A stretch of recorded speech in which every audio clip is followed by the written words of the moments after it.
Any Spanish? Sí, pues hay.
Hey, thank you so much for your 2 month sub.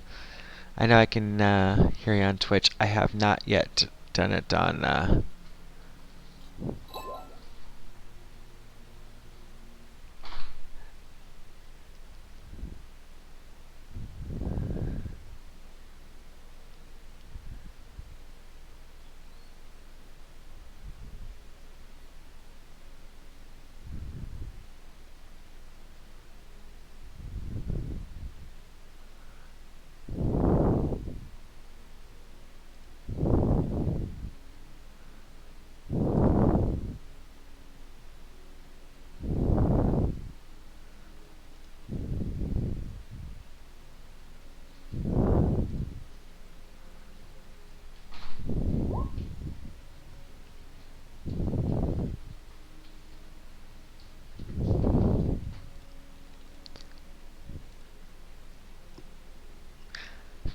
Hi everyone, can you hear me okay?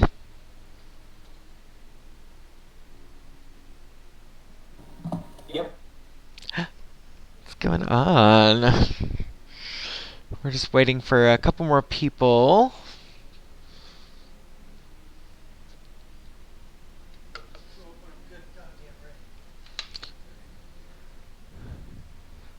We're still waiting on quite a few people. It's not just you, Cody.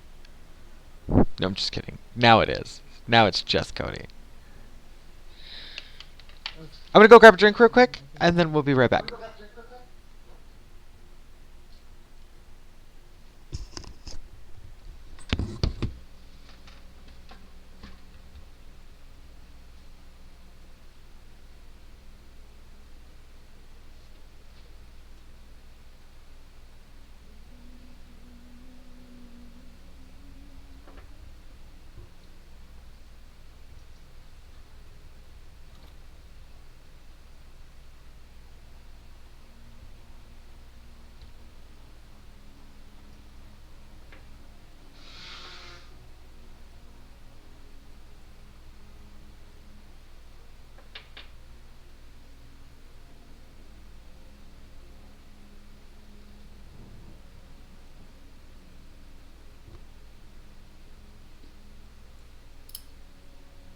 I'm gonna assume that everyone's just muted and the camera's off, so I'm gonna fit in. Oh yeah, assume away.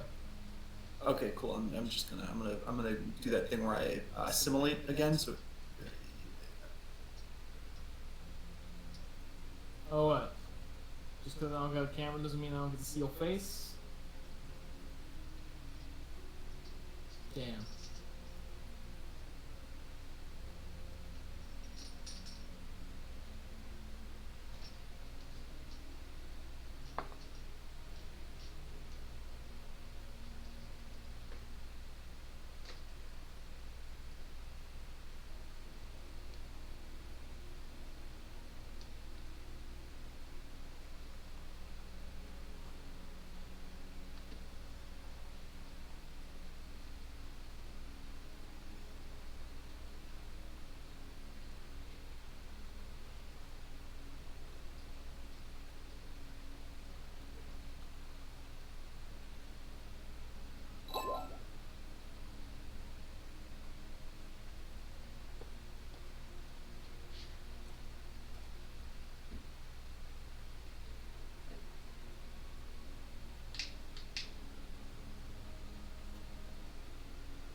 did that while I was on it. Also, scared the shit out of me. Oh. Yeah, I was really afraid he was going to do that.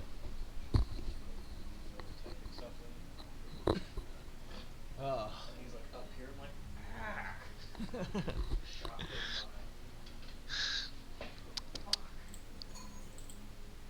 Hello. Hi. Do you guys I like? barely survived. Oh yeah, you feeling okay? I ate too many chicken tenders. awesome. Yeah, I had some Mexican food from a coworker, and it was the spiciest Mexican food I've ever had in my whole life. So I might have to leave in about an hour. I'm about to go paint some porcelain. I'm gonna switch I us think over. spice, like past a certain point, is just a prank people play on white people. I can't believe that, like on a curry heat scale, that anyone enjoys, like on 1 to 5, anything past like 4 is already pushing it, but 5 shouldn't exist. It's got to be a prank. Can everybody hear me? I can hear ya. I could hear you. You guys are I'll shut up now. okay. Thank God.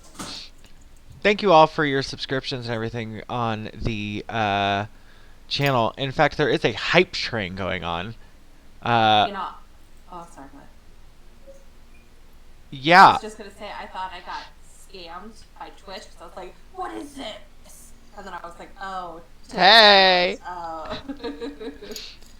Hey, this is pretty cool. I've never had a hype train before, so. Is Well, I that a don't know if thing? you- Ah, Janelle got it.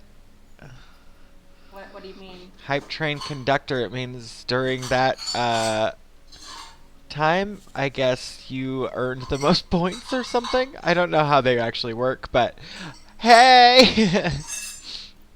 And you all got an emote that you can use now. A dog? The hype dough? Hype dough. Oh, I got it too! Ah! This is the one I got from Nate's channel. I have lyrics ones and it's all cats. I really like this one.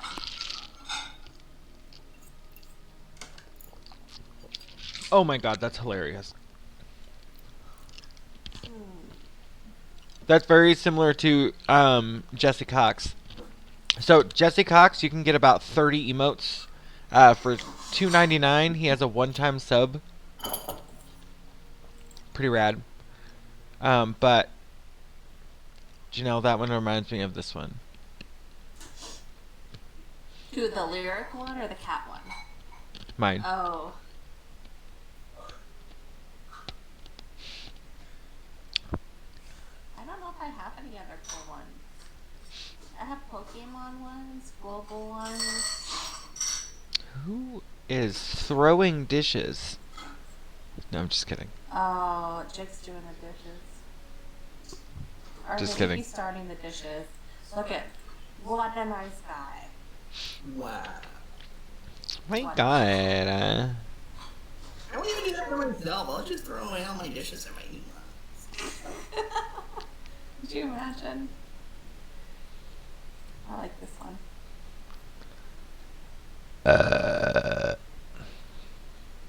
I'm sorry, everybody. I forgot you were there. This is a kids' Twitch channel, so like, what bad words can we not use? You know what words you can't use. I know. Scumbucket. Can you say scumbucket? Janelle, what? You can go. I mean, you HE can. double hecky sticks. Are you saying? The Did HE heckin' sticks. HE double heckin' sticks. you say? You guys are saying the H word, and I'm gonna report this channel. HE double heckin' sticks sounds like a fake law firm. If we get another subscriber, I'm gonna take this. It's not Pepsi. It's an alcoholic beverage and we're shocked on it. I'm joking. You can drink and smoke on stream, by the way. Oh, I can. You can drink and smoke. You can take your shirt off. You can do a lot on Twitch. Not you! Oh God! The rules are literally no female presenting nipples. That's funny because you know Compared to what? that means feet. Feet. Okay. Present feet. There's this. I don't know why. It just kind of happened to be a commercial for me on Facebook. Uh-huh. They're trying to launch like their video game streaming something. I don't know what it is. But there's this girl who probably has boobs as big as me, and they're like in a spaghetti strap undershirt that covers just the nipples, and I'm like, dang girl, own it. That's how you get the views. Yeah. I have a friend from high school that, I've had her on Facebook forever, and I've just never said 2 words to her. And she is linking her OnlyFans to her Facebook gaming profile, and she's had this Twitch for like a week and a half, and she has 2,000 subscribers on Facebook gaming. I didn't even know there was a thing. I didn't either. Yeah, it's a thing. Good for her. You just pay for that girl's college tuition right from your own phone bill. That's convenient. She's not going to college. Honey, that's what you say. You say, I'm doing this to get me through college, but really you're doing it to get you through a dark time in your life, honey. No judging, though. Sometimes that dark time just doesn't end. Hey, sometimes that dark time ends when you hook yourself out for a little while and then get back on your feet. Yeah, like a pretty woman. Exactly. All right. So, ladies and gentlemen, are we ready to start? Yeah. Janelle, thank you I so thought much. about this. Go ahead. I thought about this. Maybe we don't have to die. Maybe it's kind of we throw up a couple punches, and then the abbot's like, fuck off, not in my abbey, and then we go off and do other things. I'll try again. I'll diffuse the situation using my I think we should maybe just talk to the abbot. the power of friendship and this gun I found. It's gonna be a heck of a time. I'm going to take that as a yes. We are ready to go. I mean, not really, but... Welcome back to the Abbey of St. Markovia. Oh God! Ooh.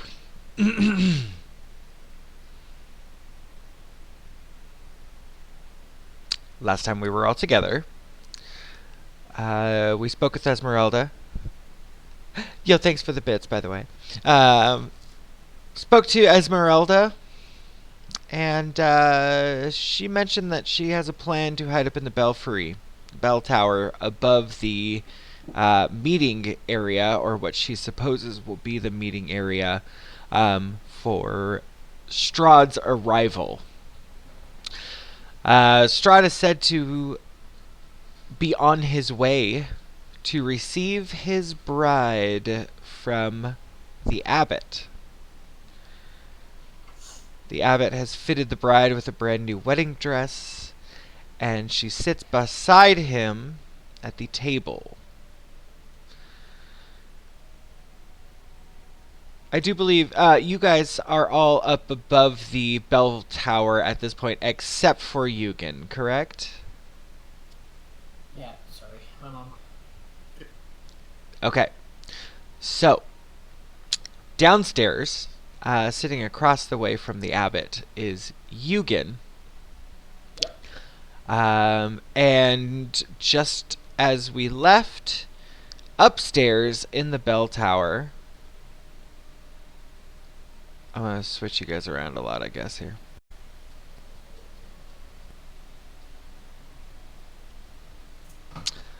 On the table here, please go ahead and put your icons on the map, if you would. I think I'm already on it. You are. What was that?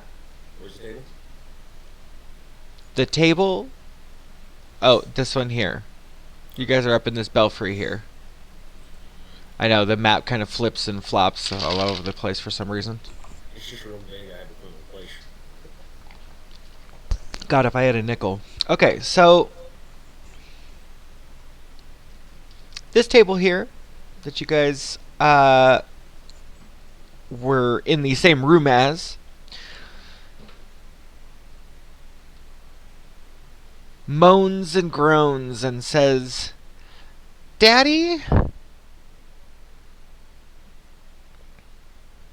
And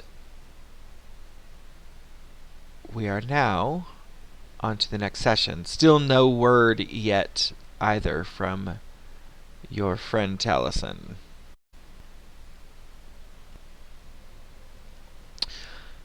So,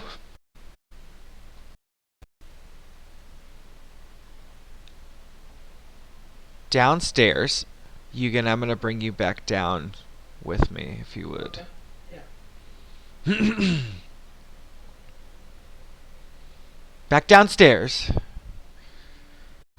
The abbot has just gotten over a bit of excitement and tells you that he wants to give you your gift now before the guest of honor arrives. Mhm.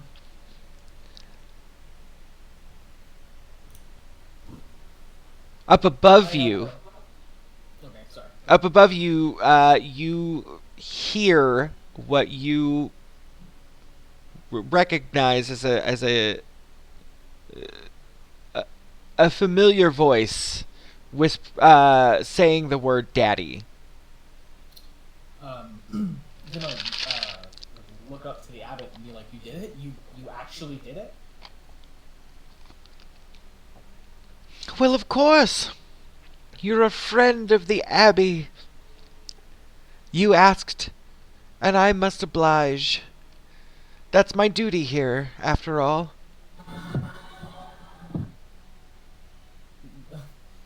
Mysterious. Okay. Upstairs, real quick. So this is all kind of going on at the same time. Upstairs, the body that is underneath the tarp laying on the table begins to stand from said table. The sheet still covering the head and the face, but this body of a small stature. You can't quite tell if it's of a child or of a gnome or something of that sort, but it is a smaller statue. Steps off the table, and the footfalls hitting the ground, or hitting the floor, make quite a thud. Down below, Yoogan, you notice that some dust has fallen from the rafters above you. And you hear it again. "Daddy!" I'm gonna stand up from the table and just like run to the stairs. These ones are the stairs that go up, right? Uh-huh. Let me see. I'm gonna run upstairs. Okay. So I'm gonna put and you move my character onto here. If it'll let me. Alright, and I'm gonna run up and like look Stop. for the Directly here is a short, cloaked figure that still has a kind of gray bed sheet over it. Meets you at the top of the stairs.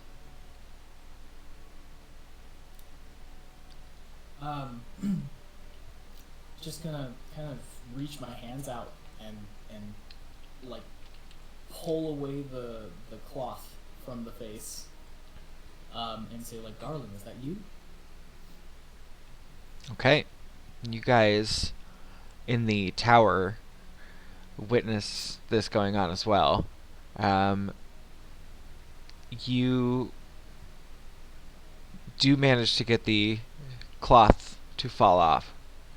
And what you find underneath is a flesh golem of small stature, mostly made up of the body that you brought in. However, there are bits and pieces kind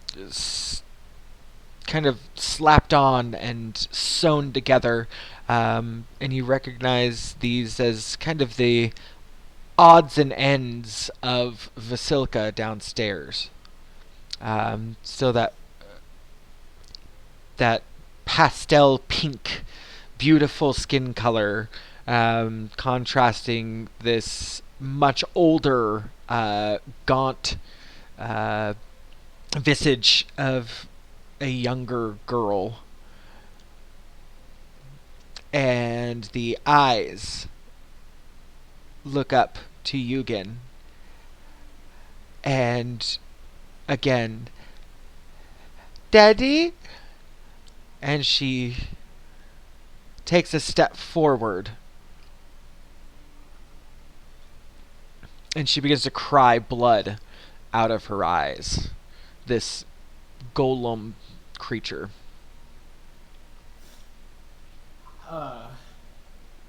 Yoogan is absolutely speechless. Just not knowing what else to do, just kind of pulls his daughter into his chest for a hug. When you reach out for her, this creature, we'll call it she,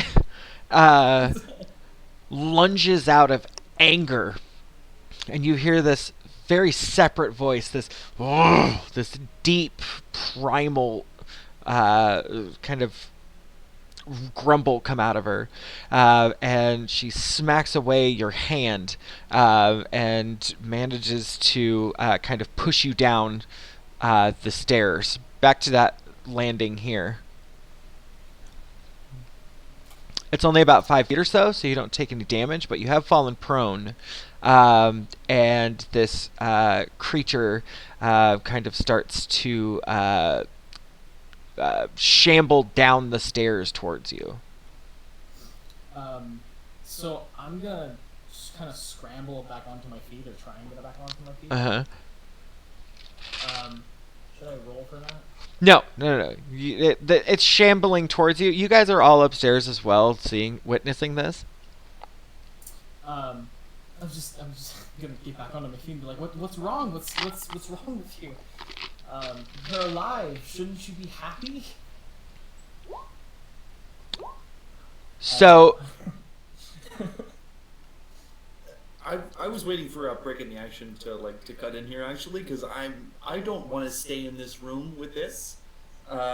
Is there a fireplace opening here, or is this just representative of the chimney outside? So there is not a chimney spot there, but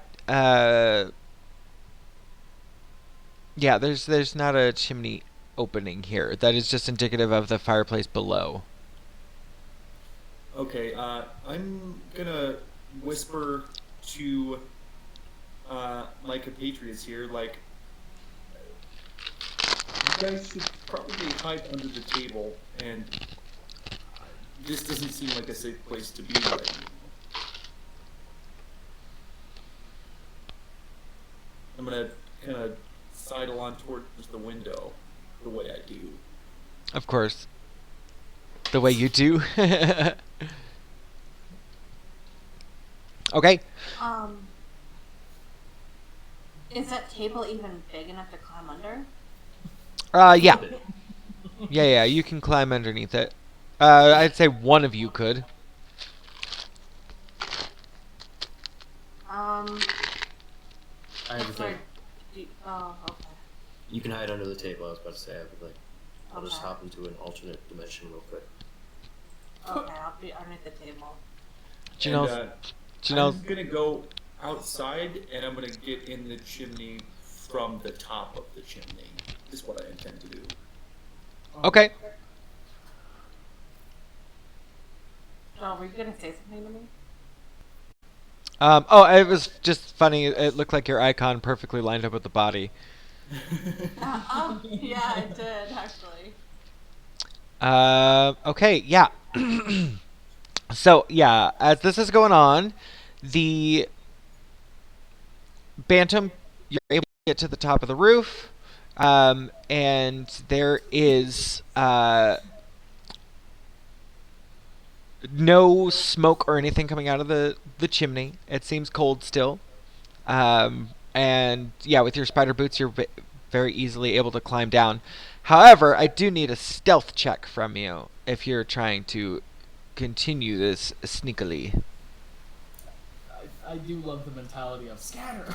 Smash a bottle on the ground.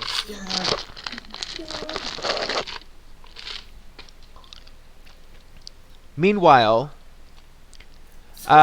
this golem, flesh golem, meets you at the stairs here. Oh, I've continued backing away from it. If you're wondering. Yeah. So, This is a Frankenstein moment, so we're just gonna keep backing up.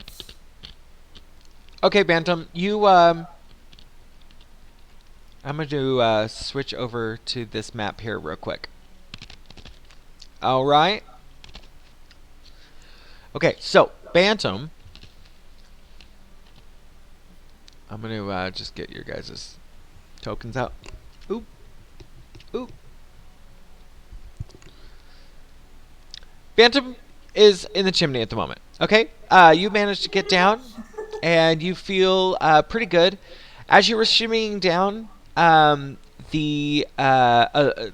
there was some debris that fell, but as you peeked your head out, Vasilka was the only one that seemed to be in the area, and she is not paying you no mind. The abbot has stood up and come to the edge of the stairs here. Excuse me, here, and has met Yoogan as the flesh golem continues to walk forward. Still saying, "Daddy." The footfalls sound heavier than they should still on this rickety wooden structure. And it seems like the arms and the different body parts that have been sewn on are kind of fighting for supremacy, but they're heading towards you. Jesus. He'll turn to the abbot. Just like, what have you done? This is not my daughter. Of course it is. In fact, it's even better than your daughter. What could you possibly mean better? Look, it's fighting with itself. Well, of course, all kids go through the age. But this one won't die so easily. It won't die so easy. I just wanted my daughter back, not a human tank. Gosh. To be honest with you, I don't really know what to do here. The abbot steps past you and goes up to the little girl and says, "Well, no need for all this excitement just now. I wouldn't want the guest of honor showing up and thinking we've not the time for him."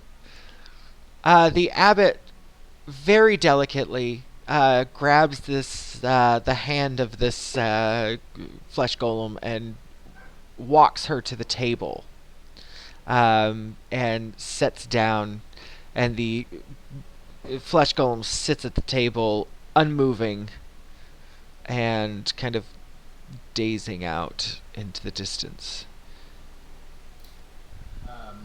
The abbot looks at you and says, "Please, Yoogan, sit.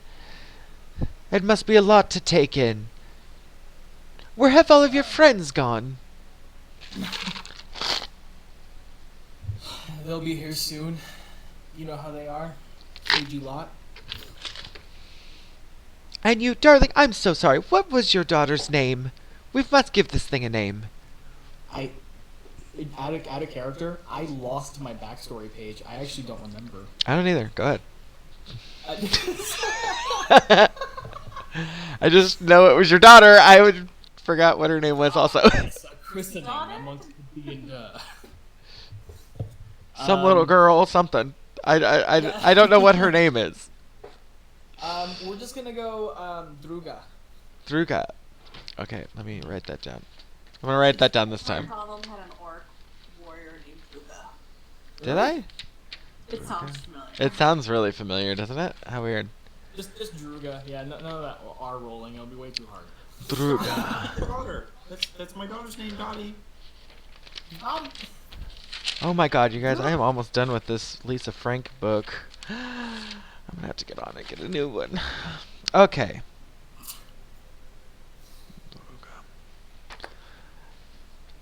Ah, yes, beautiful name. Let this be the day she got her name. What do you would call that a name day? Yes, we will call this her name day. What say you, Yoogan? Abbott, what kind of madness do you peddle in these damnable walls? That is not my Druga. Oh, sure it is.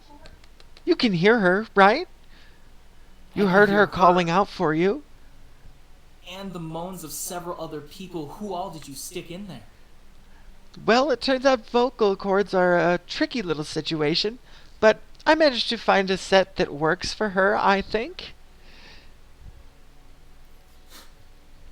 Why is she so angry? Why is she crying blood? This is not what a child is supposed to do. She just woke up. She'll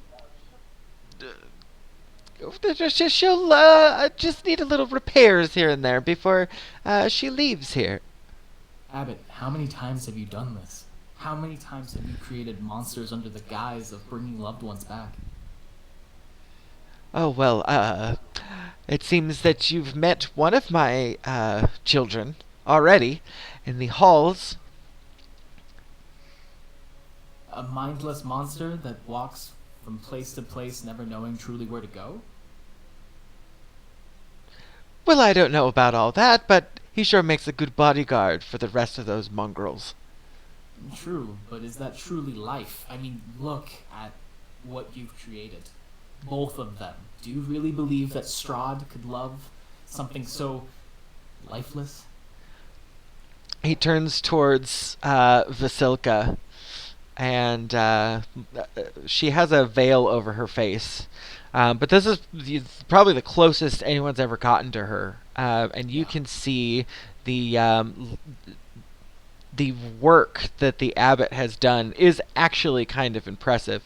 The cuts are sewn together with such care, and they're placed upon the skin to be hidden at the jawline or hidden along the collar, something that can be covered up with a simple necklace or jewelry or sleeve. Her hands look almost perfect, except of course the nails have to be painted to a bright red color. Otherwise they would just be dead, nasty skin. Other than that, she looks gorgeous. He says, Vasilka, yes, it's made exactly how Strahd asked for her in every way. Why would Strahd ask for a corpse, Abbott? Not a corpse, a bride. Can it be undone? He kind of stares past you, almost as if he's listening. Upstairs in the belfry area, you hear rustling. I forgot I brought all of you here. In the corner here, you start to hear this cloven gentleman kind of start to rustle about. And you hear the abbot downstairs say, Cloven! Cloven, company's arrived! Hurry down now! The abbot stands and kind of whips his drapes around his arms and says, Okay, Yoogan, we'll continue our conversation later, of course. It's been a pleasure. Please, sit. Company's on its way. I'm is the abbot gone, or is he just hanging out at the table? The abbot stands and grabs Basilica by the arm and kind of dances her about the room. And you both, you all see them kind of head out the door here. Does Cloven go with them so I can make an escape down? No, Cloven is kind of come down. Yeah, he's waking up right now. Oh, okay. So yeah, you guys back upstairs here. Sorry, I know this is whiplash. Okay. You guys upstairs here have a moment to discuss. I'm just gonna, if he like his back turned, can I like make my way down the stairs without no being noticed? Yeah. At this Okay, point here, I'll go roll a downstairs. stealth check with disadvantage because you're a chunky girl. Like double this. Since you Alright, basically is are it- pots and pans on a string. Can you? I just, what is it? Is that dash roll d20 plus and how do you roll 2d20? I'm just gonna roll 2d20? Slash roll Dash roll space 2d20. 2d20. Take that 12. 12. 12 plus. Do you have anything in stealth? 1, so 13. Okay. So, yeah, I would say you managed to get down the stairs. Heximer, are you following her down, or are you staying up there? I'm following Persephone down. I am blinked right now, but I see everybody as like shades and shit. Oh, okay. Okay, cool. So, yeah. You guys are able to make it downstairs.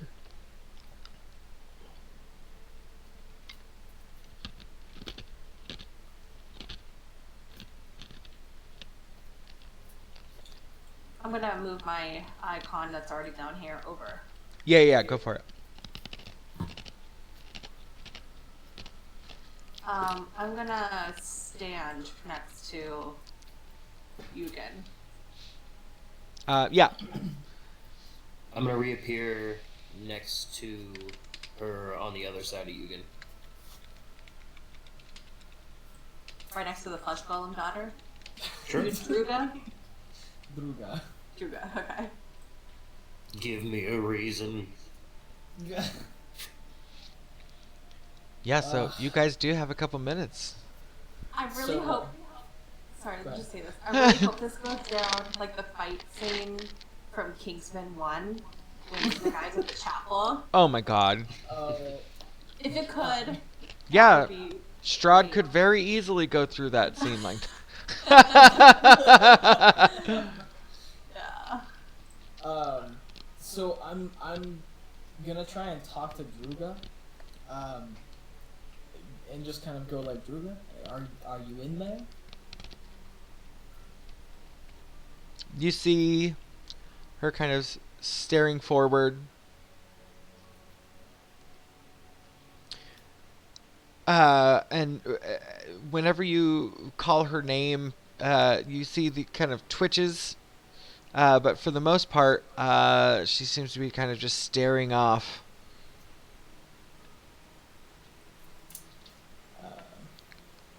And you guys all see this as well. You're right there. Heximer will kind of speak up and like ask Yoogan, like, do you mind? Implying that he's about to psychically scan the child. No, you can get through. I'd appreciate it. Alright, I want to telepathically scan the flesh golem for signs of actual child intelligence and like memories. I don't know, memories of Yoogan. That's what I'm looking for. Scan golem for child. Let me check here.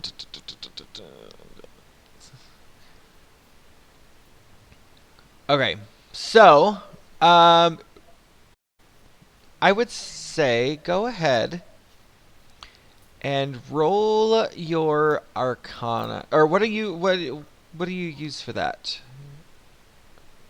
Oh shit.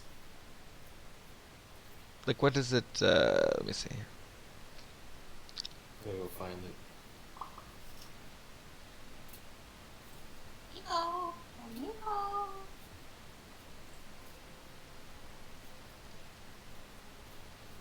Just go ahead and roll a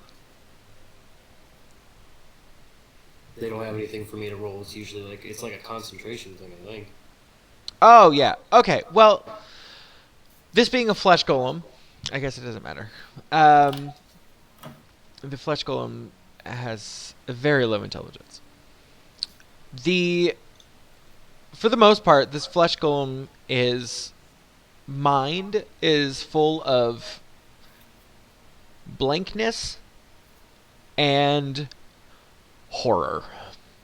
So most of this you can gather is just a brain functioning with the electronic charges bringing body parts together.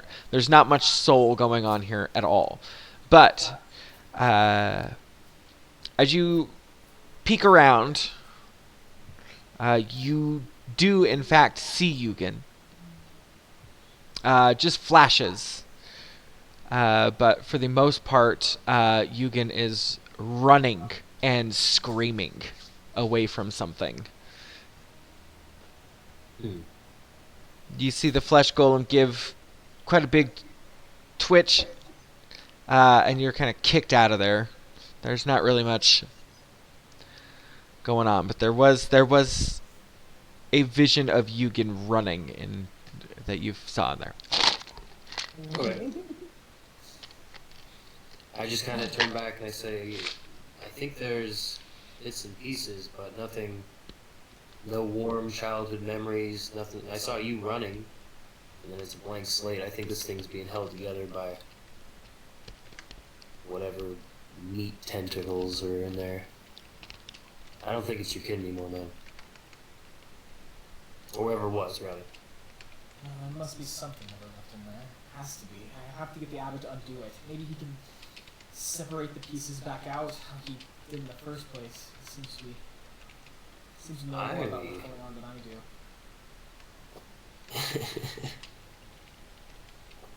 Everything is composed of tentacles. I need to go. I need to confront this.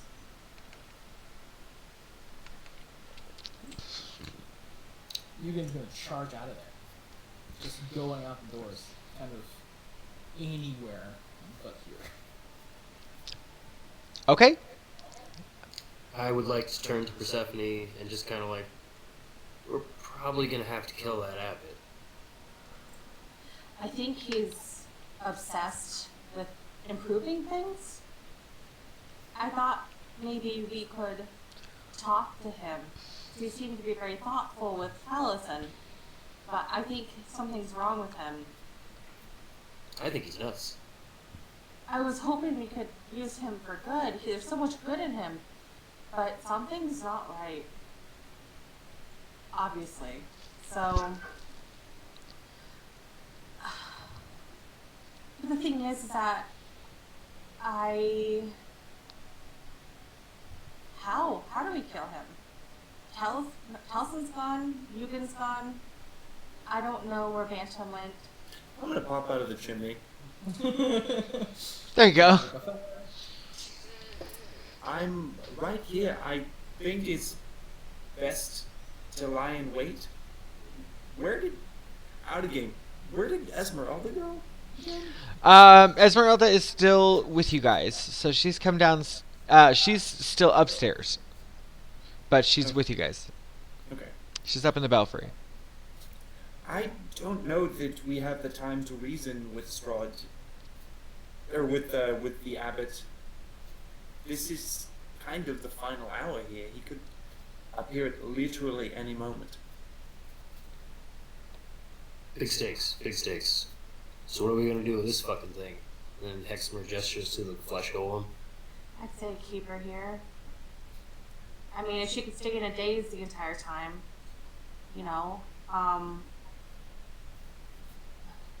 we have enough things to handle. If she could just stay silent here, that's fine. If we don't have to kill her, that'd be even better. If there's a soul in there, I think she's every right to live as the burgomaster's, was it a son or a daughter? Son. Son. I think you don't have to worry about it. So let's just leave it be. Do we attempt to go find Yoogan? I'll go ahead and pop my head outside. I think that's as far as we should go, is popping our heads outside, because he's got a lot of emotions running through his head right now, and I think if he explodes and has an argument, I don't think there's any reeling it in before the guest of honor arrives. I think that if they attack the abbot, we should proceed to. Heximer, does Strahd have a grudge against you at all? How well does he know you? Could you speak with him? Would you be the least risky one to send out to try to rescue the abbot? That's actually not a bad idea. Heximer kind of thinks about it for a second. He's like, yeah, I have no beef with this guy. Who is he? He kind of like pulls out his little notebook and flips through it real quick. He's like, yeah, tree, statue. I mean, that firebolt wasn't no thing, but... I think you're guilty by association. Yeah, but I don't even know you people, man. Just use that. Yes. I'll sit at the table with the devil. Do it.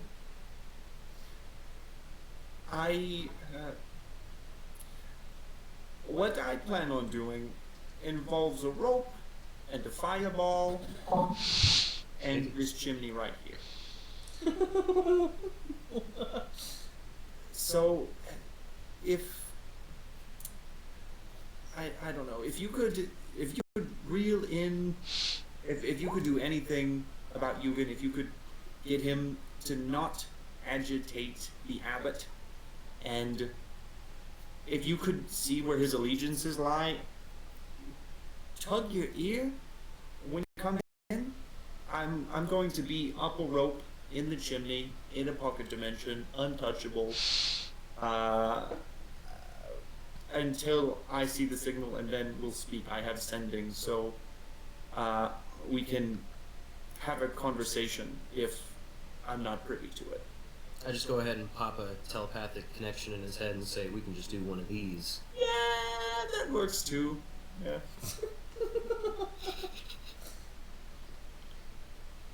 Okay. Right, So So you're heading. plan dinner with Strahd then, or You're should heading I out go front? See what Yoogan's doing. See if the abbot is loyal to Strahd or if he's just a helpful guy. If he's helpful, maybe we are in need of more help to kill Strahd than he is in need to help Strahd. I don't know. If you could work that angle, I think that's the best shot we have. Should I go out? I mean, we are both followers of the light. I don't think know. Strahd hates you probably the most. Am I a follower of the light in that situation? No? No, we were talking about the abbot. Okay. Yeah. Okay. Good time. Persephone, I think you should hide with me in this pocket dimension in this chimney. What are your thoughts on this? Pocket dimension in the chimney? I'm pretty sure I'm not big enough to fit through that chimney. Well, we put her in the pocket dimension, and then we put her in the chimney, and then you hop in the pocket dimension in the chimney. It's How do I get out? it's in one place. Like you can't move the. I can't move my pocket dimension. I don't know about your pocket dimension if it's mobile. It's everywhere. You're saying that no one can see us in the pocket dimension? Yeah, I think even with magical assistance, I think it's hard to observe somebody in my dimension. Yes. Why couldn't we have it out in the middle of the table? So you could throw it right down. I guess that's a possibility, but in the chimney we at least have a little bit of cover. I can keep an eye on things. I can see what's happening, and if we're right above the table, we can't see out, and they can't see in. We can't hear out, and they can't hear in. So maybe I'm concerned about the opening there, like the opening in the pocket dimension, because maybe that's just like a little slit in reality where you can see it looking through the peephole. It pokes your eye out. To my knowledge, I think it's invisible, the entrance, as long as the rope is pulled inside. Let me read the spell again. Yeah, I'm looking it up right now also. For reasons.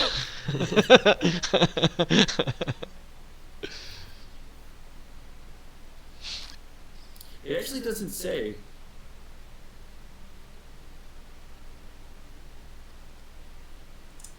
I think that's how we understood it, though, is that once it's up, it seals the dimension.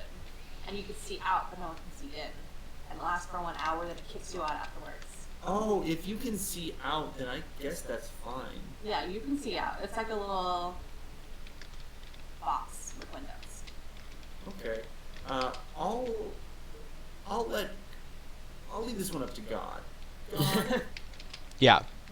what do you think? Can you see in from out? Can you see in from out? Only, I would imagine, with the help of some very strong magics. You know, like kind of Strahd's pack. He is a wizard. Oh shit, he's a wizard? He's a wizard, but he can also use the sword. And then you see Heximer like frantically scratching shit out of his notebook. Yeah, I thought it was a vampire personally, but yeah. He's a vampire? I thought he was just a dick. Can you be all of it? He's the true package. We could leave it up to a vote on if we'd like to be in the chimney or if we'd like to be just. I guess it's the two of us that's going to be up there. I'm going to call the chimney. Esmeralda? Esmeralda's case in the joint, and she looks over and she says, "What are you guys doing?" Planning. For once, we've got a miracle of a second chance to speak through this and come up with the God's honest plan, but we've got 5 minutes. I want to either create a pocket dimension above the table or in the chimney to keep an eye on things and pop out and ambush Strahd when the time's right. What do you think, above the table or in the chimney? Okay, well, I would say the chimney sounds like a pretty good idea to me. That's 2 votes for. Persephone, are you going to stick on this? What do you think? I literally don't have a visualization of how this works inside of a chimney. He's gonna light it, we're gonna catch fire. I can handle fire, you cannot. Fire can get inside of the dimension when it's But when we exit it will. For like a second and a half when you're stepping out, I guess. Like, are we just stepping into a dimension, or do we have to go up the rope, We have to go up the rope, but then we can pull the rope in. But how do we see out? It's brick. Huh?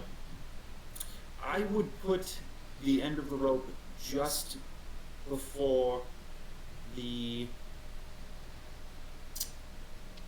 So you're not don't seeing have to where worry the about end you. of the rope is. You're seeing where you are.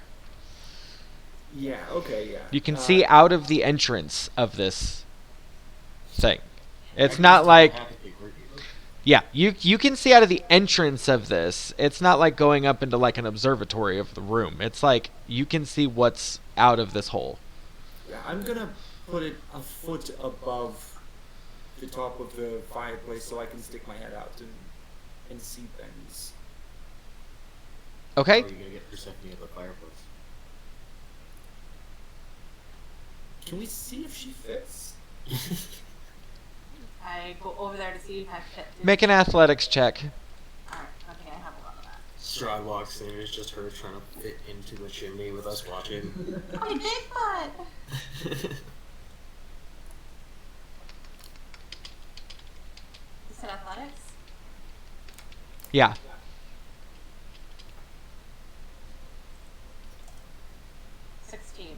Nice. Yeah, you'd be able to shimmy up there, but there's no way in hell you're getting out of there quietly. It makes quite a bit of noise for you to be able to get up there. But once you're in, Invisibility on me? you can cast Can I just invisibility, be out but here? that's not going to make you silent. I can just stand here. I'm positive Strahd sees through invisibility. Okay. New plan. Yeah, just directly above the table. Okay, as you guys are in there doing that, Oh,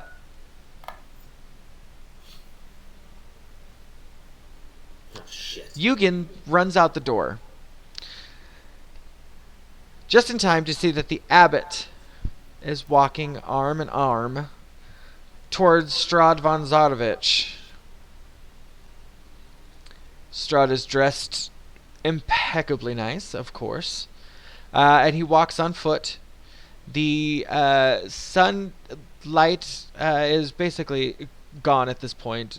Dusk has come and gone, and you guys are now in night. And Strahd takes a step forward. Yoogan, you see him as he walks up. You walk out and see this happening right in front of you.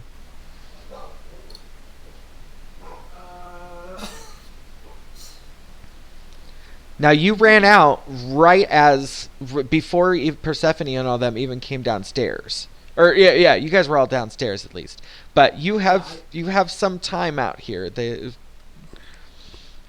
So the abbot and Strahd and Vasilka are all in attendance. Oh no. I'm nervous laughing. This isn't good. Okay, Yoogan's still pissed.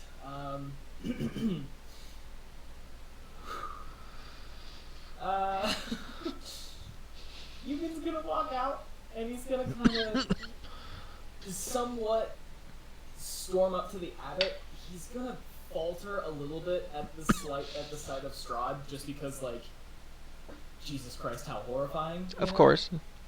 And he's gonna kind of stop a few feet away from the abbot and kind of stare at Strahd. Fear replacing the anger, at least for now. Because this is the man that's pretty much almost killed me 3 times. So. Yeah.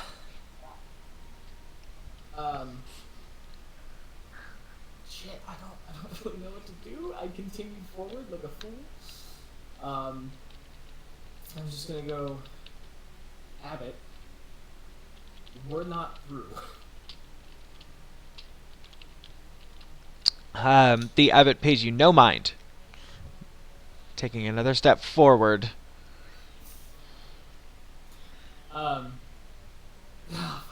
I'm just gonna yell after the abbot. Is this your faith, abbot? Serving the damned? Serving someone who even those above would turn their backs upon?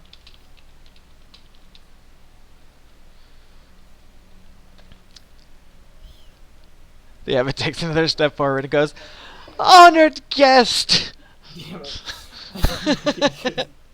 Because I thought challenging his faith would do something, but yeah. He's very focused right now. This is kind of a big moment for him. He's kind of freaking out. And he's not all there as it is. Has Strahd noticed me yet? Make a perception check. No. Hold on. Okay. Oh, okay, yeah, let's get those out of the way, right? Let's get those out. You barely know he's there.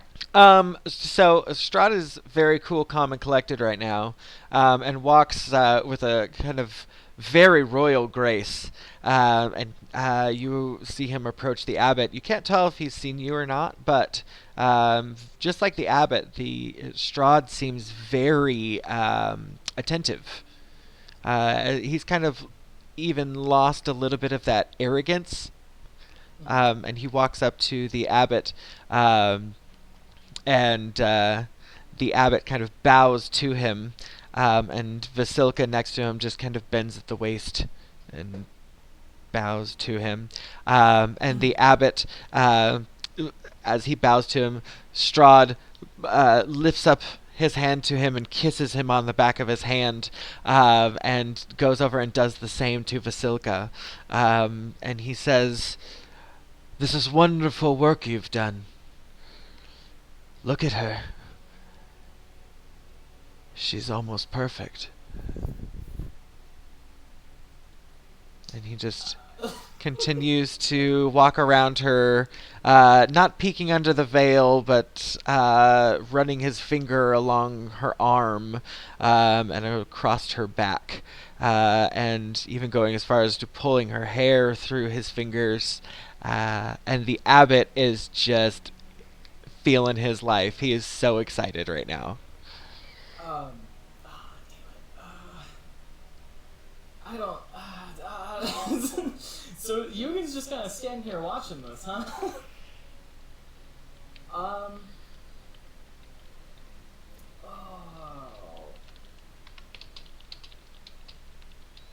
I don't know what to say. I'm sorry, guys. That's fine. You don't need to say anything. In fact, I would say that that's a completely acceptable response to the situation. Yoogan would be very disturbed. This whole thing with his daughter just happened. The burning anger is almost met with the fear of Strahd. You guys just got your asses kicked by this guy with the flick of a fucking wrist. It's very acceptable to not know what to say. But yeah, Strahd walks all the way about. He has his back turned towards you now, and he's speaking to the abbot. And outside, it's not snowing, but it's got a little bit of a flurry is what you call it, or it's just a little bit of snow here and there. Strahd goes over and brushes off the abbot's lapel and says, "Shall we go inside for a drink, old friend?" And the abbot, just beaming, says, "Of course, of course." And he goes over and he stands between Strahd and Vasilka and takes both of their hands in a very kind of flamboyant fashion, and they walk directly past Yoogan. Yep. And as they pass you, Strahd doesn't take his eyes off you until they get to the door. On the inside of this room, a plan was being hatched to hide up in the fireplace. The Chomney. So, you have a couple seconds to decide what you guys are doing. Now, mind you, you gotta be real with me. You do not know they are coming. Nobody followed Yoogan outside, so nobody knows that they are coming. I thought Heximer did. No, I was inside dicking around with you guys trying to get you two to fit into the fucking chimney. Yeah, Bantam called him back in. You're muted, baby. I had decided to just do it above the table.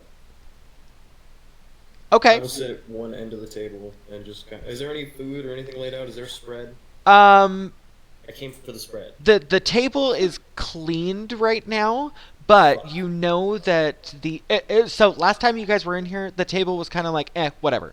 The cups were kind of toppled over, the chairs were pulled out. It was just kind of like a disheveled whatever mess. Tonight, the tables seem to be pushed in. Everything is nice and clean. The ground looks good. Everything looks. The abbot has put some time into the anticipation of his esteemed guest. So you imagine at some point they're gonna be food. But the flesh golem still sits at the table. You're more than welcome to take a spot at the table. Yeah, I'm gonna use prestidigitation to clean myself up real quick and then take a spot at the table. Cool. Bantam, I think that you can get into the top, but I think I'm gonna stay down. Okay, then Pocket gnome. I'm gonna take a seat. Okay. Yeah, I'm up the chimney. I do a rope trick. I'm like a foot up from like where you could see inside of the chimney, so I have just enough room to pop my head out without being seen. Yeah, and you're small enough, and you got those boots on, so that is perfectly acceptable. I need just a second here. Would you guys mind? We are at 1 hour, 15 minutes. I need to finish texting another one of the players a minute. Would you guys mind if we took a quick briseac? Yes. Okay, so everybody is just about ready. The door handle begins to turn, and we will be Taliesin brings on the cavalry. right back. And I made new graphics for my Twitch channel. If you guys want to go check that out, because it's pretty cool. Not gonna lie.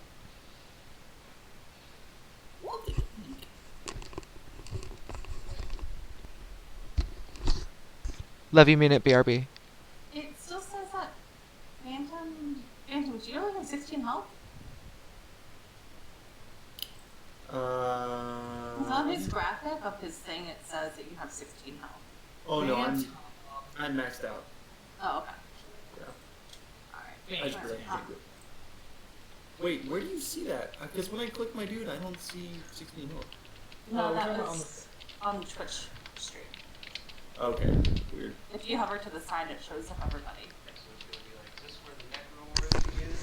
What? No joke. Yeah, I know. Okay, I'm gonna. Oh my god. Actually, you can I over will, there. I hear me? will not know what to do about that. Nico, Bobby! Hey, Nico! Nico!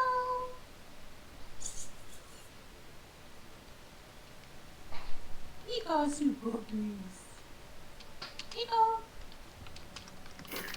Yeah. He's so confused. Hey, buddy. How you doing? You're feeling? What happened? Did you have a good dream? It was just a dream. You got a son. You got a new baby now.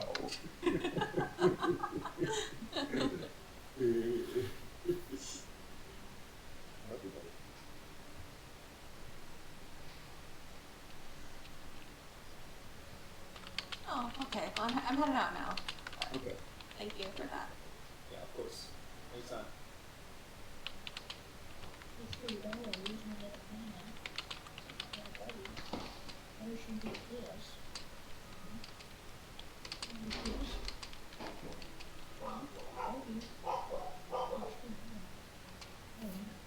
I don't need Twitch to hear this.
give me magic items, but I gave you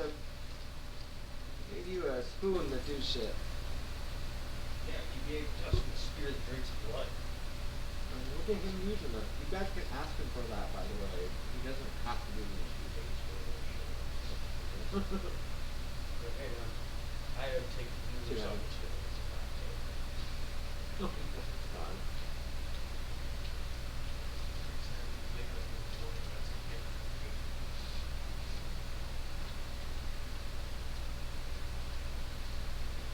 Just have this weird thing.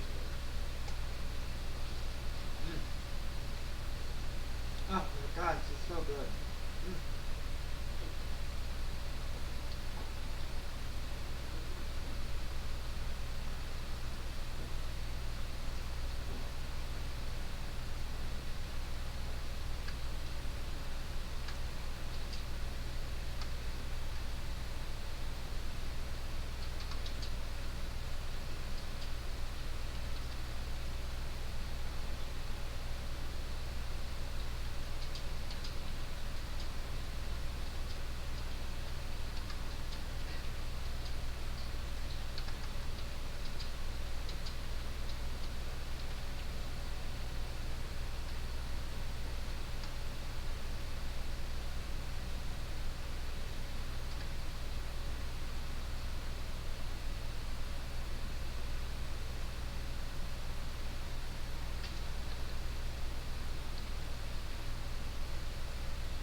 Bitch.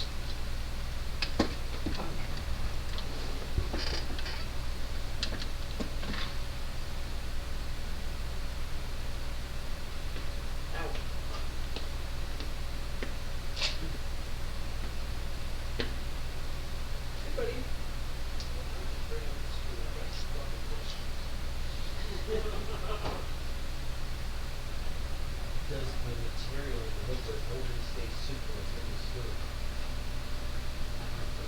Figure that out yourself. More shit.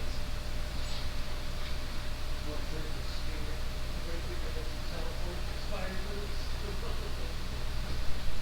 That's why I think we're ready for Christmas moves.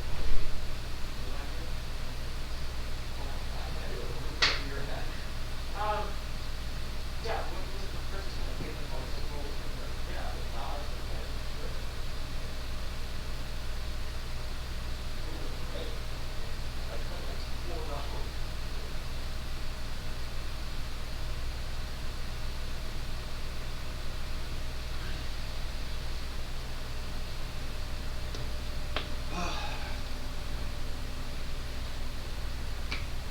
$4. Okay.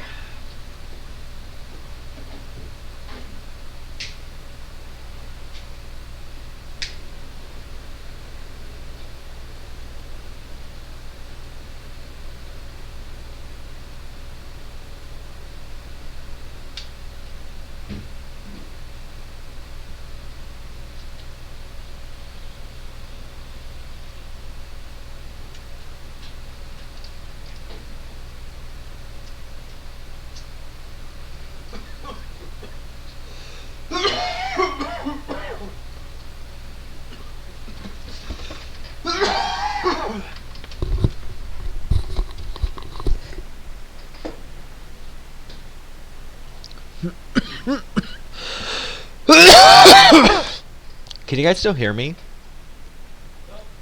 Okay, good. Alright, anybody who's not back in 30 seconds is dead. I was just kidding.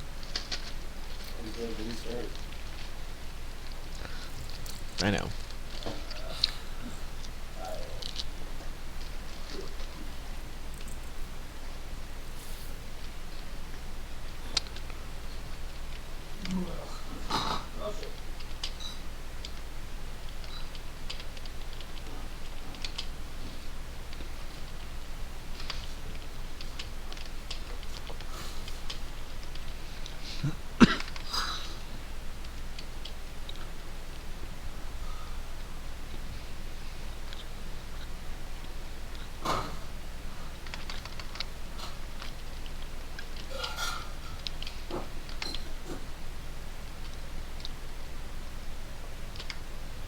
Oh, Jesus Christ. Okay.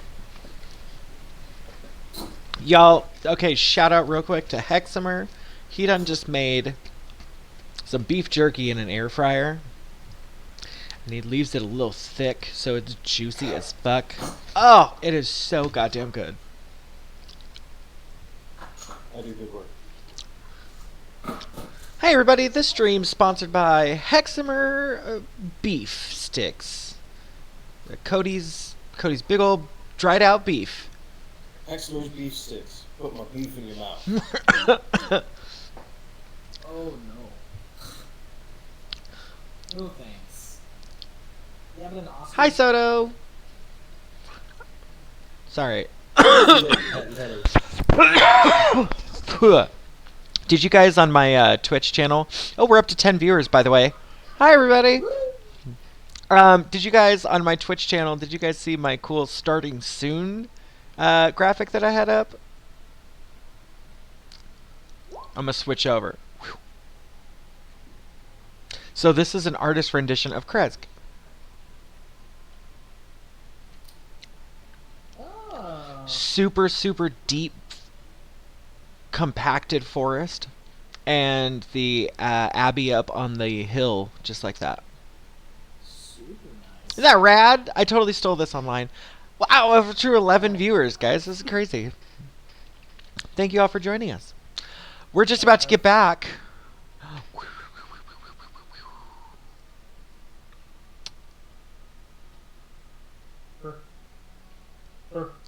Hi. Hey, someone from Cyberdrunk is watching. Hi. We were just talking about your guys' campaign that you guys have going on our last game. It's hilarious. I love watching you guys. So, welcome to our stream. One day we're going to have a big-ass crossover episode. It's going to be insane. Okay, so. Is everybody back? Physically, yes. Also, shout out to the Critical Role gang. They just finished their second campaign, and I cried, girl. Ugh. Whew. How many thousands of hours is the second campaign? Because I'm like, I think halfway through the first one. Oh my god, girl! I'm not gonna lie. I did some recap episodes here and there. There are some lists that say here's like the best episodes that you need to catch up on. There's 178 episodes, each one no less than at least 3.5 hours to 4.5 hours long. It's impossible. It's insane. It's possible because like I think probably 1,000 hours or so into like the first campaign, and you just kind of gotta put it on the background every once in a while, all the time. Yeah. For a year. Well, exactly. Like you do that. You put it in the background. You eventually you see the fan art. You know, you hear the funniest stories online and everything. You see the memes and stuff. And then I was watching it live, and I didn't know it was the last episode. And all of a sudden, they're just like, well, I spend the next 10 years, and I'm like, whoa, whoa, whoa, hold on, what? And I'm just like, oh my god, no, are you serious? And I just started crying. Oh my god, everyone on screen was crying. It was hilarious. What? So much fun. I saw screen caps of what's his name? Who's the main guy? Mr. Matt Mercer. Just Matt Mercer crying. Like that's the That was the meme of the week. I know. You're fucking crying. I was there. I was there live, and I was crying. I saw him cry. I saw him crying. Okay.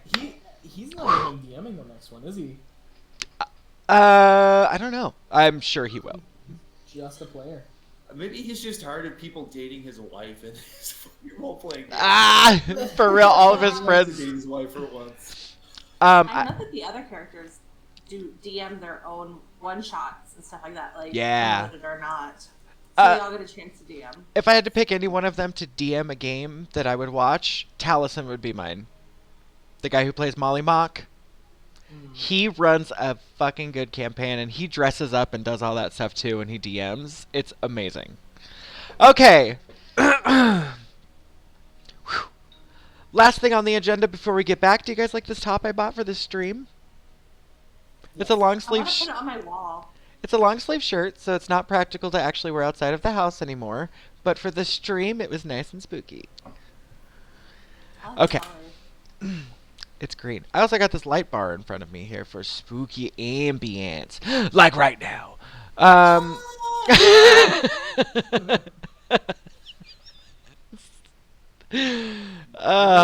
Sorry. Okay. We're back. So,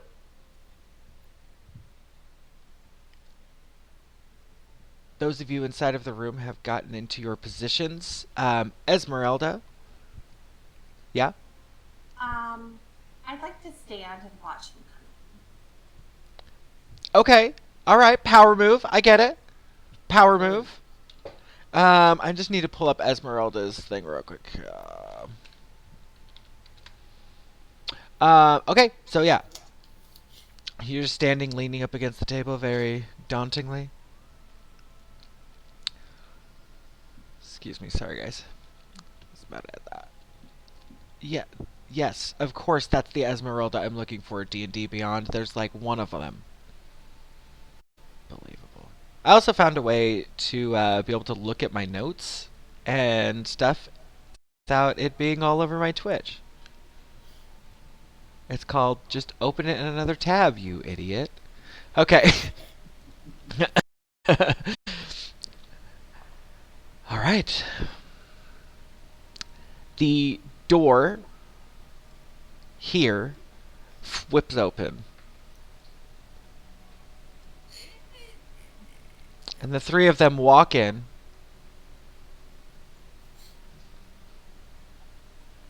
All the way to here. And the abbot steps forward and says, "Esteemed guests, may I welcome you to dinner with Strahd von Zarovich." And he kind of starts to clap, and he turns towards Strahd, and Strahd steps forward and says, "Yes, it's good to be back at this lovely hallowed ground." And he just shoots daggers across the table to Persephone. I clap when the abbot claps. Although I don't stop when he stops. I incline my head at Strahd and the abbot. Yoogan walks back inside, kind of dejected a little bit, because he kind of expected Strahd to smite him.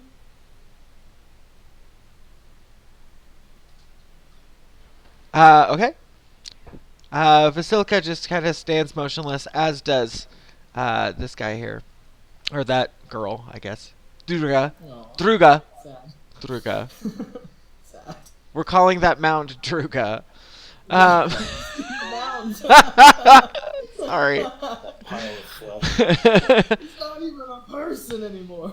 It's a heap. It's a tragedy. Pizza the Hut. Pizza the Hut, oh Hey. god. The abbot takes a step forward and says, "Please, everybody sit at the table." The abbot walks to this side here and pulls out this chair. As Strahd von Zarovich comes and sits at the head of the table on this side. You know, I can't quite... The abbot himself takes over the other side of the table. And Vasilka comes and sits just on the other side of the flesh golem. Right next to Heximer. The abbot starts to click his a silver knife on the side of a glass goblet. He looks about. And he, for a moment, stops and says, "I feel like we're missing something." "Oh, course, the libations. And he pulls out a scroll out of his wrist, and he kind of whips it open, and as the scroll unfurls, it turns into a tablecloth and falls all along the table, revealing a feast. And immediately, along this row on the table of fresh cooked foods and desserts and vegetables and things, there's even candelabras lighting the room, and the smell immediately starts to hit you as the little two-headed fella takes his place here at the edge of the banister. And you all kind of catch him almost as if a spotlight hits him. And he drops the bottle over the edge. And he pulls out his violin and begins playing a beautiful melody. Hiccups. Stops for a second, but begins again, playing this beautiful violin, leaning up against the banister, clearly drunk.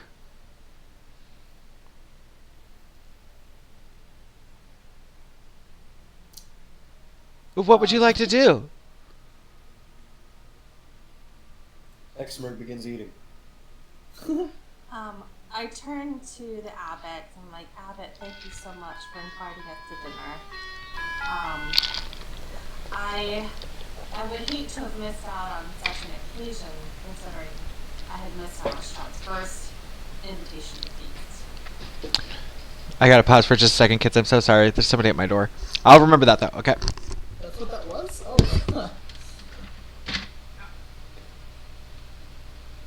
Yeah, that's the doorbell. I thought Jake was doing some retro gaming back there, like he was getting ready to Like do he just some died or maps. something. Yeah. He's playing Skyrim. I'll grab it for you. That's a retro game. Oh, dude, Yeah. he's prepping for Icewind Dale. Dude, stop him.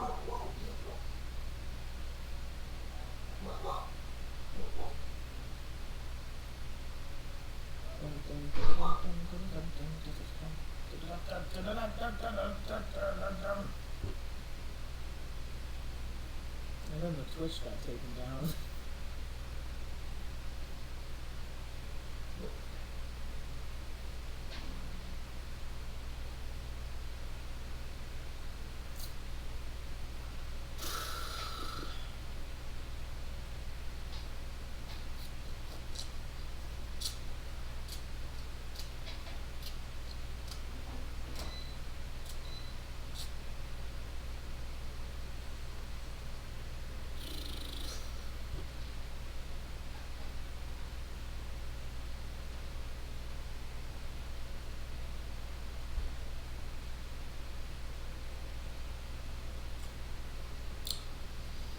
Well.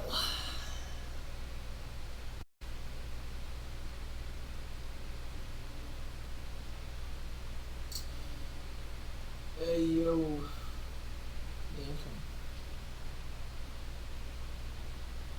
What's up? You wanna play Dead Space after this? Yeah, probably. Alright.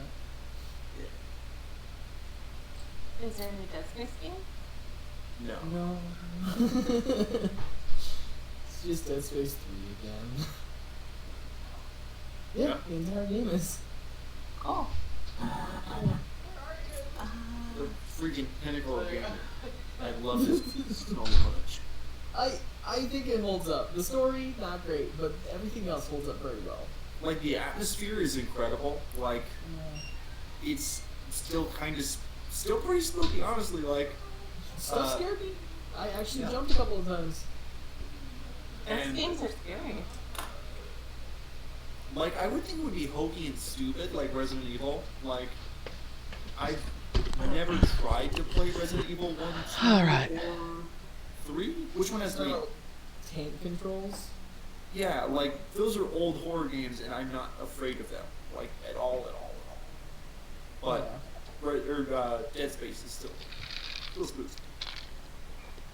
I'm telling you, you should try playing Resident Evil 7 and 8, man. 8's, like, amazing. Like, I would say it's one of the best Capcom games to come out in some time. I mean, aside from Devil May Cry 5, that game is really good. I had never played any of those games. Okay, I'm back. They're good. Sorry, one of the little niños threw his soccer ball over the back fence. And he was like, hey, I just threw my last soccer ball over your fence. And I went back there and there was 3 of them. I was like, all right.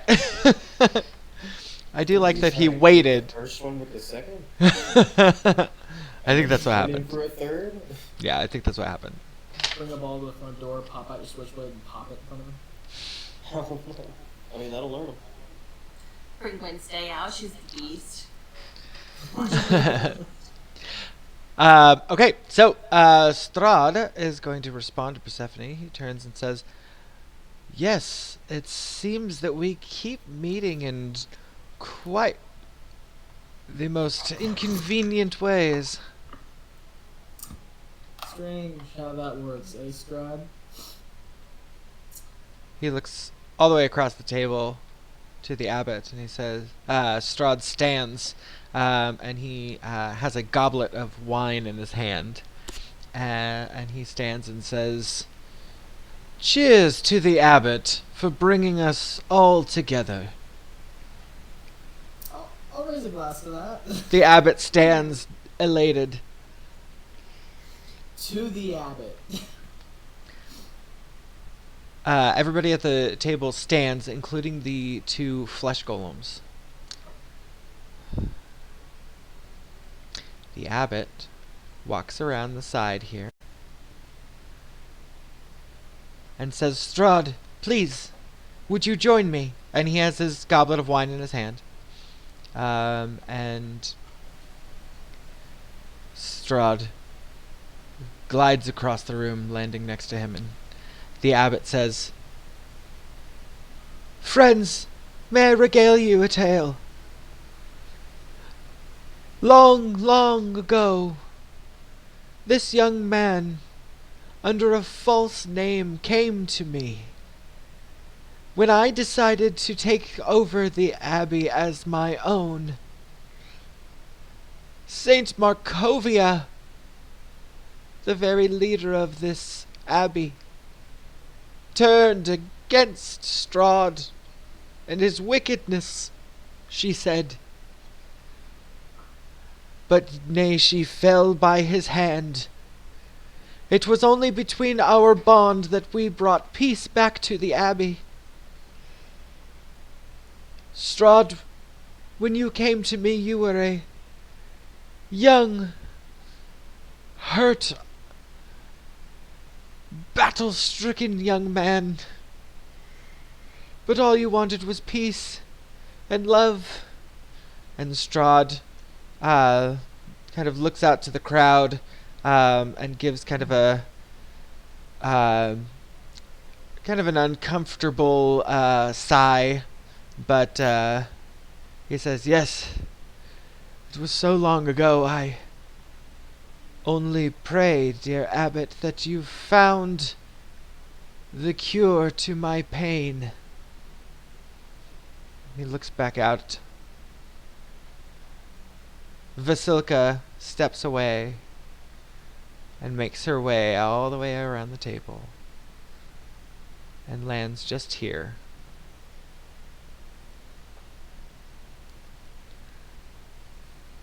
The abbot says, Strahd, it is with great honor that I present to you your bride. And Strahd takes another look at her.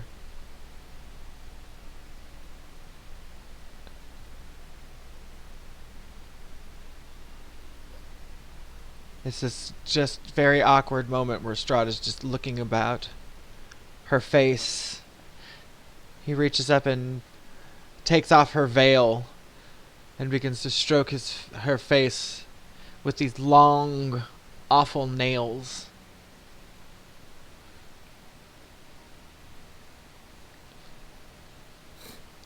He drags his fingernail along the bottom of her chin.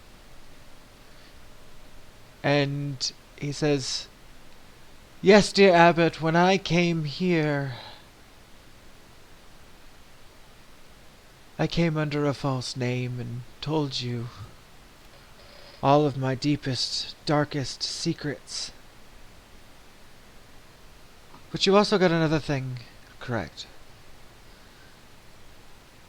I was young. I was stupid. But now, you see him pull out his finger and his pinky, and he shoves it underneath the skin of Vasilka's face.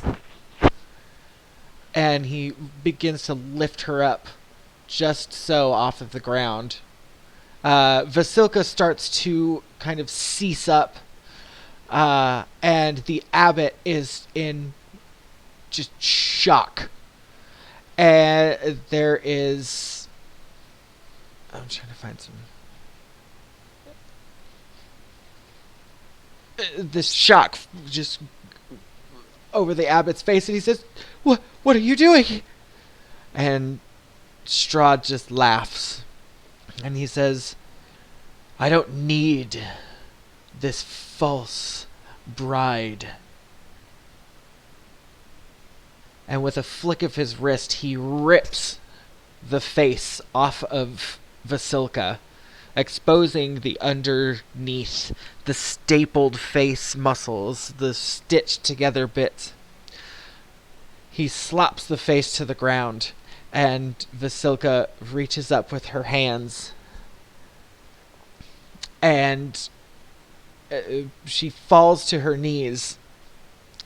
Heximer, you hear her screaming. It sounds about like 3 or 4 women sing. Everybody else just sees the form fall to the ground.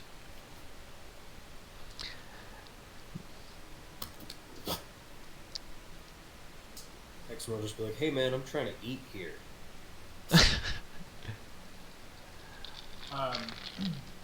Yoogan is just gonna lift his goblet up, his drink up, and he's just gonna go, "To Strahd the Peaceful," and take a drink, and then toss the goblet at Strahd Do you want him to kill us all? with a little bit of alcohol in it still.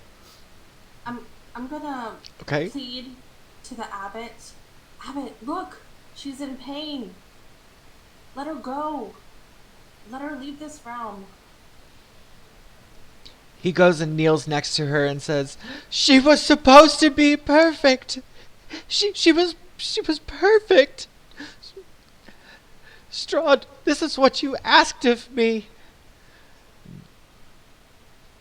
Strahd doesn't dodge out of the way of your thrown cup. More of just kind of brushes off whatever liquid may have come off of the cup. Oh, I put bugs in that cup.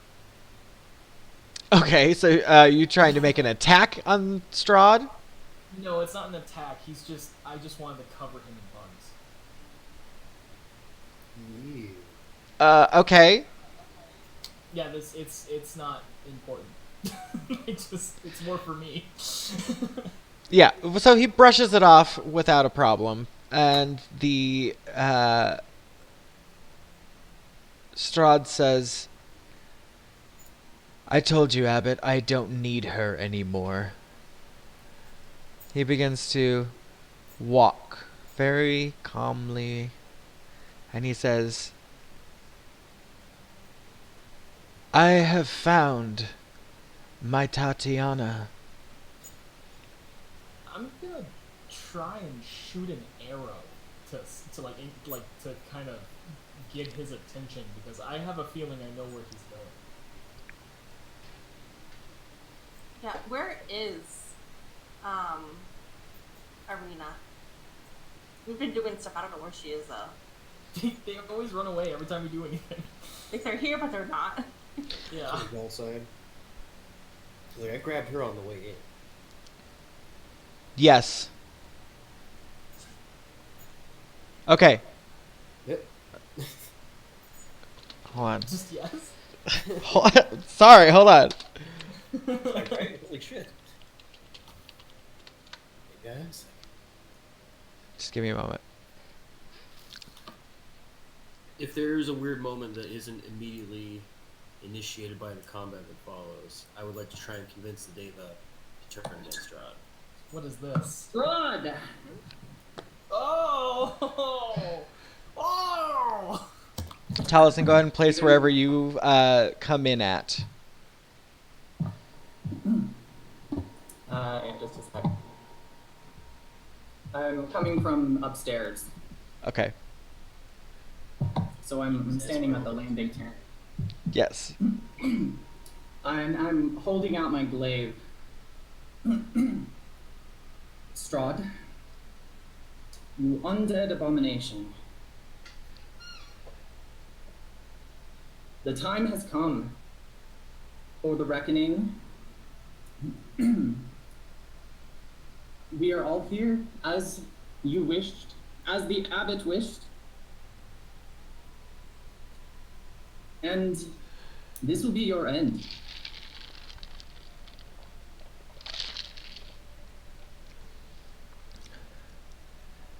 I really don't think you kids have much ground to stand on. You are the same bunch that killed my tree, aren't you? You look awfully familiar.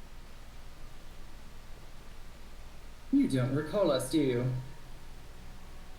I'm quite surprised. Adventures like you come and go. Do we? Can other people jump in? Yeah. Yoogan's gonna kind of like step past Basilka and come in and be like, and yet we are still alive, still here, and we know your name.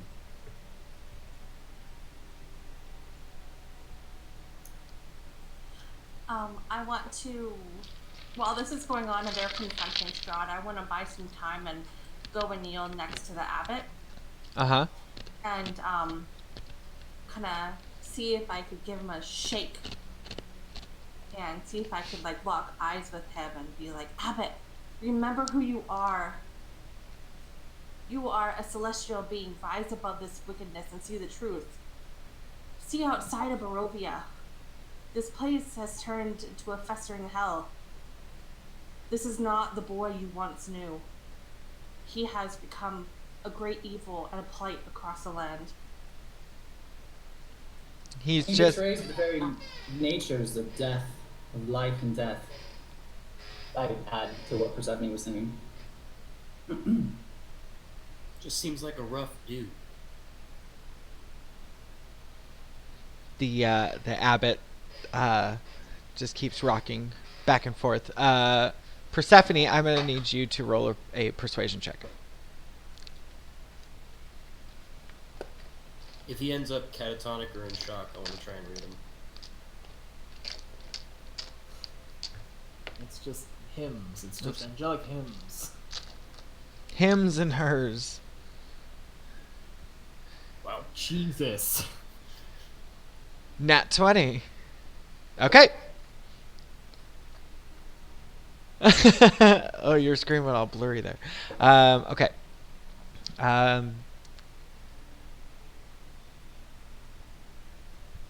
As you kneel down next to the abbot, you see that he is kind of almost catatonic. He has this caked on gross kind of blood on his hands that's coming off of Vasilka's face. And he's extremely distraught. As you begin to tell him this, he starts to certainly not calm down, but even with all of the light in you, you can tell that something's just not right. And you can hear him whispering under his breath.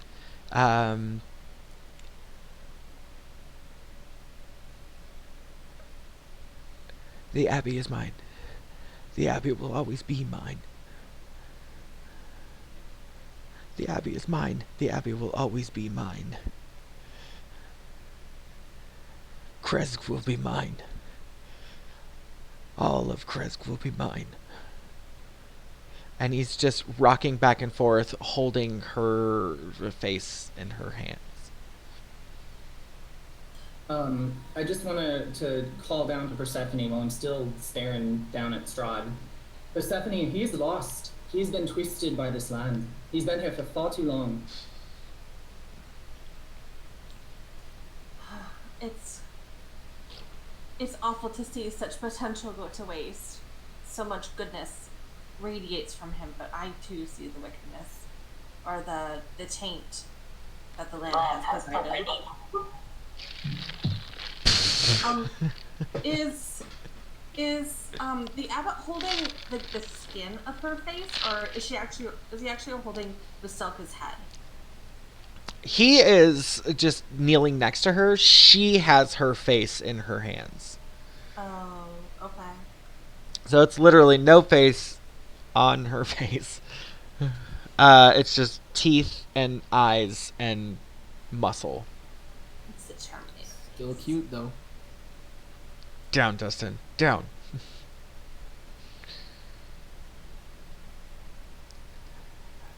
Okay. Strahd turns to Taliesin, and he says, "Unfortunately, I'm not going to be able to stick around." At this point, from the cellar, Esmeralda. I'm going to grab her token real quick.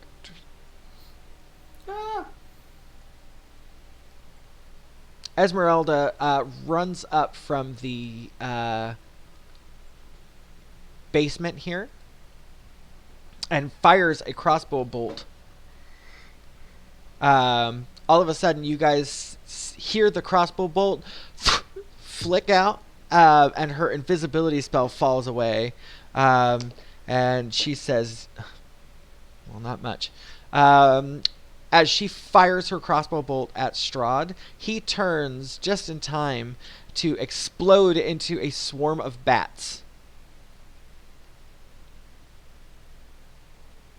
You're muted, babe. No, he's still here. Bantam, you've been unmuted, but like you haven't been able to talk. I can't hear you, Cole. It's me. Thank you. Hello? Yeah, what just happened? I had to reconnect. I think everyone did. It's just roll 20. I'm gonna reconnect real quick just to get it out of the way. Roll 20. Gonna do it too. Cole, talk again. I don't know if I can hear you. No, I can't hear you. He can't hear you. Hello. Hear ye. We can hear you, Cody.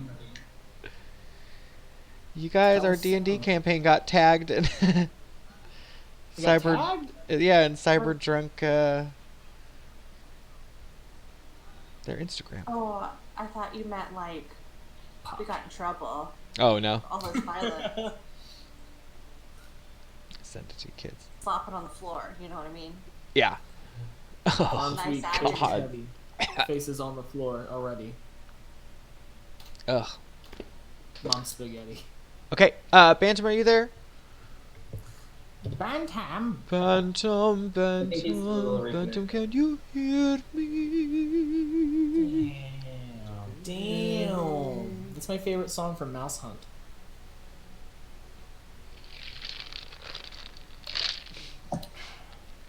My hair is almost as long as Talison's now. I was gonna say, you got that You Matt should Mercer keep it haircut. for Halloween. I mean, I'm gonna continue to grow it out for a while longer, so. Who specifically did you want him to be for Halloween? Allison? Oh, Taliesin. I thought you were gonna say Matt Mercer. Being Taliesin for Halloween would be awesome. Being Matt Mercer, he would pretty much just be from the neck up with like a board in front of him, a D&D board, and he Yep. would do this.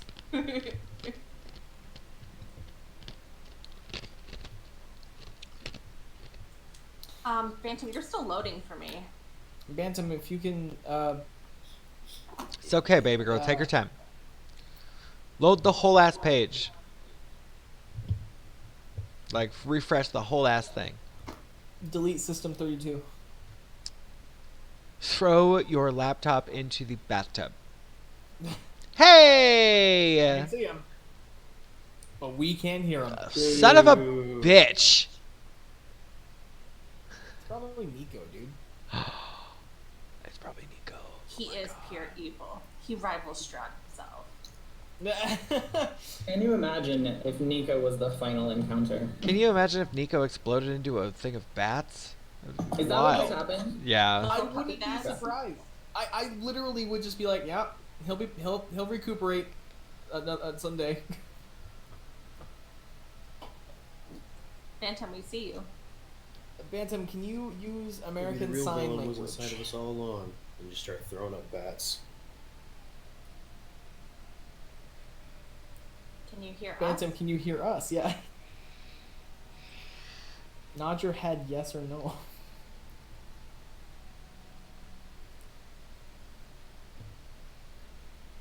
Hello? Bantam, can you just call the DM?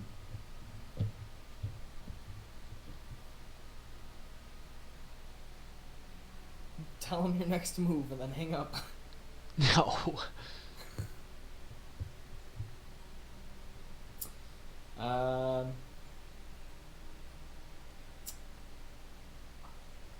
What? Yeah, you might need to close your browser and like open it back up, like your entire browser.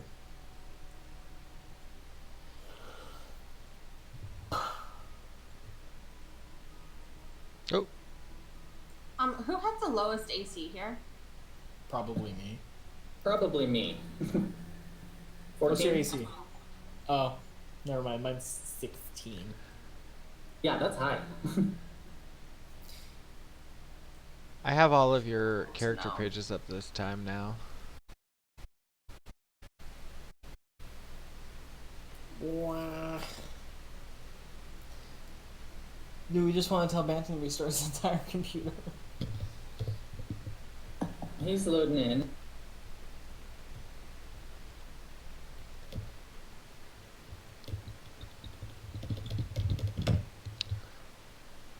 So our wizard is stuck in the chimney.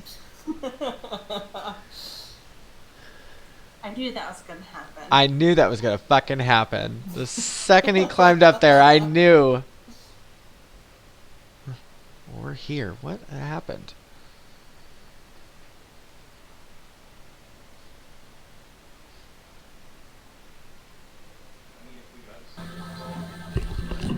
What? I said, I mean, if we got a second, read David's mind. Yeah, he's. You would hear what he's saying. Because that's what he's thinking. That's what he's saying.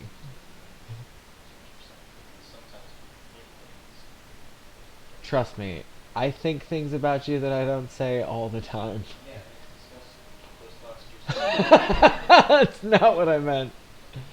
Pervert. Unbelievable. Uncouth.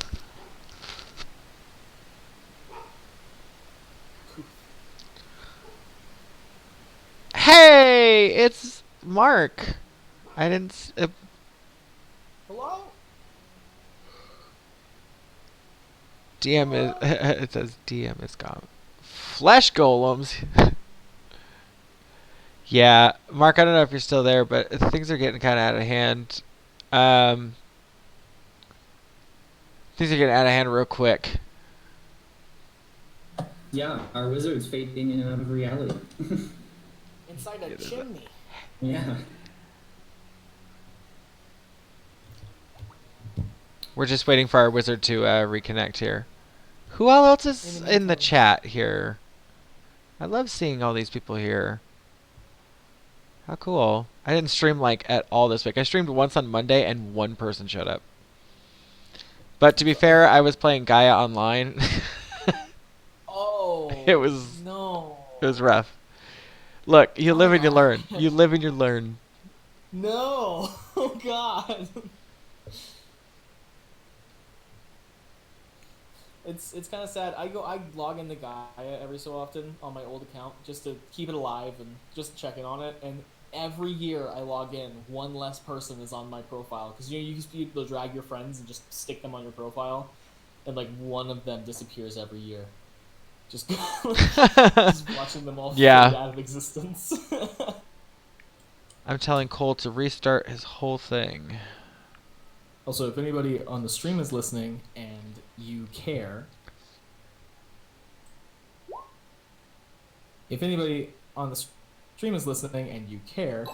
I have 2 G blades in my inventory on Gaia currently, and I will sell them to you for the right price.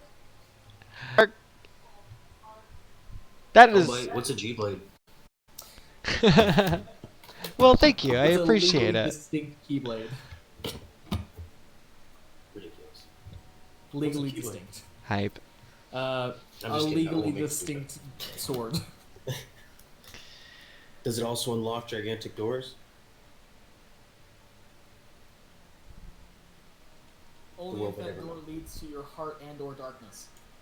Your hardness? What is going on here? What's going? Is my microphone sounding normal to you guys? Yeah. Because it on my end, the little blue talk bar, it either doesn't show up or it's like all the way on, and I'm like, oh god, I'm making them deaf. No, you sound fine to me. Plus, they let I'm you scared. fuck with other people's volumes, so you know. I didn't mess with anyone's one. I tried to do that with other people's volumes once, and it did nothing. Oh shit! I've never actually done that. Hang on. It's a little finicky. But I've noticed, like, right now I'm talking, Dustin, and I don't see the blue bar, so I think that that's also finicky. Okay, great. Yeah. So just like the fact that our friend can't talk at all.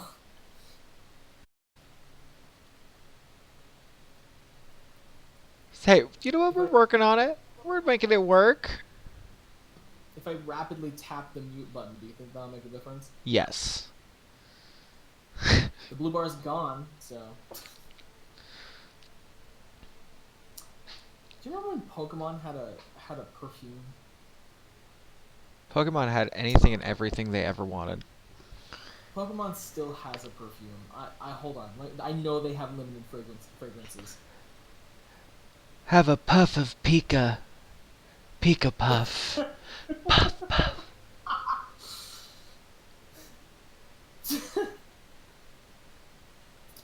Yep, Pokemon anime toy blind box. They're perfume bottles that have special designs on them. Janelle, you forgot to tell Jake that he can't sit there and play naked while you guys are playing on the stream because we can see him. I know, he's like, wow, I gotta put pants on. I'm like, yeah. Oh, I'm sorry to have... I'm not wearing pants, if that means anything. I was so worried about me dying, and I know that hasn't happened yet, but like, he's getting his butt kicked right now in Skyrim. In Skyrim.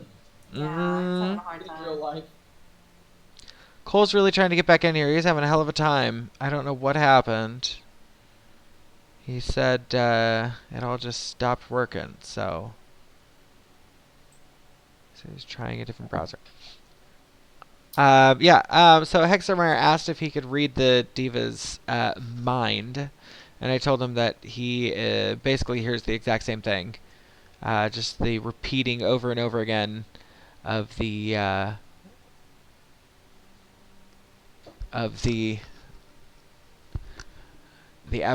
is mine. The Abbey is mine. Kresk will be mine. Kresk will be mine.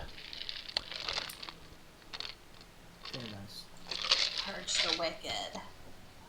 Purge them. Well, I know Cole was literally about to do something, so I don't want to move on until he... Is there a way to like somehow mute all of us on here, get in Discord, have all of our sounds be played through Discord if all the video still goes? It should be possible. I mean, all the audio goes through the Twitch when he switches over to the private conversation. I mean, we could think about that. If it needs. He's popping up right now. Bantam, talk! Can you hear us? You hear us? Yes. We can see you though. I don't No. think he can hear or see us. He couldn't last time. What? What He- is happening? Try deleting cookies. He already did. Clear your cache. That works sometimes. It does. Yeah. Clear cookies. It's just weird how it started out out of nowhere. It happened to me last time. That's why I shut my computer. I was like, "Fuck this! I'm not doing it anymore." I'm really glad Strahd's polite and just waits for all of us to kind of just do our thing. I just imagine that we're frozen in time and there's just bats stuck in midair. It's like a freeze frame. I bet you're wondering how we got here. Yeah, exactly. This is the beginning of the movie. In GMT's Time to Pretend starts playing. Oh god. Heximer's my gonna jump God. into a tentacle hole. Feeling rough, feeling wild in the time in my life place as we do a flashback to before Barovia. Jesus. Goes I'll do through it. each of you and then just pans to Heximer floating in the void. He's Just T-posing. Every so often a tentacle reaches down and spins you a little faster. Pretty much, yeah. I'm gonna go use the restroom. I'll bring it back. Good luck. How dare you!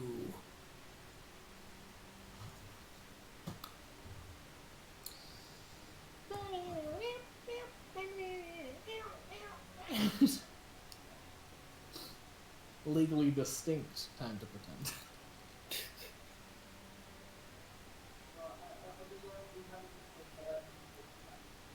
Can we just switch the audio over to Discord at this point, or is it his entire microphone? I don't know. I think Donald's talking to him right now. Yeah, don't.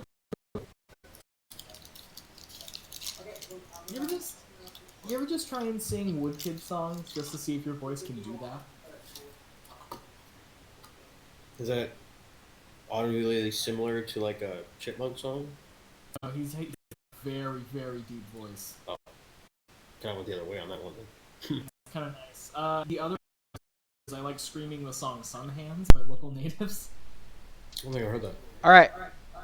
We're going to listen up. We're going to get on the Discord and we are going to mute this. No, Which you're Discord? gonna have to invite me to Discord. Also, what's a Discord? What the heck is a Sonic? What the fuck is a fish? Cole, can you hear us on here? Yeah, I can hear you. Okay. Okay. Cool. Donald, you're not muted and welcome me. I'm still trying to connect with other people here. Hold on.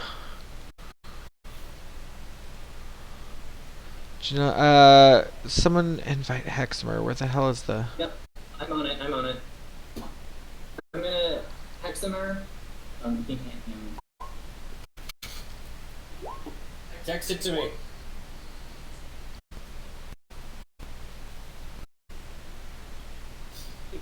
Check the chat.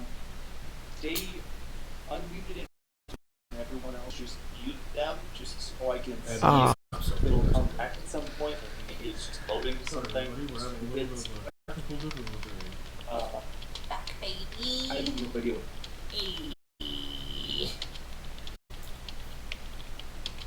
Oh, we're switching over. Okay, thank you. Is Discord this one? Yes, ma'am. I Hey, thank you, Mark. Just move over. I appreciate you. Yeah. I...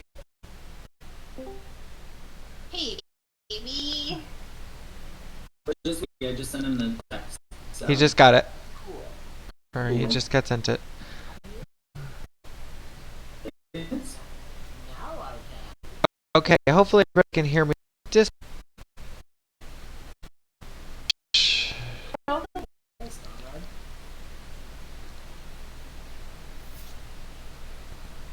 Okay. I'm gonna talk real quick. Can everybody hear me okay? I'm trying to get it to my fucking AirPods. Oh. Oh, you're double. Yeah, it's trying to get the AirPods back in. Hey, Cole, you can hear us and see us okay? something. Yeah. I can hear it. Oh, his microphone sounds terrible. It's fucking weird. Yeah, like everything that I'm hearing also out of Discord is like crunchy. Maybe it's the internet. It does sound like the internet. Let me.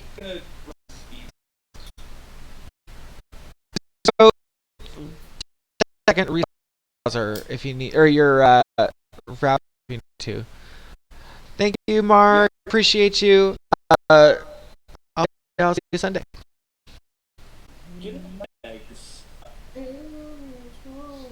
Okay, I'm gonna run to the bathroom. Okay. It's gonna take a second. Dustin, can you like unmute yourself and roll 20 and then just like play some music in the background or something? Play some music in the background? Yeah, just so I can. I think roll 20 is like the best for us, and my computer's just not playing nuts with it. So I'm just gonna continue to try things. So if I can get anything to work at roll 20. If I can get audio to work on roll 20, that's been the best. I just don't want to have somebody like just constantly. If we can hear everybody right now, let's just go for it. Yeah. Like let's just fucking do this. Okay. I also don't want to play music because I get the Twitch like messed up. I get like Donald's gonna have to pay royalties. Shit, that's true. Okay. I'm trapped in a chimney. Scared for your life. Yes. Go ahead. Okay. Everybody back? Everybody? Can we hear everybody? Rock. Baby. Baby. Let's go, baby. Yeah. Okay. So yeah, was Bantam about to do something then? Yep. Bantam was about to pop out of the chimney while Strahd is all bats, and I was going to cast Fireball at 3rd level at the bats. Okay. I do have a question. Yeah. If you cast that directly out of the chimney, does that mean that all of us standing right there has to dodge? What is the radius of Fireball? The radius is a 20-foot sphere. Maybe. Maybe you should telepathically broadcast it to me first since we're connected, and then we can duck under the table while you blast them. It's pretty small. Do I have enough time to like just zoop out of the chimney and then like go up on the ceiling? Because I'm just concerned about I can carve it, so I would carve it around everybody but Strahd. It would all be centered on the bats. Enough? Yeah, because we haven't done initiative yet. Yeah, I know that Esmeralda just did the thing, but there's no initiative. Pretty sure there's about to be some fucking initiative. Yeah. Just checking out the page here. So you need to make isn't that a attack roll, or is that a spell attack roll, or is there a DC involved? There's no roll. It's a DC of 15. 15. Let me see. I closed that all right. Oh, I have the same modifier across the board.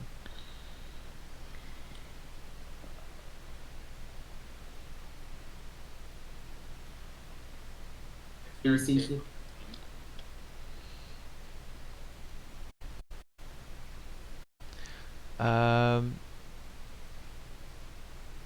Do bats have low dexterity? I'm open so. Just With the looking microphone, here. that sounded like a goblin bell. Yeah, it did. I'm just gonna leave. So what is it if they save? Dexterity 15. Okay, I got a dexterity of 28. As bats? They probably have high dexterity. 24. Excuse me. Still, it's half Oh, no. damage, right? No, I'm sorry.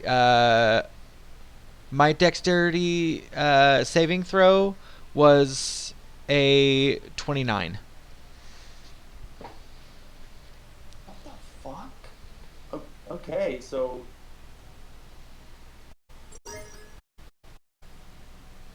It's for half damage. So. Yeah, go ahead and roll your damage. So. The.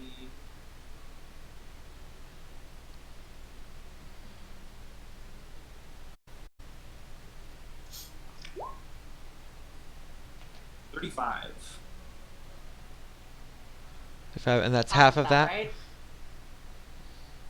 Huh? Okay. All right. So, yeah, Esmeralda comes up from the basement and fires a crossbolt at Strahd. Strahd just narrowly escapes by exploding into a ball of, or into a swarm of bats.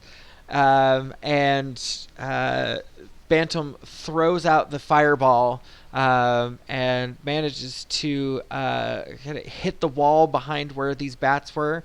And you see about half of the bats kind of catch on flame. The bats fly up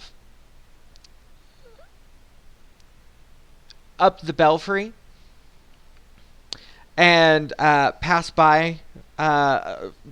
up above Taliesin, and they begin to ring the bell that's in the belfry. And it starts to ring out, and you start to hear the screams and the yelling from the mongrel folk outside. You're still inside, so you can just kind of barely hear the echoes of these screams.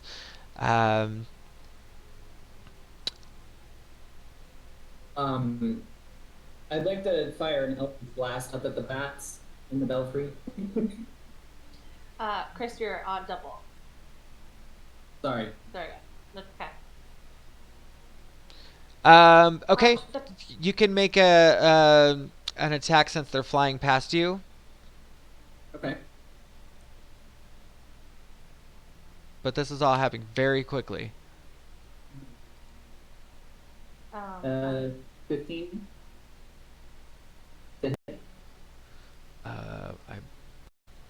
15 does not hit, no. So unfortunately,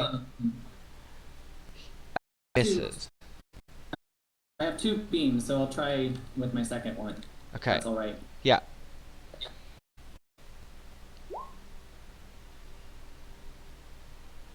$24. Yes, so that does hit.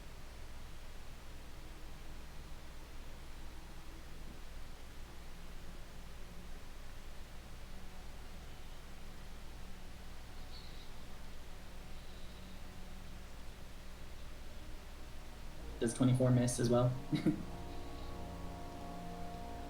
I'm sorry? No, 24 hits. Music! Music! Can you hear me?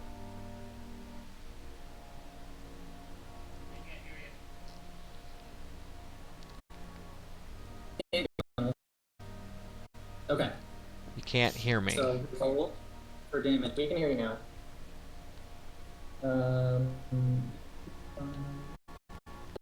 13 force damage. Okay. So yeah, the both of your bolts fire up as the bats pass by you up into the free. You manage to hit a few of them. They do disperse out. As the bells start to chime and ring, the diva that is kneeling next to Vasilka starts to stand up, and he starts to kind of like see him starting to kind of convulse, and he says, "Kresk will be mine." And he's exterior again, and Diva standing in the middle of the room, and his wings spread out into the room. He kneels down to Vasilka and brings her up to his,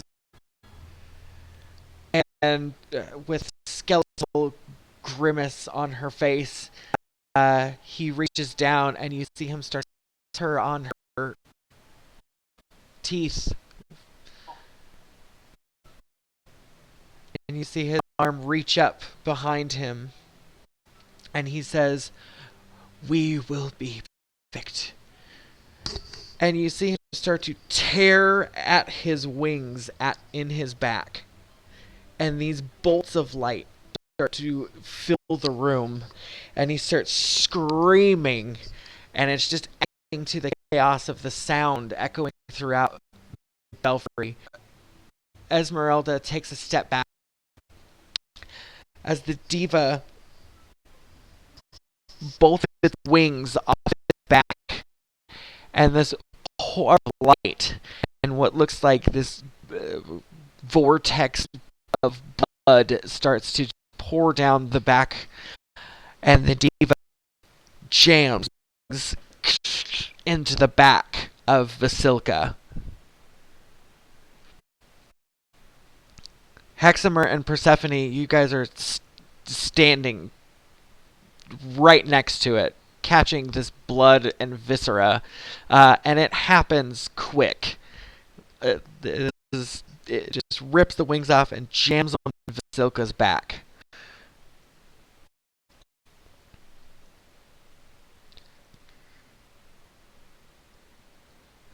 Give you a second to... That's a lot. Oh, sorry, I keep wanting to unlock myself. Sorry. Are we doing this? Let's fucking go. To the Vasilka or to Strahd? I think the Abbot's having a mad power trip right now. We might have to put a stop much further. Yeah, Strahd has left the building. Okay. Yeah, and I Strahd, call down and say, the bats have left. Strahd went home, that son of a bitch. To the Abbot then. And I will unsheath my sword. And I will... How does that work again? Casting... Can I cast a spell and attack? Does Or your is that spell only if it says require above? an action? Oh, let me see here. Let me see. A bonus action. So you can do a bonus action. I'm gonna cast Shield of Faith and send that to Taliesin, so he gets +2 to his AC for the duration. And I'm gonna go ahead and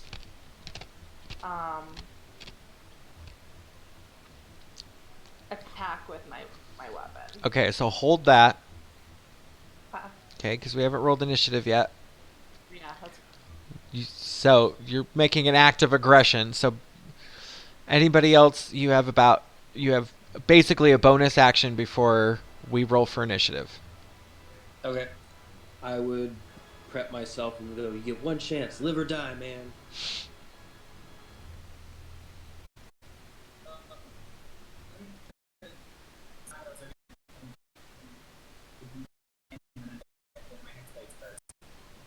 I think he just picked 40. Which one were you doing? Yeah, for your Hexblade's Curse, which one? Vasilka or the Abbot?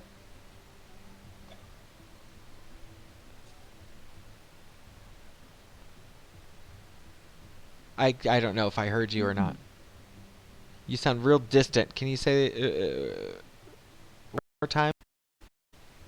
Sorry, the Abbot. Okay. All right. Yoogan.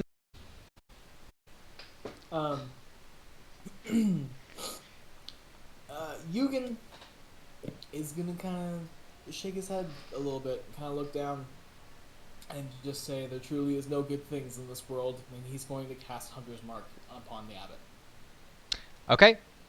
And then Bantam.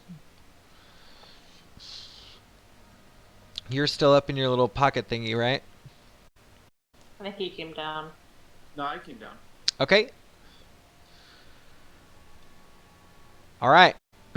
Did you a bonus action yet? Yeah, you did. You're... Yeah, just stand there menacingly and then cool one liner. Okay. What else? Not much. That's about right. All right. To use the encounter maker because that's pretty cool. It makes things so easy, Donald. I'm pretty excited about it. Just hope it works. Okay, so everyone go ahead, initiative.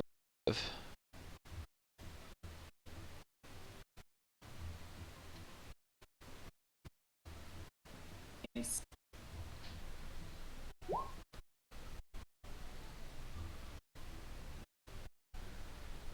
All right.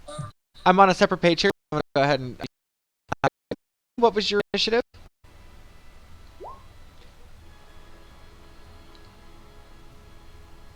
You're muted, Yoogan. 11. Yeah. Taliesin? Mine was 18. Persephone? 20. Bantam? 13. 16.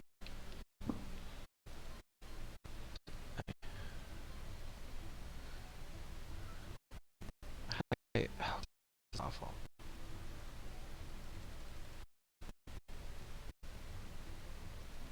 What in the fuck is going on here?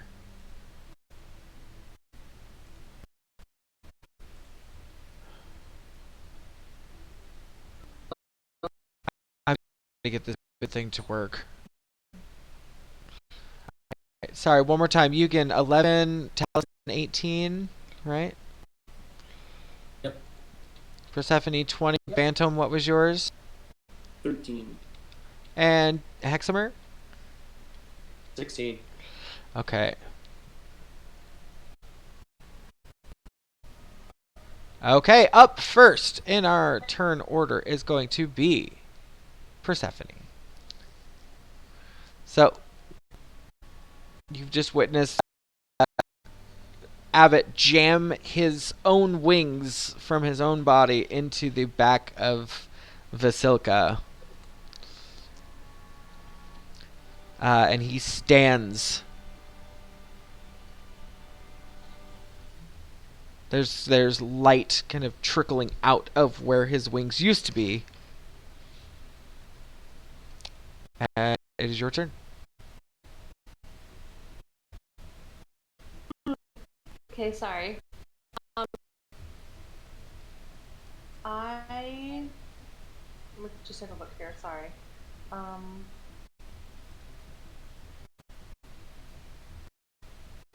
just gonna go ahead straight up attack the abbot with my weapon. Okay, what are I'm you gonna using? Where's my equipment?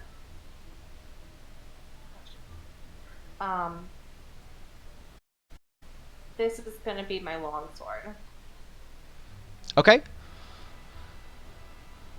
Go ahead and roll your attack.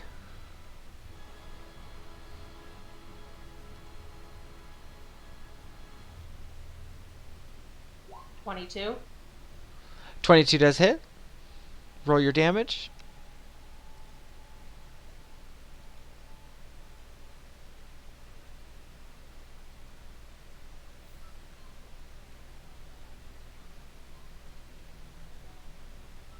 Everybody just disconnected, didn't they? No, I'm here.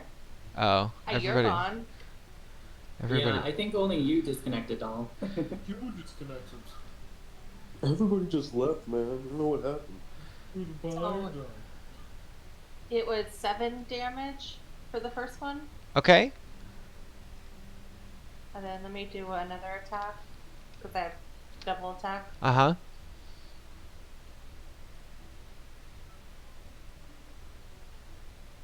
And then 17 to hit.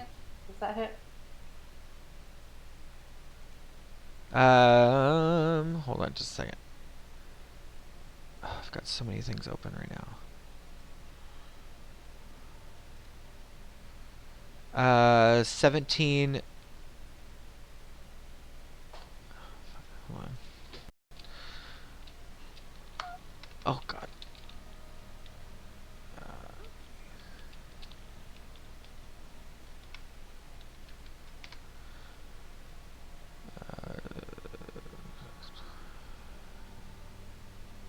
Okay. I'm sorry. I'm doing like 3 things at once. Okay. 17. 17 does hit. Yes. Okay.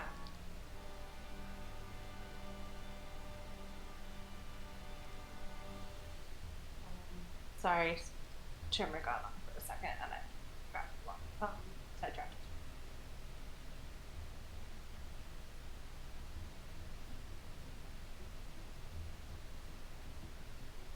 Five damage. Okay. So you go and you swing twice at this thing, and your sword makes contact both times. And there is no visible damage on his body, but he still stands and turns towards you.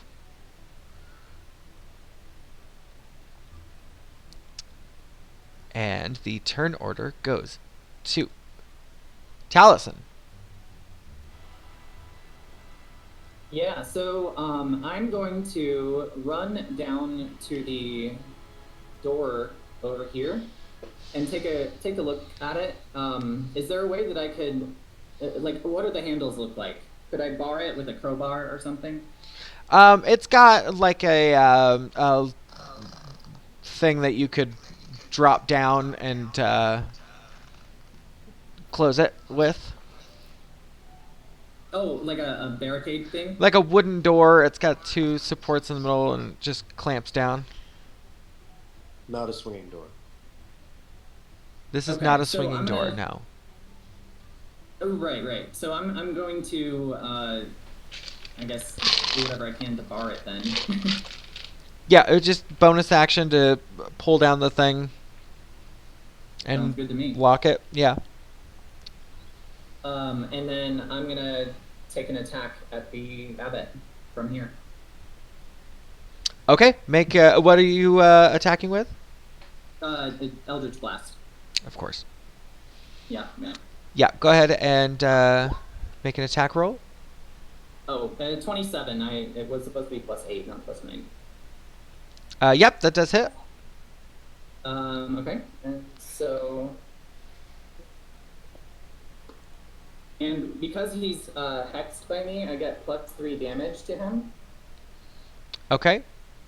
Whenever any damage rolls on him on my hexed. So this is the first beam is 10 points of damage, Okay. and then I'll attack with the second beam. 23. That does hit. Yep. Okay, so I'll attack again. 11 with the second beam. Okay. So yeah, you bar the door shut, turn around, and fire 2 at him. The diva turns now to face you.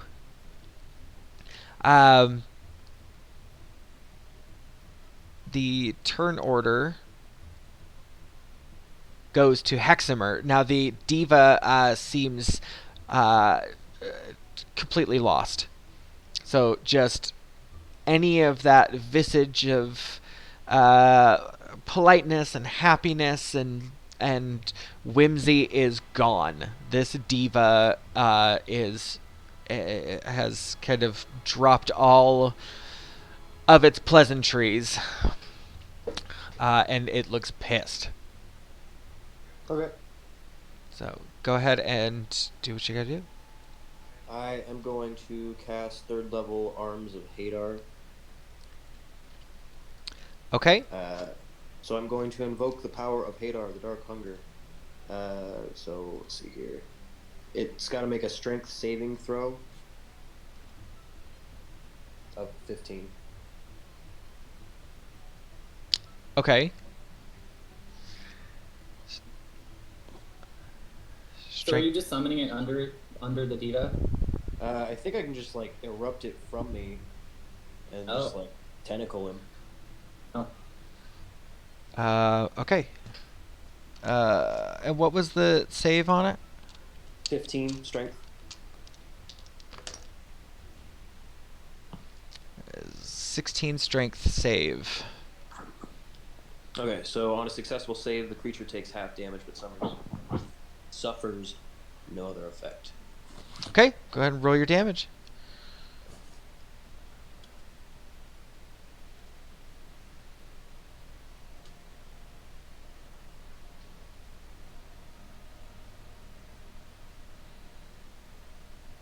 And you say it's half that?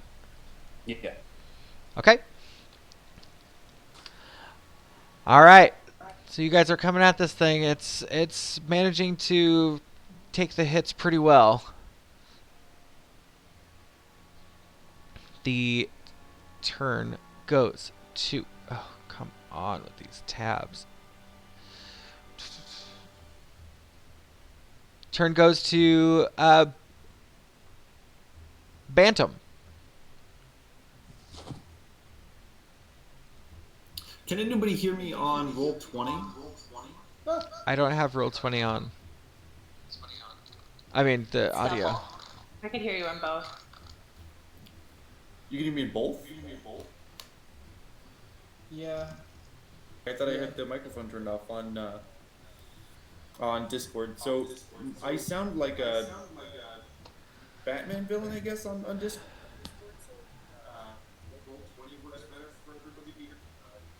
I have you muted on roll 20. Let's worry about this after this. Because I can hear everybody just fine.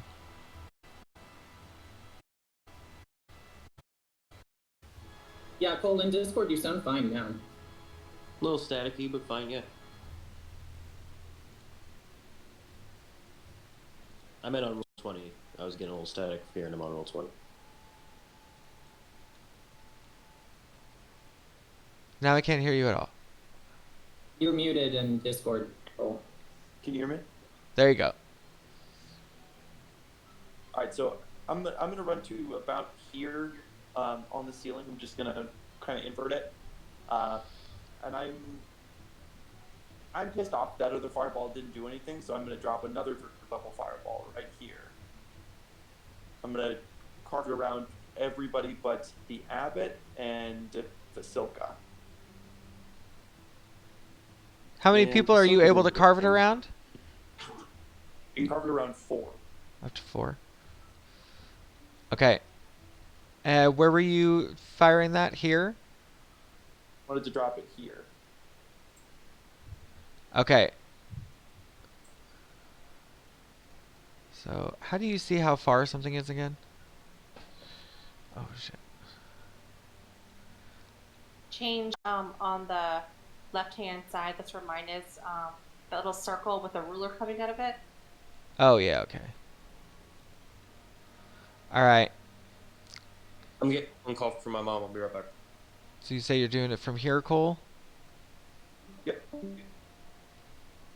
Is that it, Cloven? Who? Cloven? Our new friend? Kill him anyways.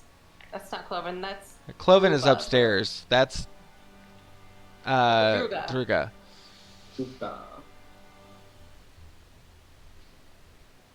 Yeah, I kind of don't want to hit Druga. So, Please don't hit that. yeah, I guess right here then. This other square, right next to it. What are you gonna hit with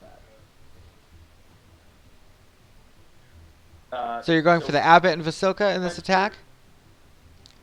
Yep, I'm basically only hitting Vasilka and the Abbot.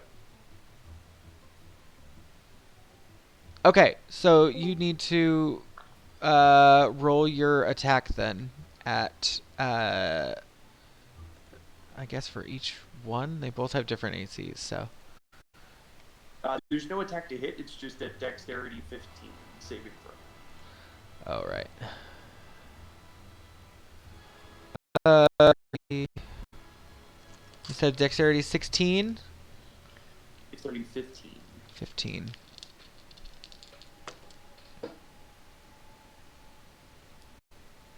Is there any kind of disadvantage if the stuff is laying down? If there's any disadvantage? Like, on the saving throw? No. They both failed anyways. Yes. Okay, roll your damage.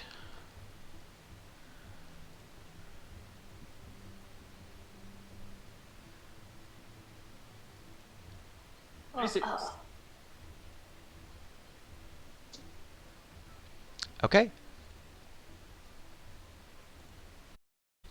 So yeah, these two here take the full damage here.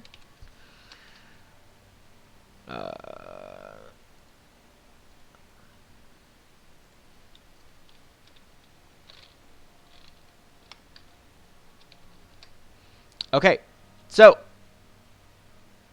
the diva is obviously quite pissed.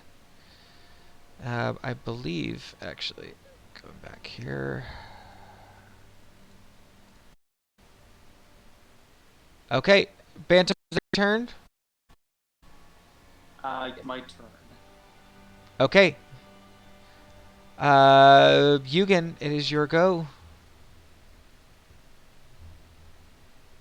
Okay, I keep forgetting I'm muted. Let's see here. So I am right here. So I'm assuming Vasilka is also a target. Abbott is a target. I am going to attack the Abbot with my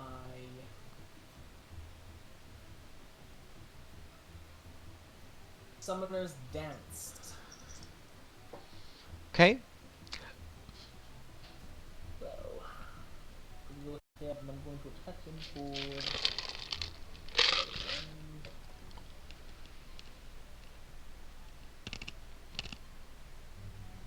Oh my gosh! That's terrible! Yeah, your attack misses. Only because Vasilka's flaming body has begun to try to grasp onto you. And with your nat 1, you miss and you are being assaulted by Vasilka. Am I taking fire damage? Not yet. Okay. I am assuming that's my turn because nat 1 means I can't take another action. Yeah, that nat 1's gonna end that. Okay. For the moment. Oh, that sucks. I've been having no good rolls the last 2 sessions we've done. The diva stands.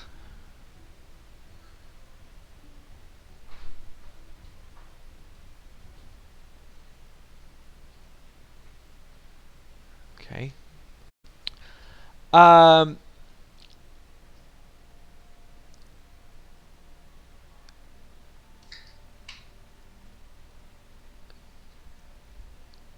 Just my things together here. Okay. Diva stands and turns towards Taliesin. And he holds up his mace towards the door and says, "You attack me for bringing back life to Barovia.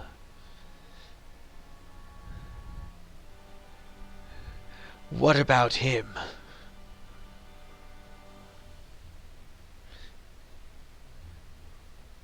If anything were to happen to any of you, do you think he would let me help you?" He's going to turn with his mace and attack Persephone.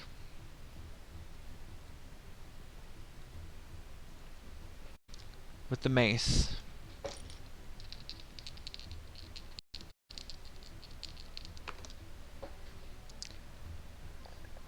First attack is a 24 to hit.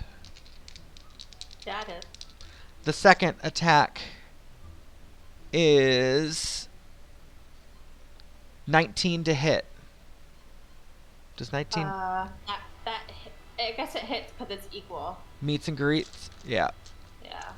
Okay. So, Taliesin, you see this diva turn towards Persephone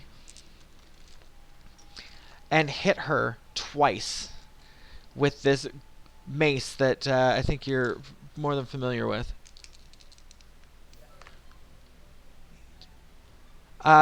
16 radiant damage. I don't know. I don't have any issues with radiant damage. Does that do anything different? You know what? Do you have specifically a resistance to radiant damage? No, and that's the thing. I was just wondering if it does anything different. No. 16 radiant damage. Okay, let me put it in. And 6 bludgeoning damage. Okay.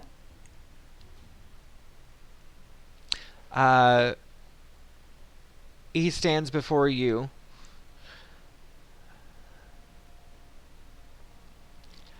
And tells you, "Have I ever given any of you a reason?" And the flesh standing behind Heximer turns and makes an attack roll toward Heximer.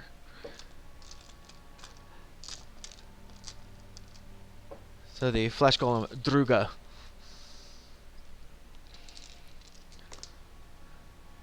I blame you, Yoogan. What is your AC again? 16. 16. Okay. This flesh golem swings once. Manages to hit with the first one. The second one doesn't hit. The first one makes the slam attack against you. 9 bludgeoning damage. Basilka makes her attack against Yoogan. Oh shit. Quick question. Do I have a chance to attack with Sentinel? Because they attacked Heximer? What is Sentinel? When a creature within 5 feet of you makes an attack against a target other than you, you can use your reaction to make a melee weapon attack against a attacking creature. Yeah, you can use your reaction for that. Okay, let me redo that.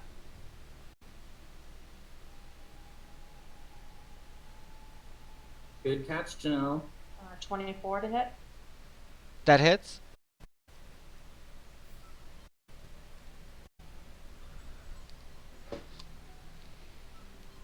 Six. Okay. You see Heximer get attacked, this flesh golem Druga, and your weapons hit against the skin, not piercing it, but enough to kind of stave it off from hitting that second time. Attack at Yoogan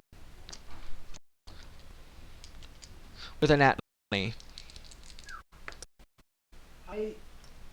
You see, I wanna complain because the dice obviously hate me tonight, but that's okay. Yeah, you're not having a good day, buddy. It's gonna be 9 bludgeoning damage as she comes down at you, and 9 damage. I'm gonna go ahead and, as a reaction, cast Absorb Elements, 2nd level. Okay. And I'm gonna have the damage of the incoming attack. Incoming fire damage? I now have, the fire damage. Okay. The 4 damage? Or like 5 damage? But we have to round up or down. You took 9 damage from the up or down? I think it's down. Right? It's down. Yeah, so it'd be rounded down to 4 damage for the fire. 4 fire damage, 9 bludgeoning damage. Yeah. Okay, got it. Yeah. Alright. Okay. Esmeralda is also here. She's going to come around the corner and ask,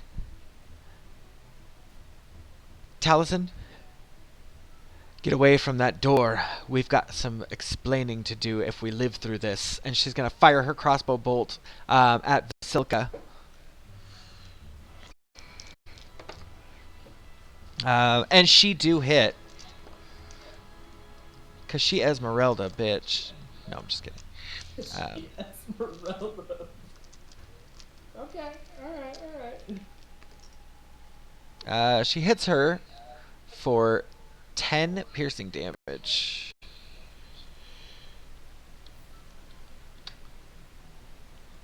Nice.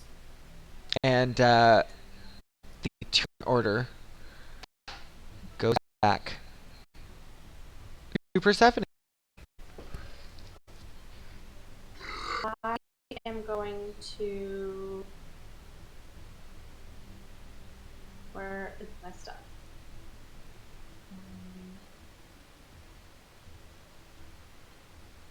Use lay on hands on me.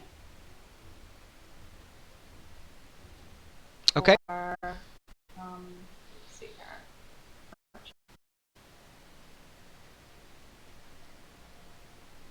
For 15. Okay.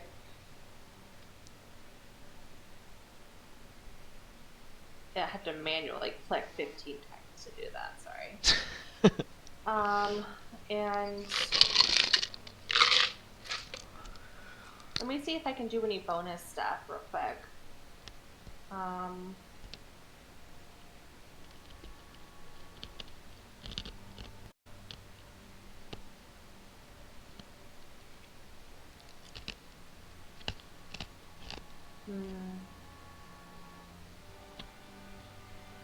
As a bonus action, I'm going to cast Magic Weapon, 2nd level, to make my weapon magical. And that'll be the end of my turn. Oh, but so you did lay on hands bonus action? No, that's my action. That's your action. A bonus action. Did magic weapon. And that's you touch a non-magical weapon until the spell ends. That weapon becomes a magic weapon with +1 bonus to attack rolls and damage rolls. And Okay. I think it's, and that's also magic. that's a bonus action that. That's a bonus action. Yeah. That's all I can do. Okay. All right. So yeah, you've taken this mace to the face a couple times, and you're coming back. Fighter. Turn. Taliesin. So, take a step up next to Esmeralda, and I say, I was just closing it behind us in case those mongrel folk came out, because Strahd rung those bells, and I'd be happy to talk once we're through this. And then I shoot another volley of Eldritch Blasts at the Abbot. Okay, go ahead and make. 11 for the first one. That does not hit. No. Right. So then the second one is a nat 20. Yeah. All right, that hits. Go ahead. Yeah. So then it's gonna be 2d20 plus my modifier, right? Or sorry, 2 damage dice plus my modifier. Sorry. So you roll your damage dice twice and then add your modifiers. That's how it Yes, okay. Yeah. Yep. So 17 damage with my second bolt. Okay. And then 2d2 plus 8. All right. So yeah, you have clearly got his attention. He takes the second one kind of directly into the chest as he turns towards you, and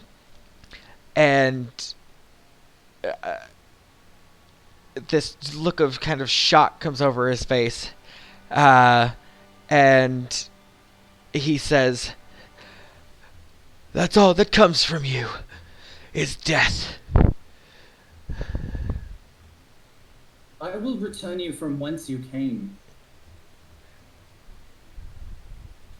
The turn order goes to Heximer. I'm gonna cast second level chromatic orb at the flesh golem Druga. Okay.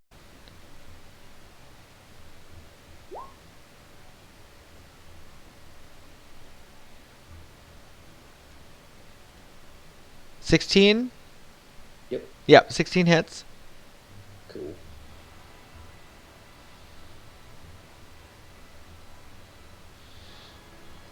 And you're doing which one now? Fire? Chromatic orb. Okay. Jesus.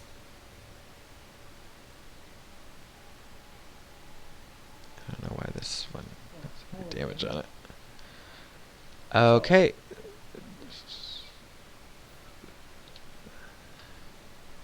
Okay, yeah. You turn around and cast this flaming spell at it, and it kind of freaks out. Yoogan, roll a Constitution saving throw as you hear your daughter screaming in pain from across the room.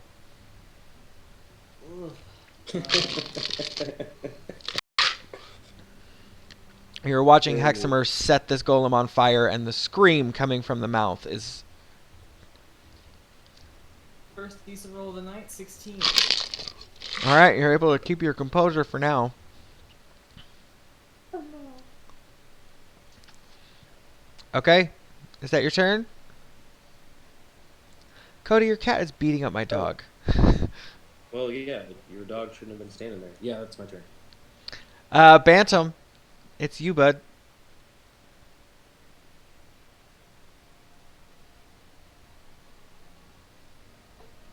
I'm going to...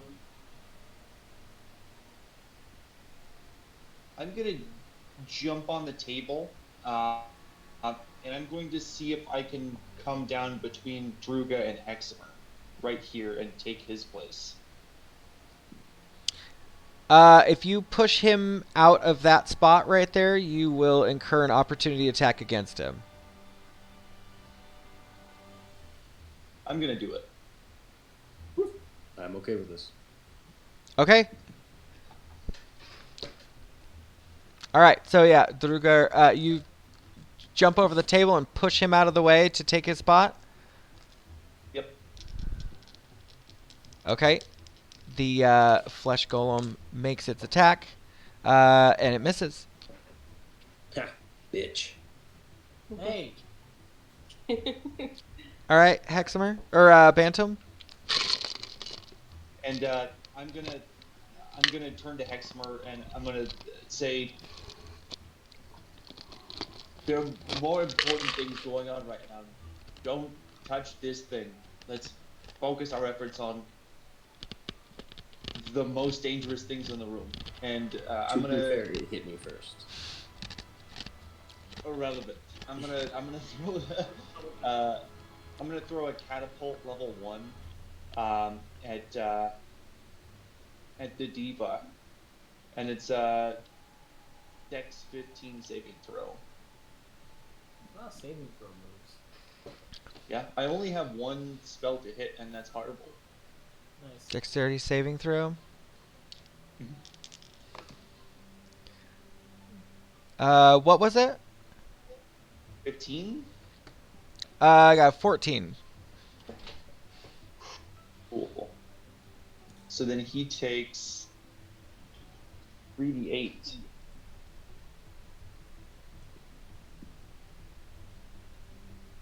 $14. Okay.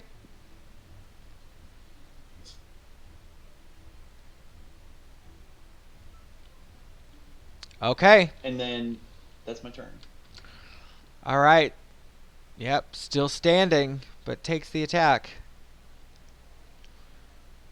Does it seem to affect him at all? Like, could I make a perception check to see if the fireball or the catapult has had any effect on him whatsoever? You could tell that the catapult didn't puncture him, but it hurt him. Okay. Alright. That's good enough for me. And Okay. then I'll have my turn. All right, Yoogan. Is Vasilka still trying to grapple me? She's trying to. She hasn't successfully, but she's still coming at your ass. So I am engaged to Vasilka current, combat wise. Yeah. Okay. I mean, she's single, so be engaged to her regular wife. You're awful. No thanks. I already have a partner, but thank you. No, the thing that I want to do is I guess I'm gonna attack Vasilka since that's the only move I have right now with Summoner's Dance, and hope to whatever Lord you pray to, Don Lad, that Oh, we don't need that. I roll a 1 again.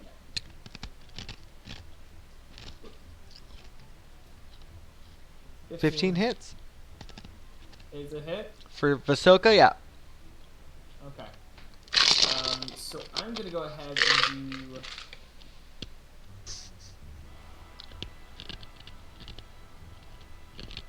model damage. So it's 1d8 plus 4. However, I also have something else. Your 1d6 bugs or whatever. Okay, that's another 1. That's fucking fantastic. And then, so basically, like, what happens is, I thrust out the rapier, and as I'm thrusting out, a bunch of bugs crawl off my hand onto the sword and ignite the sword. They literally just ignite. Because if you don't remember, my bugs are mana based. So I've seen these. they ignite the sword and like it whips into Vasilka, and then 1 second, I apologize.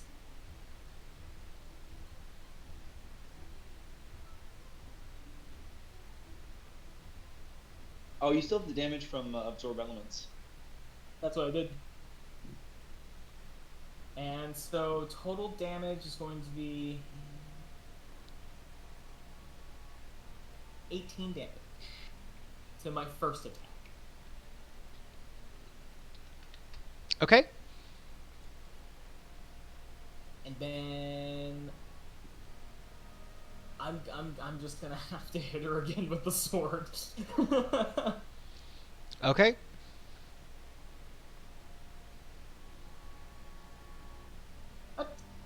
How lovely! 10 is not enough to hit Vasilka. Of course it wasn't. Why would it be? Yeah. But yeah, that first attack was pretty brutal. and you see her kind of just she's on fire, and she's got these wings sticking out of her back, and the wings, they don't glisten as much as they were when they were on, attached to the diva, but they are kind of jammed into the back, and you can see that the wings are starting to kind of like twitch, like some life is coming to them. Can I call out, like, while I'm missing my last attack? And just kind of go remember the wings! And I'm just like trying to stab into Zalka. Okay, yeah, you guys are pretty much easily able to hear that.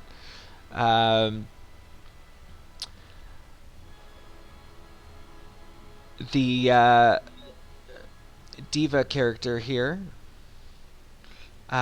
is going to turn towards the one that just tried to attack him, Bantam, and he says, "Is from Persephone, or is that just you're allowed to just turn?" Just pivoting. Yeah, he hasn't moved at all. Yeah. He just turns towards Bantam and says, "Do you enjoy watching me kill your friends?" He turns back towards Persephone, mace in hand. The first one, 19.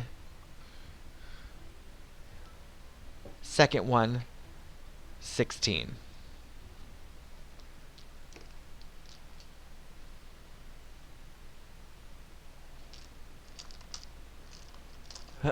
So the first one hits, the second one does not.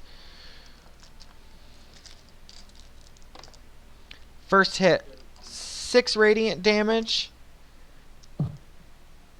8 bludgeoning damage.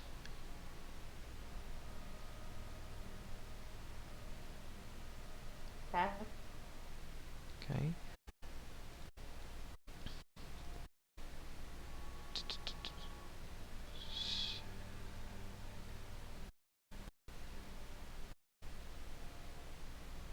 The diva turns towards Vasilka and reaches out his hand and puts his hand directly on the small of her back, and this light comes out of his hand. The light travels through the wings, exploding out of her back. The wings are now kind of fully functional. The flames have kind of burned out as this healing energy flows around her.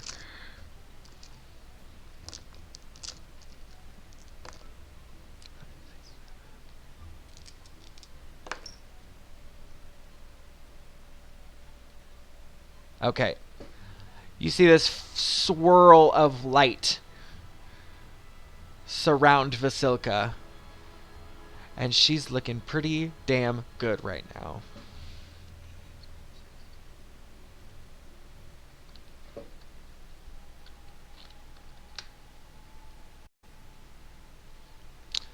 Okay.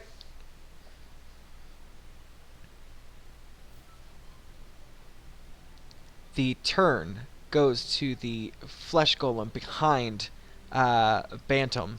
You've pushed Heximer out of the way. This flesh golem will now make 2 slam attacks against you. What is your AC? My AC is 17. I have an 18 and a 19 to hits. Oh. This flesh behind you is basically just freaking out. Girl, she's wildin'. Like less still. What was that? I said, does it seem like like a lesser issue still? I think it's confused, and I can't hold that against it. You take almost max damage from the first one, 13 damage. The second attack is 10 damage, both bludgeoning, both slam attacks on your person. Vasilka is next.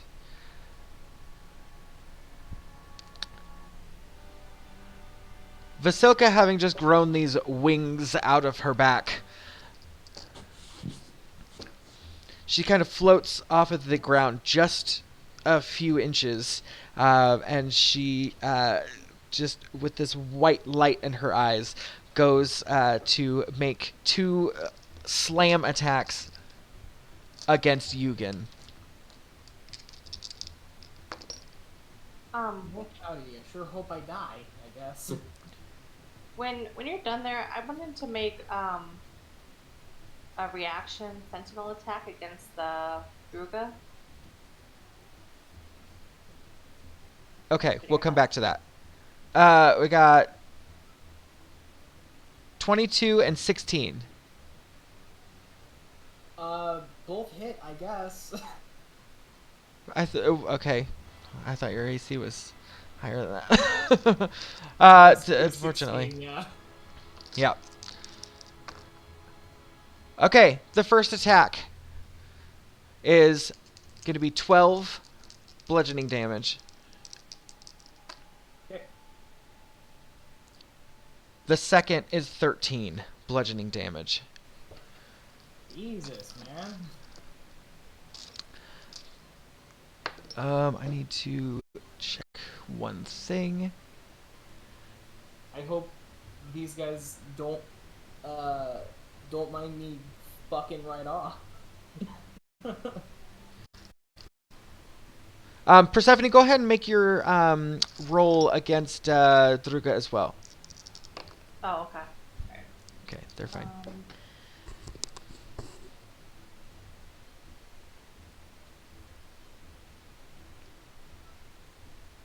Oh man, 9 to hit.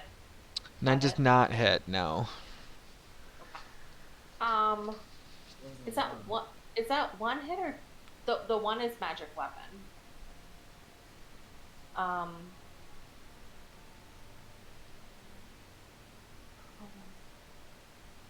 Okay. I think the turn order goes back to Persephone. One attack. Okay.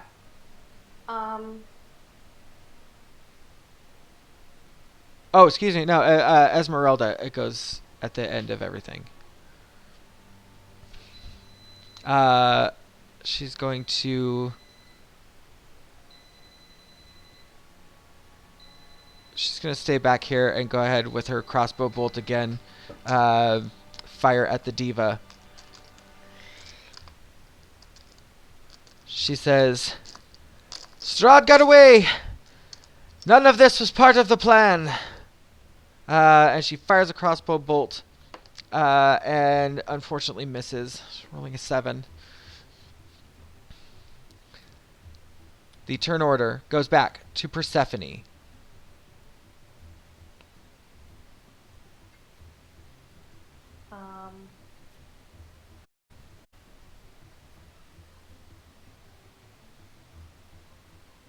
I guess. Sorry, I'm looking at my spells.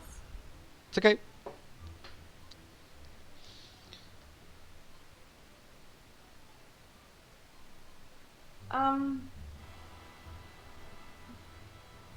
I guess.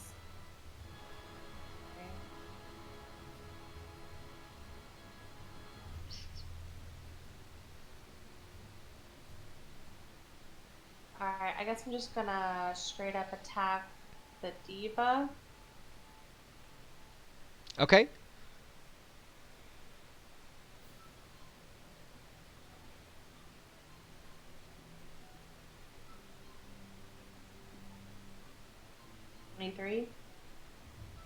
Yep, 23 hits.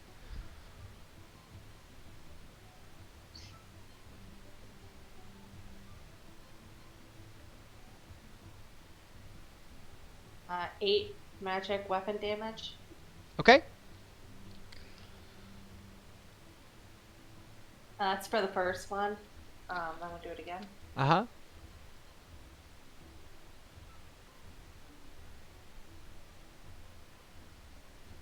22 for hit. That hits.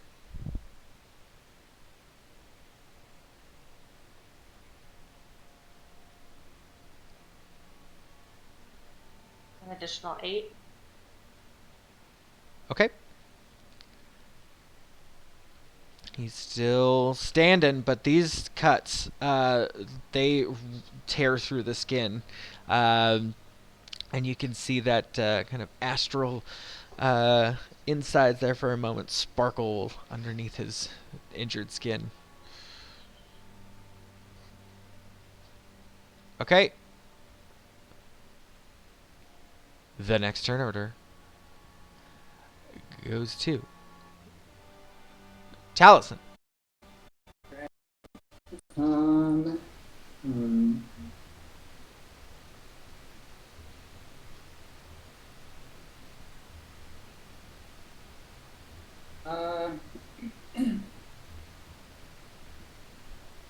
I'm gonna step up here within 10 feet of him. Mm-hmm.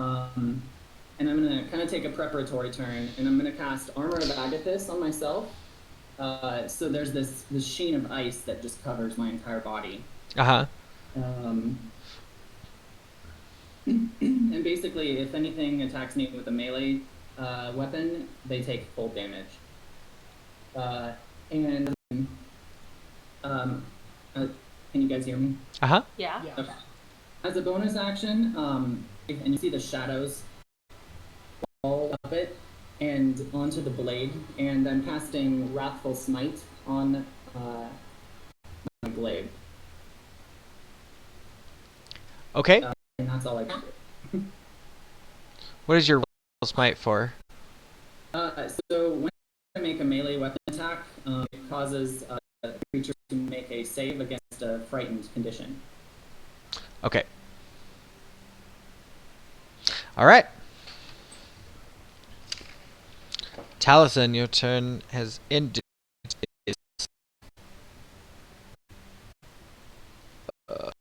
Heximer, it is your. I'm gonna throw out another second level chromatic orb, this time at the Deva. Okay. Go ahead and make your attack roll.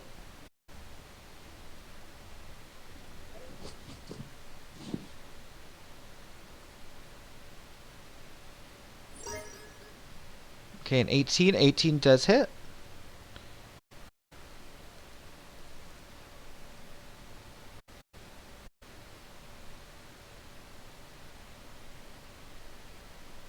Hey, thanks for the new sub.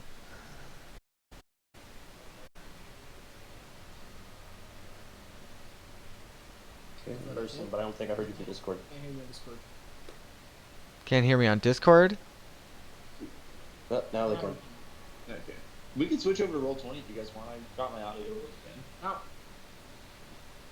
We'll do that at a break. We'll take a break here soon. But, Okay. all right.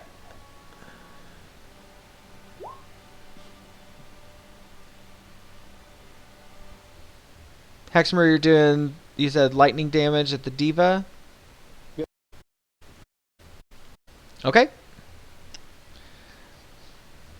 Yeah, the lightning crackles all about it, and it does take the damage. It turns towards you with a kind of a stoic stare and turns towards you and says, I came here to bring life.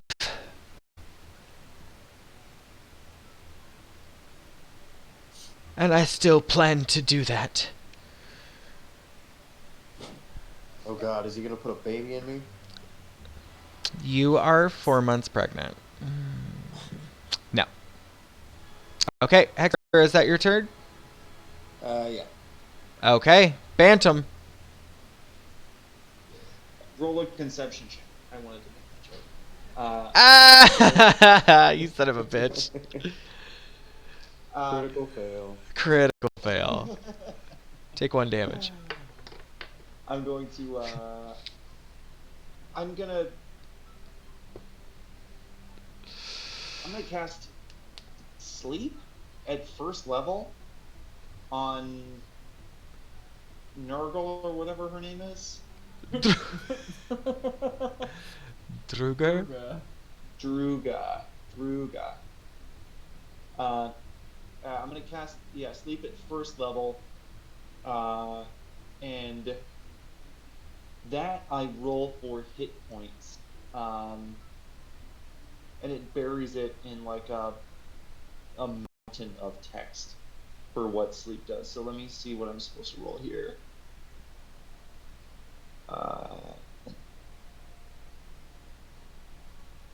Okay. Flesh golem. 5d8.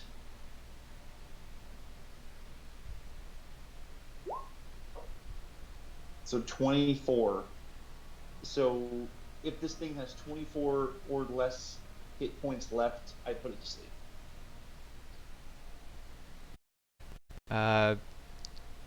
Yeah, it's still standing.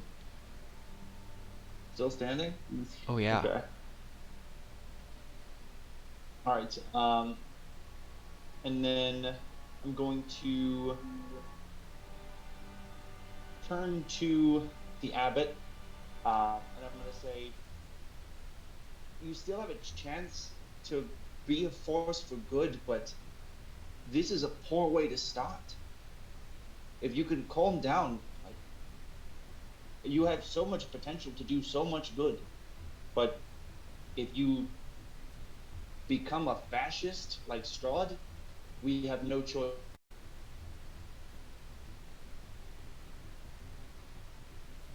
but to do this. The diva looks towards you and says, I already tried to give you all the gift of life. You, and he turns just his neck towards Yoogan, you even brought me the very body in which I used to bring your daughter back. Everybody here asked for what they got. And he turns towards Taliesin and he says, and you know very well that you oppose me and have undone what I have given these people. You have given them nothing but fear, terror, and more fear, which just adds to the oppression that they feel here in Markovia.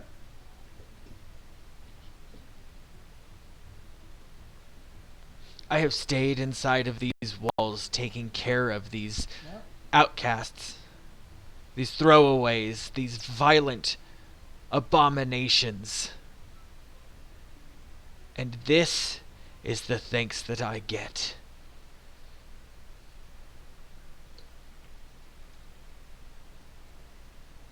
Turn goes to Yoogan.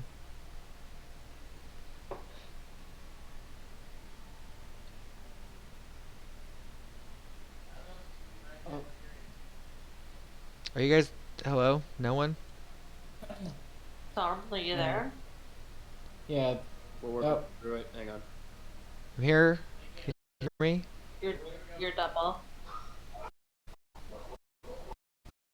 You guys hear me? Yeah. Now? Remember.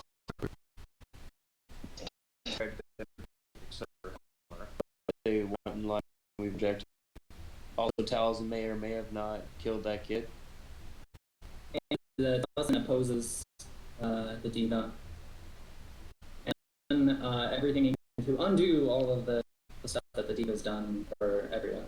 Okay, so yeah, I literally heard everything. Okay. Before he Stephanie, he turns back to you and he says, you too have the holy sight. look at him and prove me wrong.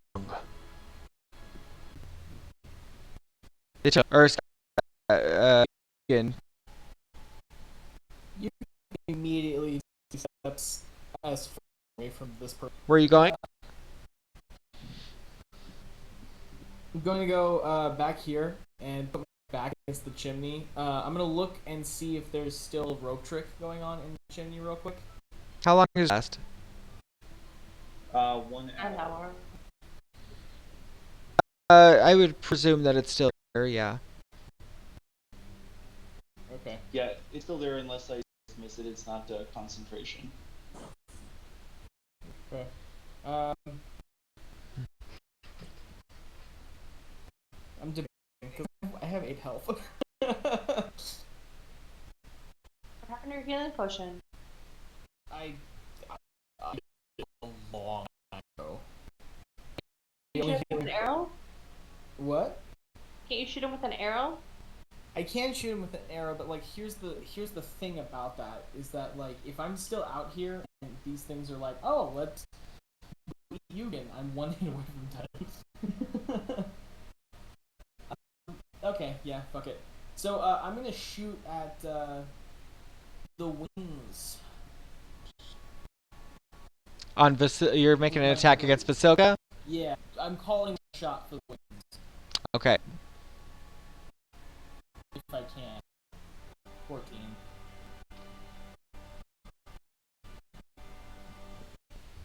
Uh, 14 does hit, yes. Alright.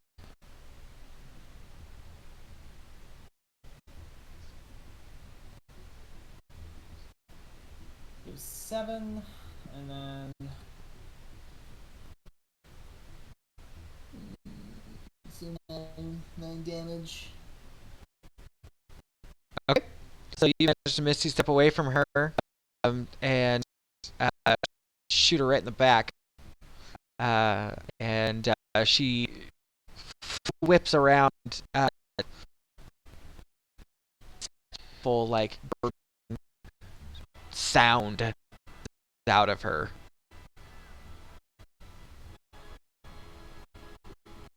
I can still Yeah, you are underneath it. You would step on fire.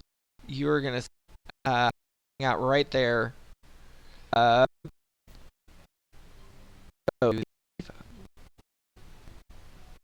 It's kind of bugging out. The diva goes to attack Persephone. Or, excuse me, I'm going to change this about. Sorry, the screen is like freezing up for some reason. Can you guys hear me? hear you. The diva is going to turn towards Persephone and says, "Then stop me now." And he's going to take the way towards Taliesin. Persephone, an opportunity of an attack on the diva with your weapon.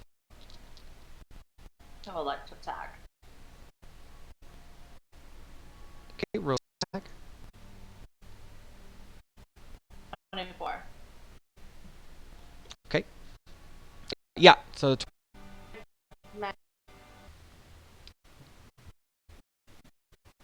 okay. So, yeah, you hit him across the back as he steps away. And he steps up.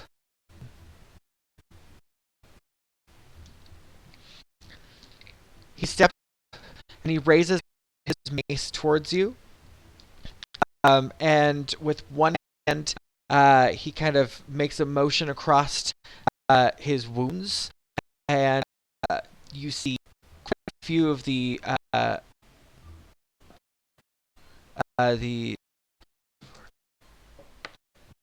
oh shit, that's not the right dice.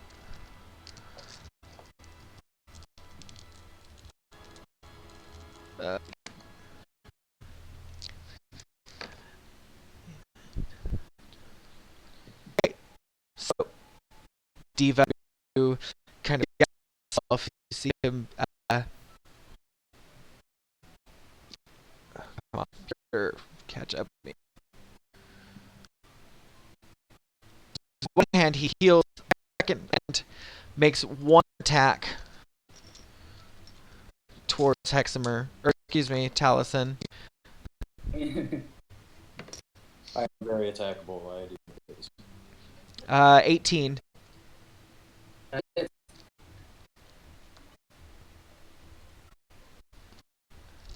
Attack hits me.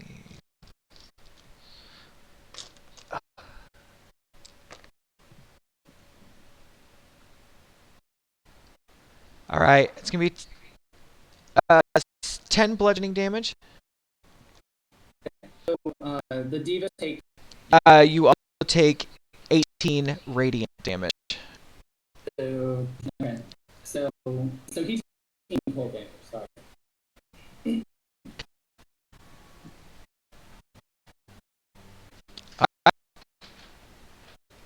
God, it's just finding. Let me change the HP. Okay. So, the Bantam triggers.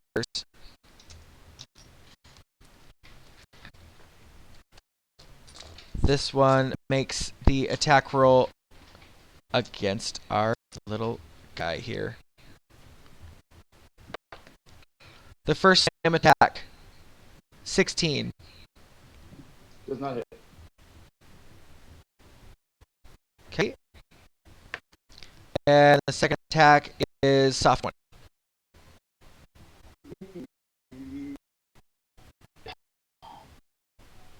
Okay. Attack. And thistles and begin to kind of snap and break apart, and it starts to kind of grow in size a little bit, and it lets out this awful scream. No longer sounding like a little girl. This sounds like an amalgamation of people screaming in pain. This flesh golem has burst into a rage.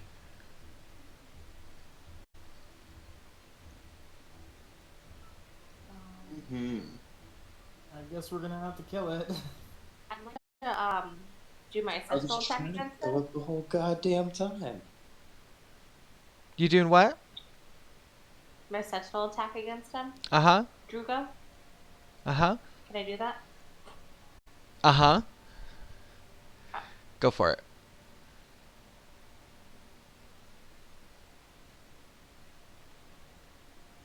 $25. Yeah, 25 hits. 12 damage. 12 Okay. magic weapon damage. Gotcha. Okay. So that flesh golem attacks, and Vasilka here is going to follow her abbot and attack Fair Taliesin. 2 slam attacks. God, we're getting destroyed. First attack is an 8. Second attack is a 24. 24. The 8 misses, the 24 hits. She's coming at you again. She is starting to take on this angelic look about her. Her skin is starting to truly heal, and her skin is starting to become this gray color, and the wings are magnificent. They're lifting her off the ground. 18 bludgeoning damage. That's max damage. Okay. And yeah, so the first one missed. Esmeralda is going to take a moment to step forward, and she is going to make 2 attacks with her, one with her sword and one with her rapier. The first one rolled a 19. Second one rolled a 2. All things in balance. But luckily that was the rapier weapon, and she is proficient. This thing is taking 12 magic damage from the first attack. The second attack, she goes wide, but she's armed now with sword and her short sword. The turn goes back to Persephone. I'll head and move to here next to Taliesin, and I'm going to, let's see here.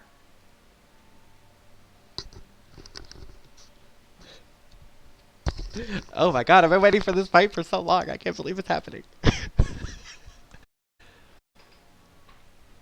Chris, how much health do you have? 19 left. I have a mini of the diva. Okay. I'm just gonna go ahead and attack the diva. I'm gonna, you know what? Hold on a second. Oh god.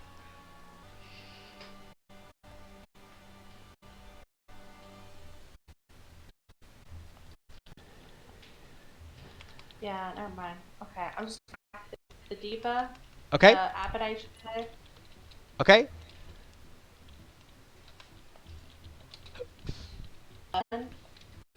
11 did not hit the diva.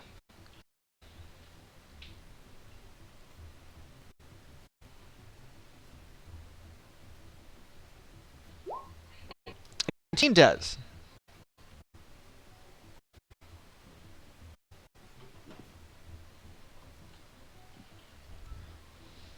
$11 magic weapon damage.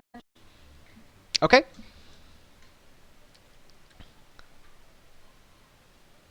Yeah, that makes him kind of a step back.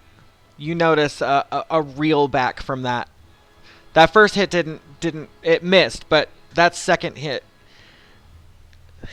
makes him look real uncomfortable.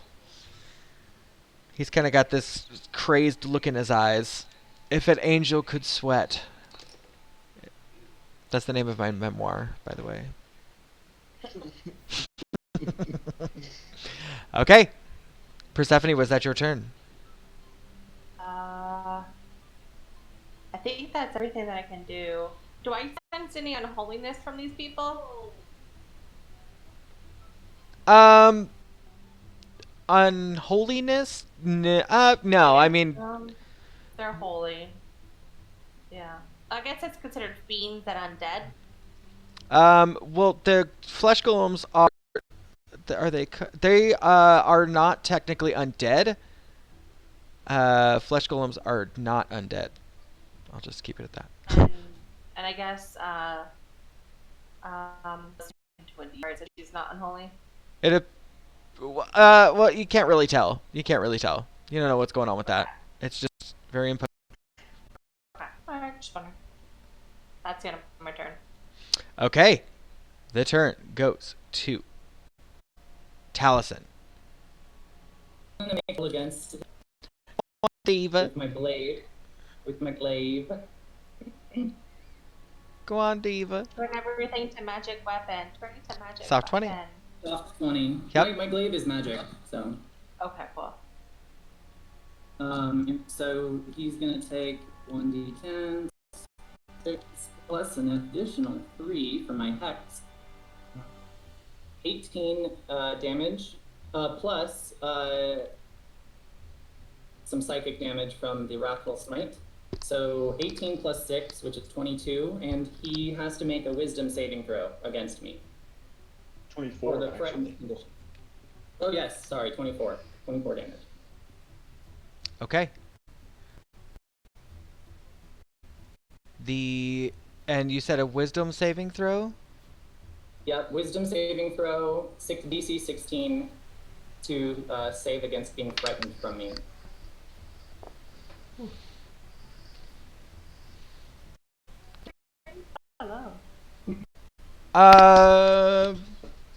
26. That saves. So, so I'm guessing he's still standing then. Yes. And I'm gonna turn over to Vasilka and I'm gonna attack her with my packed weapon.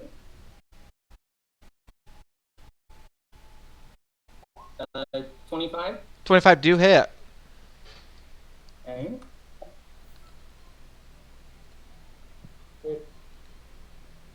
So she takes 16 damage plus 5 psychic damage, and she has to make the wisdom saving throw as well.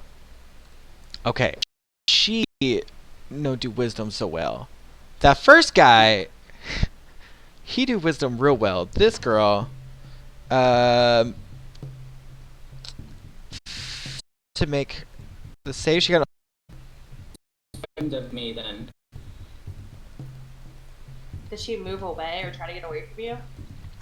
Okay, so the though she fails, it appears that she is unaffected by frightening. Okay. Well, I tried. Unaffected by fright. I still did some. For sure.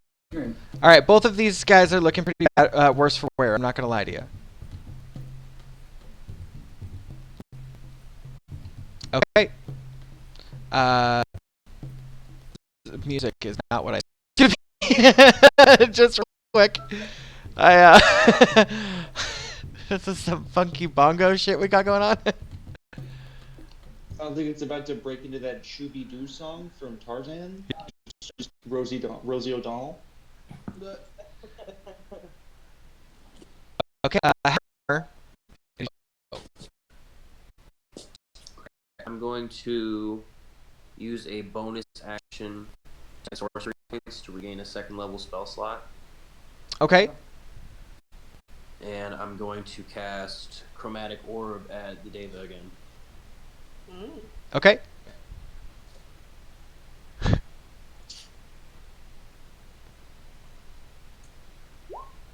Ooh. Damn. Oh my gosh.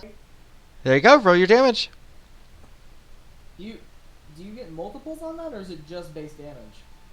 I don't know. How would I know that? Like, is it just a base damage or? Is You it roll like your base damage, and then your 3d8? you roll your base dice twice, and then add your modifier. So you just double the attack. Damn. So that's Roll the that first again. one. Yeah. You obliterate him. Jesus. And then add your modifier. So that's +7, and then I actually want to burn another sorcery point and roll that 1. Hold on. What do you used? What did you use to attack? Chromatic Orb. Okay. What? Yeah, why is there damage. 2 rolls? Oh, for the 2 base rolls plus the 7. I got you. Okay. And then I'm just gonna go with lightning damage again, and then I feel like I was just rolling something else. You were burning a sorcery point to reroll that 1. Right.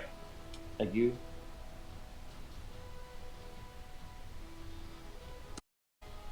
Wow. Jesus. Yeah, it works. Good rolls. Okay. Holy shit, Heximer. Holy shit. I'm just trying to figure out how much damage it is, and 22. So that's 19 plus 22 plus 7? I think so. 40.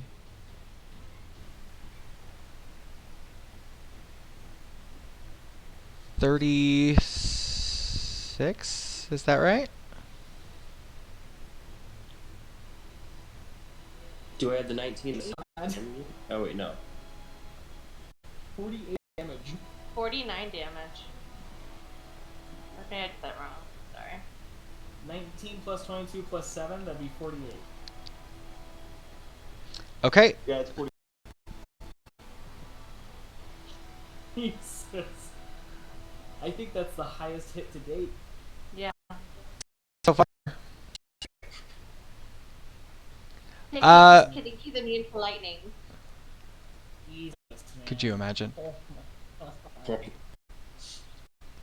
God. Okay, so yeah, you step out with your chromatic orb and blast the diva, and it's pretty shocking, especially to the diva, and it turns towards you and looks at Persephone and says, "Nothing. It's Heximer. Your burst of magic here has killed the diva, and with this just kind of spectral light, this just kind of starts to fill the room.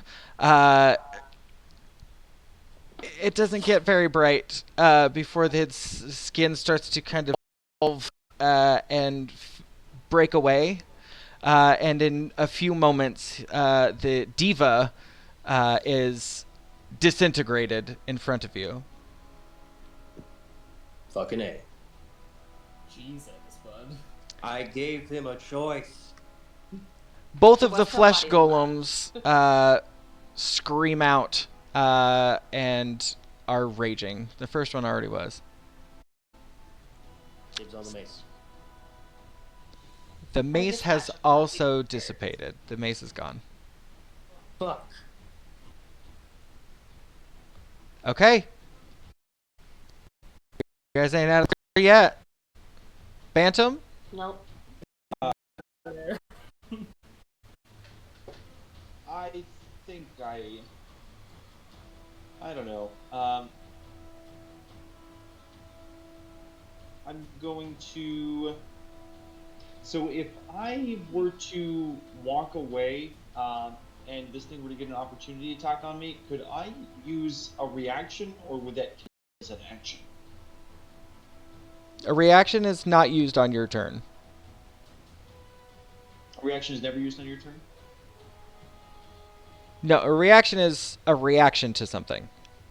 So, Okay. if you were to step away from him, the flesh golem will get an opportunity of attack on you. Okay. I'm asking because I have a spell that's a reaction that would raise my AC momentarily. But I guess I will instead. I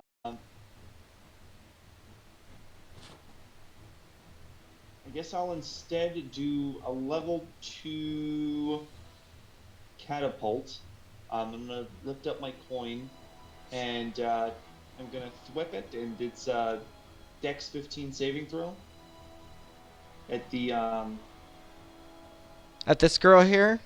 At this pretty girl here? oh yeah. Dexterity is not the strong suit. No, 3 total. Beautiful. So then I'm going to roll.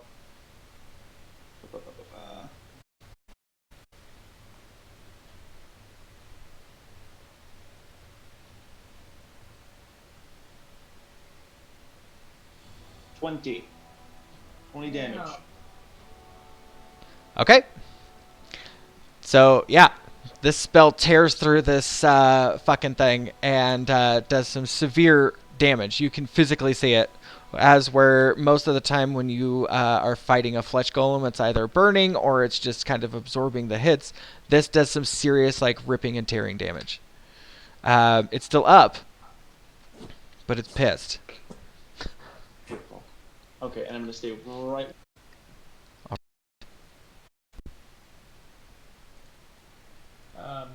Okay, so I assume I need to make another Constitution check. For what? It's now like inhuman screaming. I don't think you could recognize your daughter screaming for that. Yeah, no. It doesn't sound like that. Okay, I preemptively rolled. My bad. I'm sorry. Is that your attack roll? No. That was my Constitution saving throw. Oh, yeah. No, fine. Because the diva has died, I'm going to move my to the flesh golem. I'm gonna fire an arrow at the flesh golem and just kind of under my breath just say like I'm so sorry. I'm so very sorry I did this to you.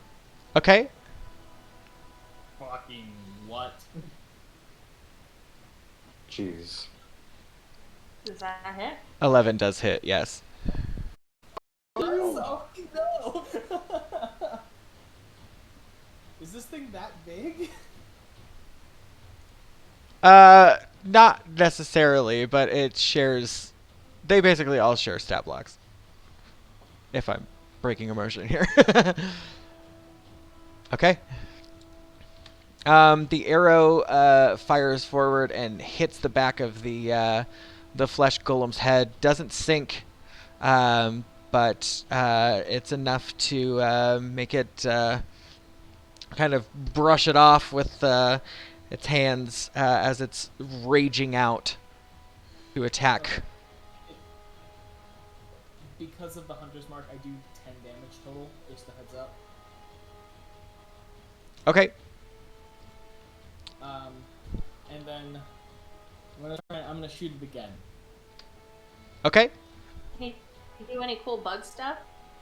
You do any cool bug stuff? Yeah, that's what the... That's Hunter's Mark. Yeah, that was hunter's mark.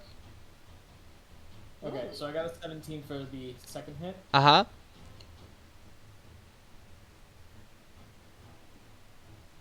I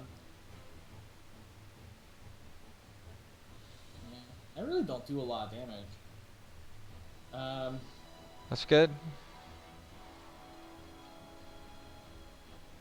And then on this one, a bunch of ants are gonna crawl out of the arrow and start biting. So that's going to be 16 damage. Okay. So, again, you knock it in the back of the head. This one manages to stick between what looks like some stitched together flesh, and it kind of tears it open enough for the ants to get in and start biting away. Okay, that's sad, but okay. This is a sad fight. Hey, you guys are working. The turn goes to the flesh here. Druga. We can just call it Flesh Golem. Druga's too sad. Oh no. Oh no, it's Druga's Druga. mothership. A flesh golem too. Druga makes a smash attack at this tiny little bitch that's been attacking him right in front of him. No offense, I like you, Bantam. Yeah, thank you. I know God. Ooh, 21 to hit. So I'm going to cast Shield as a reaction, which raises my AC 5 points until my next turn, which brings my AC to 22. 22? Damn, buddy. Yep. Okay, so that's the first attack against you. The second attack is less. So yeah, it definitely hit at you, but you used your shield just in time to kind of stop it from smashing you. This other character here, Vasilka, is going to make its attack. It's 2 attacks on Taliesin.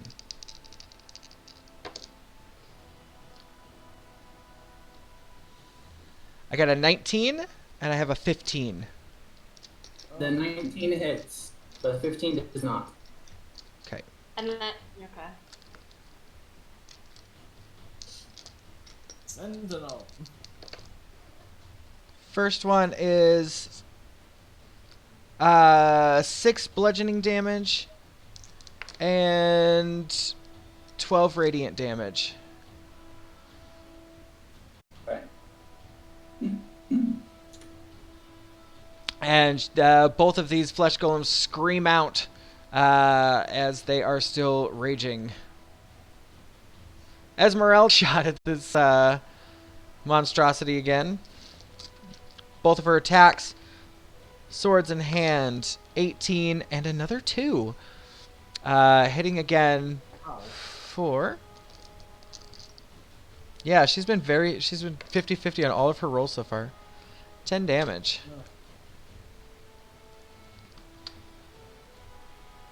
Okay. So great. Yeah. With both of her weapons, she seems to be pretty pissed off, but she is still up. Turn order goes to Persephone. Taliesin, you only have like 1 hit point, right? Yeah. Okay, let me see here. Damn. I guess I will go ahead and like touch his shoulder and infuse lay on hands pool. Okay. Real quick, before you do that, roll a Constitution check for me. Me? Yes. Okay. Let me see. Constitution.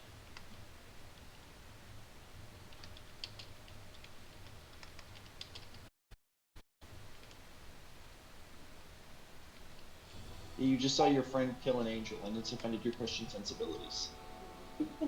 20, natural 20.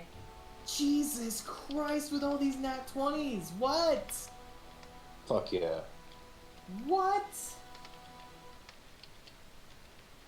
All this holy power is infusing me with more holy power? Oh No, my I had it. God. I blew up that Deva and all its holy power transferred. Could you imagine? That'd be fucked.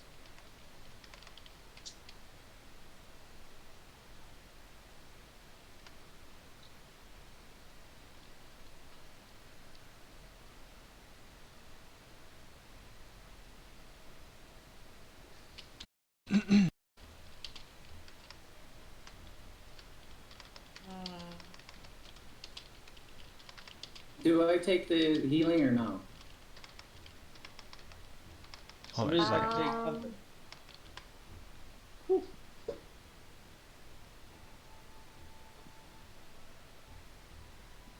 No, I don't heal you. Okay. Let me see here. If it's a secret, don't say it out loud. I know, I do that a lot, Doug.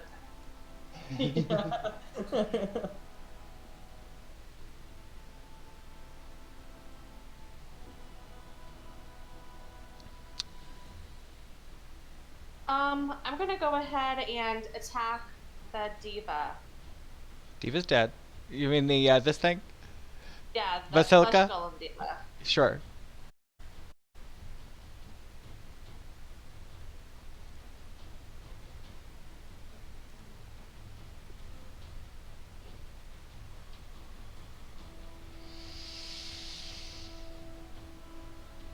Alright, I'm gonna confuse my numbers. Oh, 1. Yeah, one. Yeah. So you go to. You're using your magic sword or whatever. Lord. You go to swing at her, and she manages to slam your wrist, and your sword flies out of your hand and flies underneath this chair here, sliding across the ground almost 15 feet away from you underneath the chair.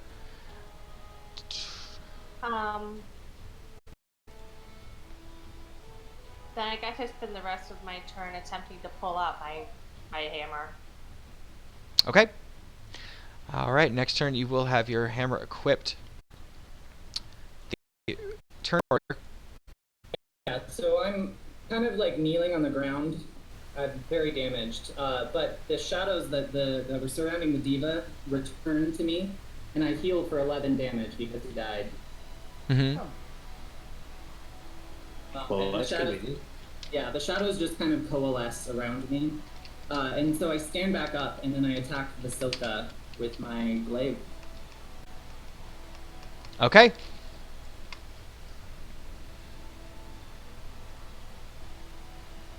Nat 1 for my first attack.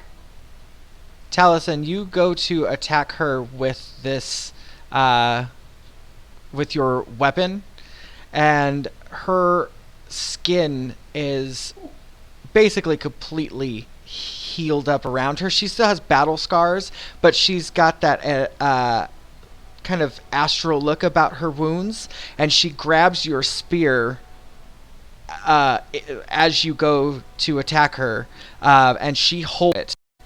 Natural 1 is going to end that action. Okay. So I normally have a second attack with it. Am I able to do anything? You'd need to make a strength saving throw to get your weapon back from her.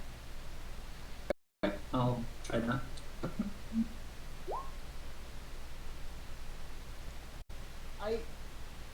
I cannot believe it went from a nat 20 to 2 nat 1s. 10.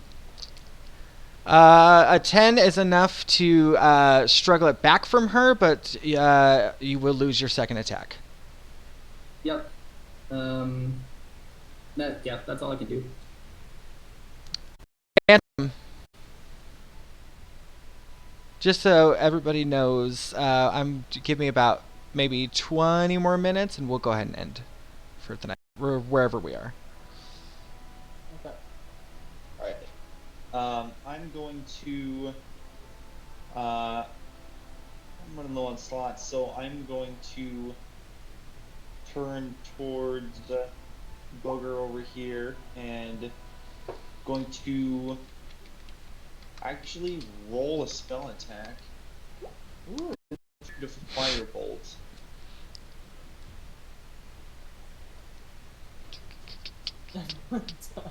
Dead. Dead. Top 20. Damn. Okay, yeah, that definitely hits.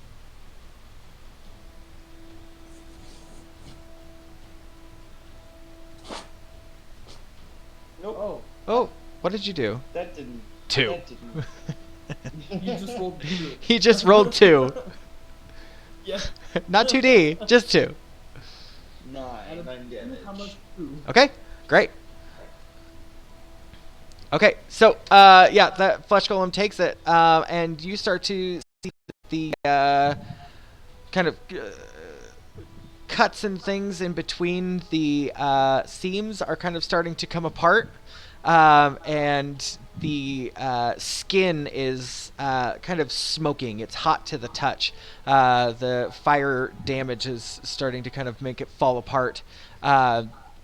And one last time, Yoogan, you need to roll a constitution check. This mound of flesh, smoking flesh, screams out, "Daddy, it hurts!" Hey, 19.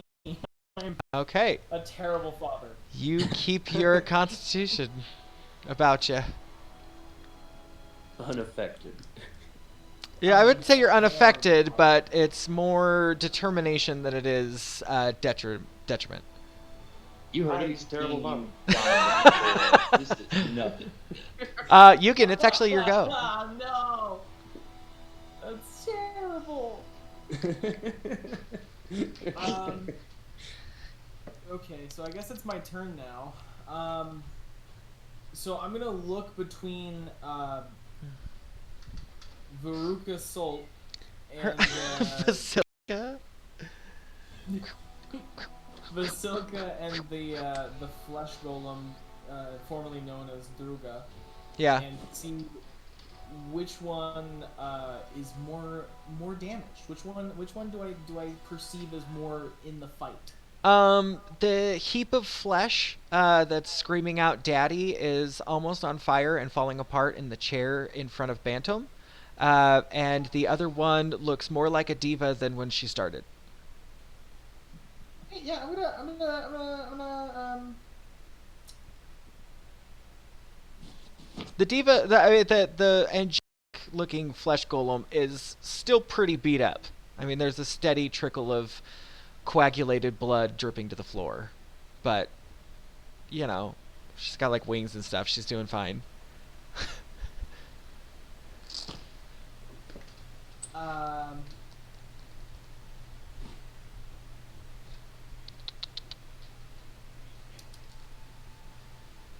Okay, yeah, I'm gonna you talking, attack the Heximer? flesh golem. What? I don't think so. Did I? What's up?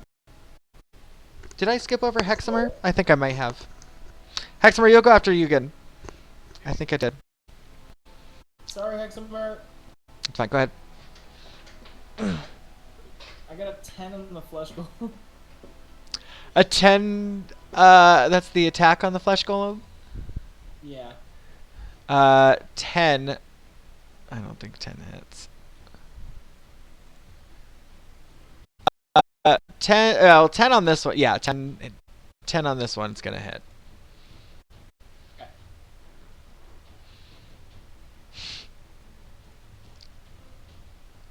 Sometimes you just have to take into consideration that it's a steaming pile of flesh for its life.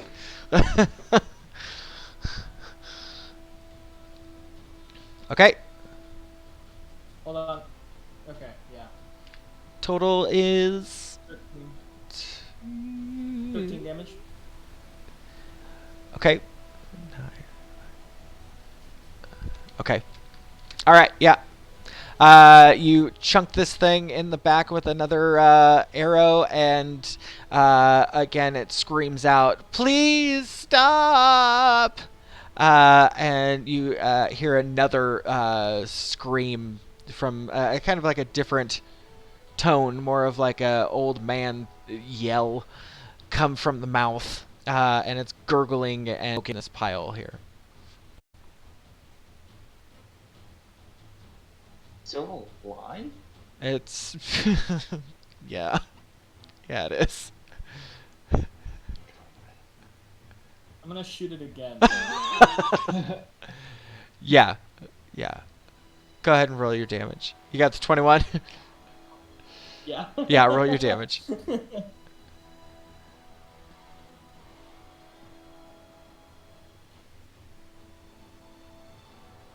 13 again. Okay.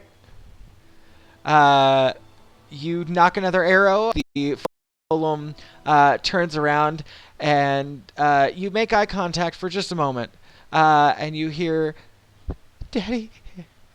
Your arrow pierces through the forehead, completely through, just barely missing Heximer standing behind it. And the hunk of flesh falls to the ground into basically a steaming, a steaming pile of flesh at the feet of Bantam. Yoogan is just gonna kind of collapse and just kind of curl up into a ball. Okay, Yeah. Heximer. After that, it's just done. Can I hit the not diva from here without hitting Persephone? Yeah. Okay. I'd say I'm gonna cast third level chromatic orb. Jesus. Third level. Third level? Yeah. Who wants to overkill it? Could you imagine if you cast a third level for that nat 20? Like, oh my god. A 26 does hit.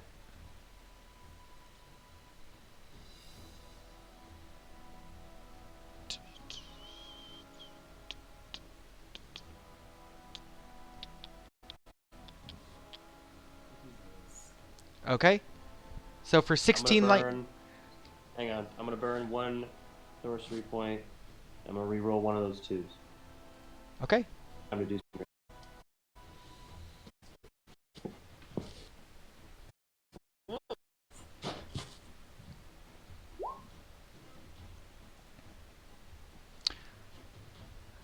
Okay. So what's your total damage?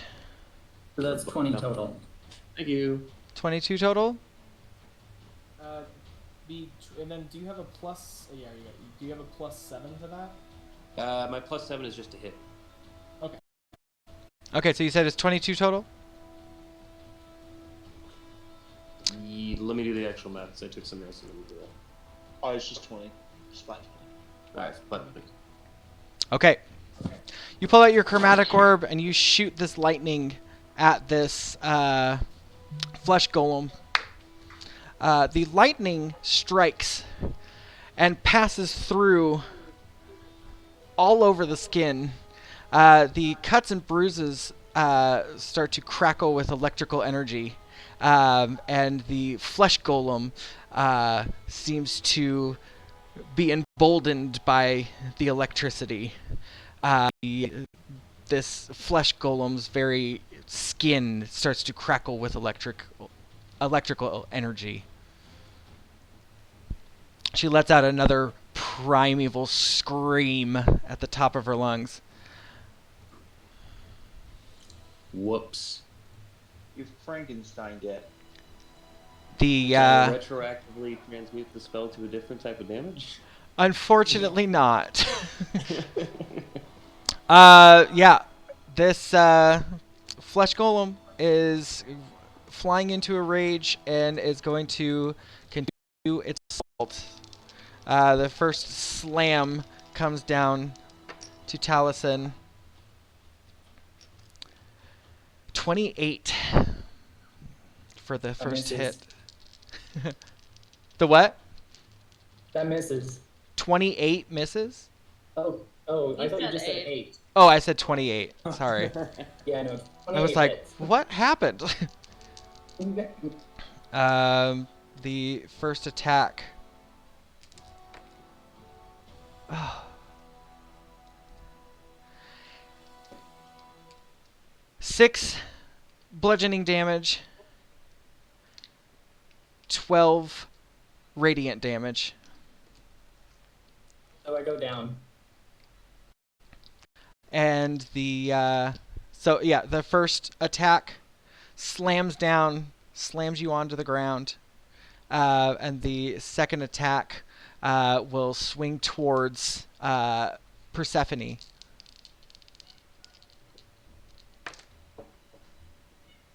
Okay. Soft 20.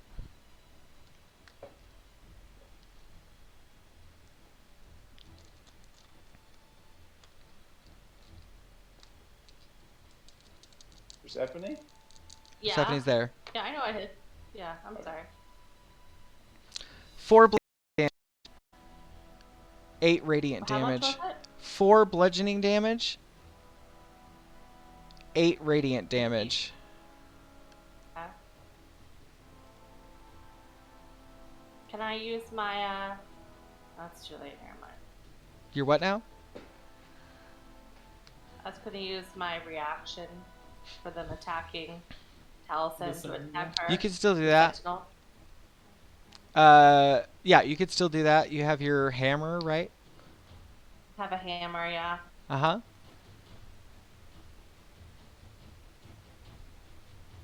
Just make a simple weapon attack.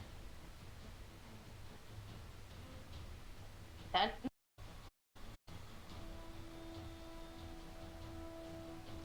10 does not hit Vasilka. Okay. Okay. Esmeralda is standing right beside her as well. Come on, Esmeralda. Do something. 1 hit, 1 miss. But she keeps hitting with the important one, so that's good. All right. 8 piercing damage against the flesh golem. Okay. Now, goes back to the longest fight.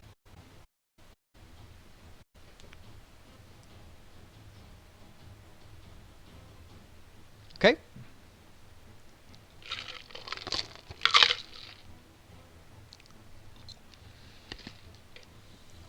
So, did not heal Taliesin, but I put that in my lay on hands that I did. So I'm just, For your left hand. yeah. And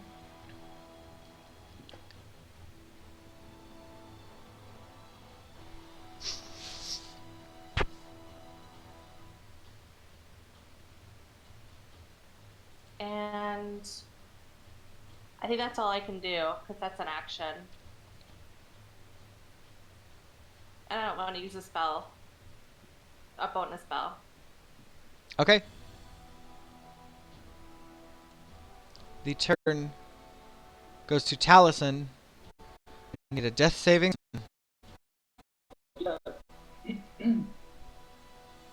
That's a fail. We have our first fail. Okay.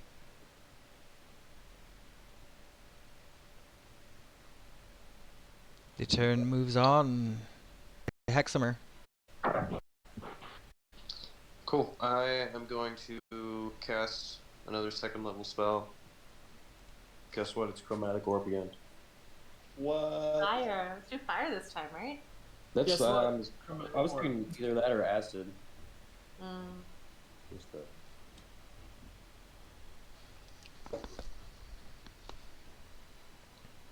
Melt the wings! Heximer, melt the wings! Donnie, tell me about my business. Excuse me? I said, tell me about my business. Oh, I didn't 17. say- Yes, sorry. 17 hits. I'm all just spacing out Okay. like, I can't wait to see what happens next. Like, oh, wait, that's me.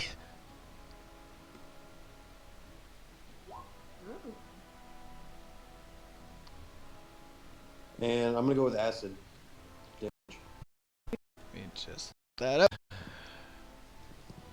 How does this thing respond to psychedelics?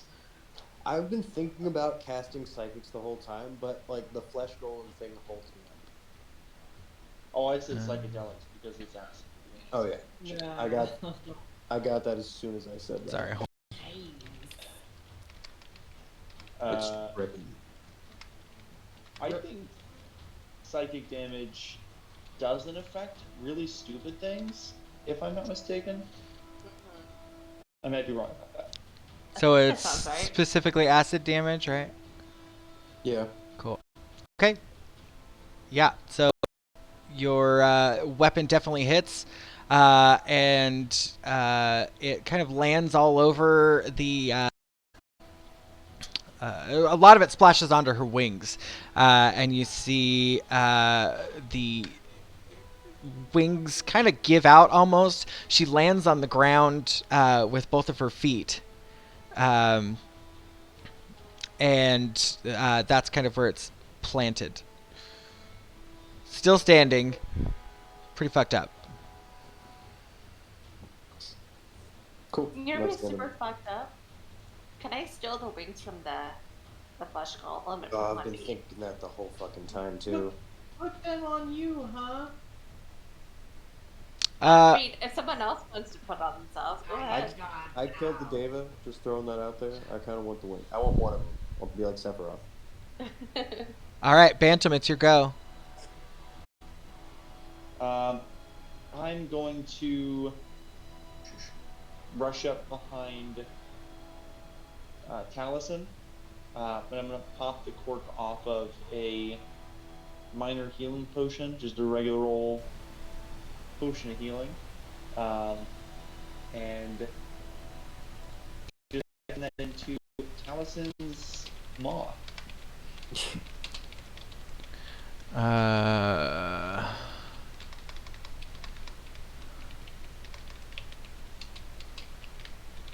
I'm just looking something up real quick.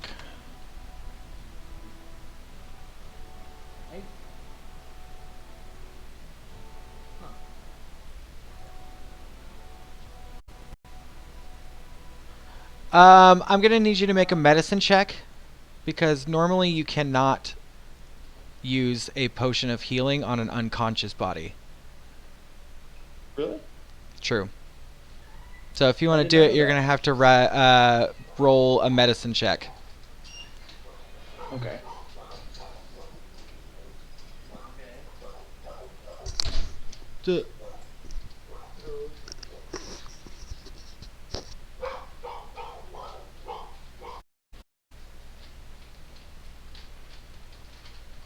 Hello. 15. Okay. Yeah, I'd say a 15 would be enough to bring him to 1. 1 HP, still unconscious. Okay. All right, as long as we're out of the death saves, that's fine with me. And then since that's my Or action, prone, so you... can I get in front of him with like my bonus action, or like lay on top of him like a grenade? Is that a thing? You won't be able to occupy the same space as him. He's prone at the moment as well, so he's splayed out. If you want to try to pull him away, it will occur an attack. If you want to try to pull it away and switch places, it will occur an attack. I think because I'm a little guy, or no, never mind.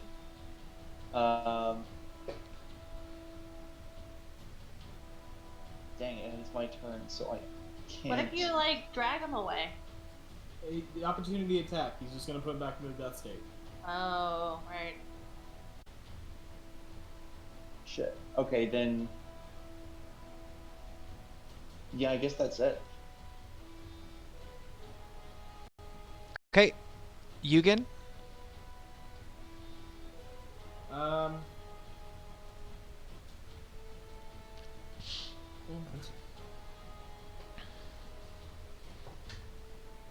Hold on. This is more for me.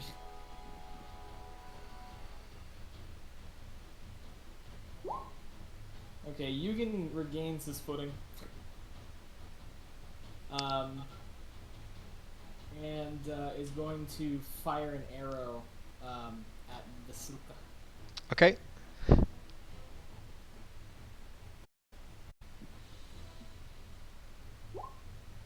$15? 15 hits? Oh, by the way, after the flesh golem died, I moved my hunter's mark over to this person. Like after I gained my footing back.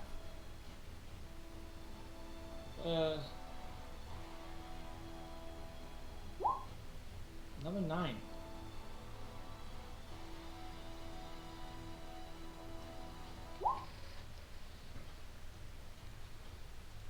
Okay, so I'm gonna. Oh, okay. So I'm gonna shoot an arrow at the Silka, and just kind of have a bunch of biting flies just kind of like spread out from where I hit. Okay.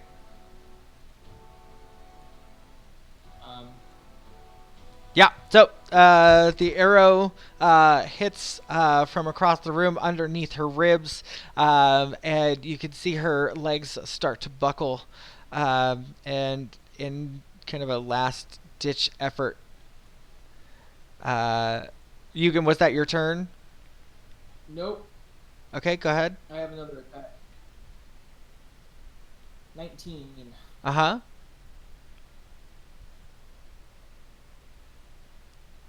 Another one. Gross. Eh. 7. Okay. Yeah, your second arrow hits, not nearly as bad, but certainly bad enough. She is just barely hanging on. In a last-ditch effort, she's gonna make an attack on Taliesin. It's kind of this desperate scream. Her skin is starting to kind of shred off, and you can see that this angelic energy is kind of this being to handle, as it kind of is just spilling all kinds of viscera. It does make its final 2 slams against Taliesin. 19 first hit. Yeah. Jesus. She deals 8 radiant damage, 6 bludgeoning damage. So yeah, that puts me down again. The second attack on your unconscious body. Oh, I rolled 2 15s. That's going to be a 24 to hit. Yeah, I'm unconscious, so. It'll basically 6 just radiant take off damage, a- 3 bludgeoning damage. So take a- that, off you. yeah, just a failure. Yeah, it's one failure. Mm-hmm. Okay. This creature kind of falls to her knees, and you see the diva's angelic energy leaving it as the skin starts to peel away and the wings start to fade out. She's still there. The next one to go is Esmeralda walks up besides the flesh golem there. And as that little bits of kind of energy leave her, she's going to walk up and put her hand on the back of her head and cast Firebolt at 3rd level. Ooh.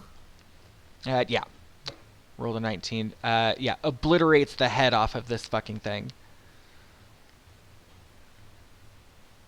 And the room.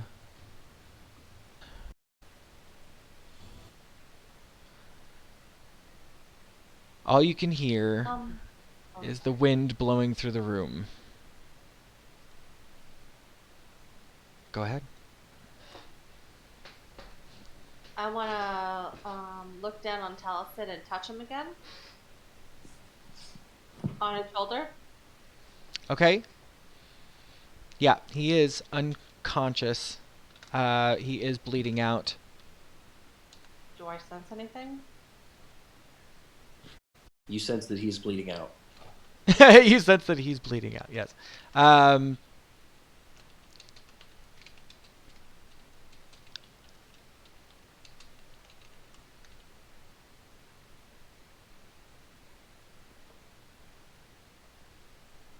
You bend down and you touch him.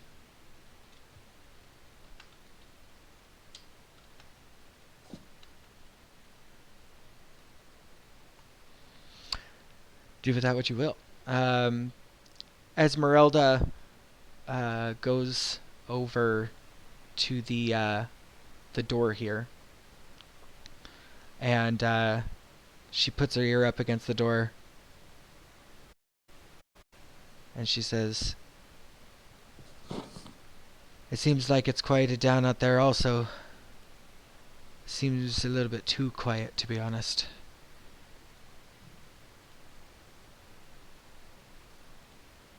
You guys have the room. Loot. We should bar the door as soon as we possibly can.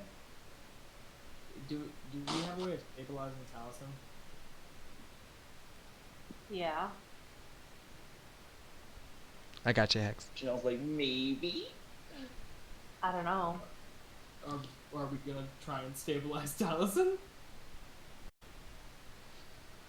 I don't know. I want to share this with you. He's changed, and not for the better. Taliesin, I want you to make a death saving throw while we're talking here. Changed and not for the better? What are you talking about? I am going to use That's 2 fails. Spare the Dying on him to stabilize him, but I'm not going to kill him. Okay. So I go to 1 HP, right? Yes.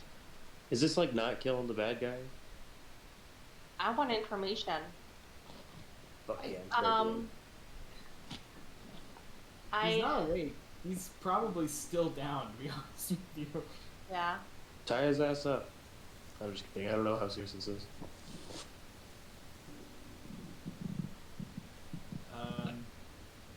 I guess in the meantime, I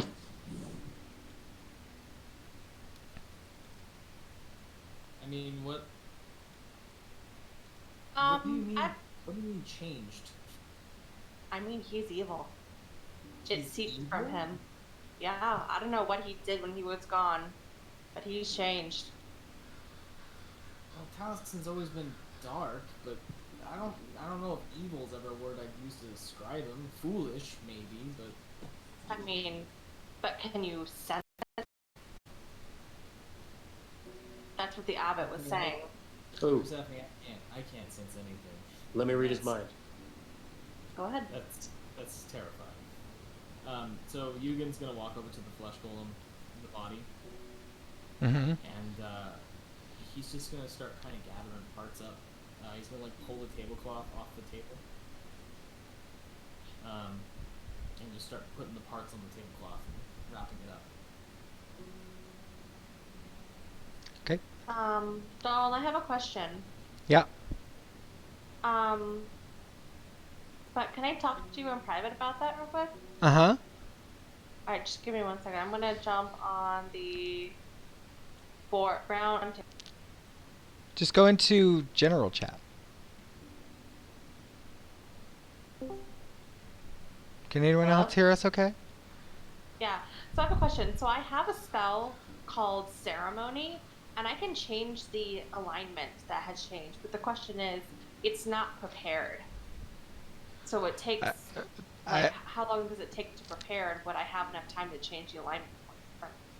Change the alignment. Yeah, so it says here, ceremony, 1 hour, touch. It has some components to it. I don't know if that matters. It says you perform a religious ceremony that is infused with magic. When you cast a spell, choose one of the following rites, the target of which must be within 10 feet of you throughout casting. One is atonement.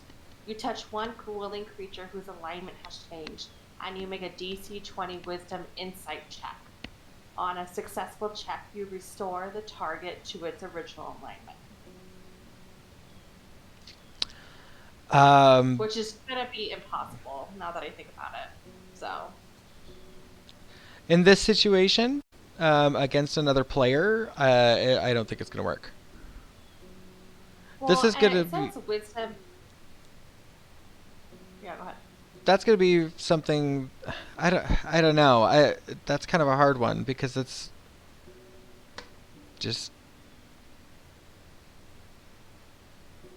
It doesn't change anything about the person. It just changes their alignment. Doesn't that change the person?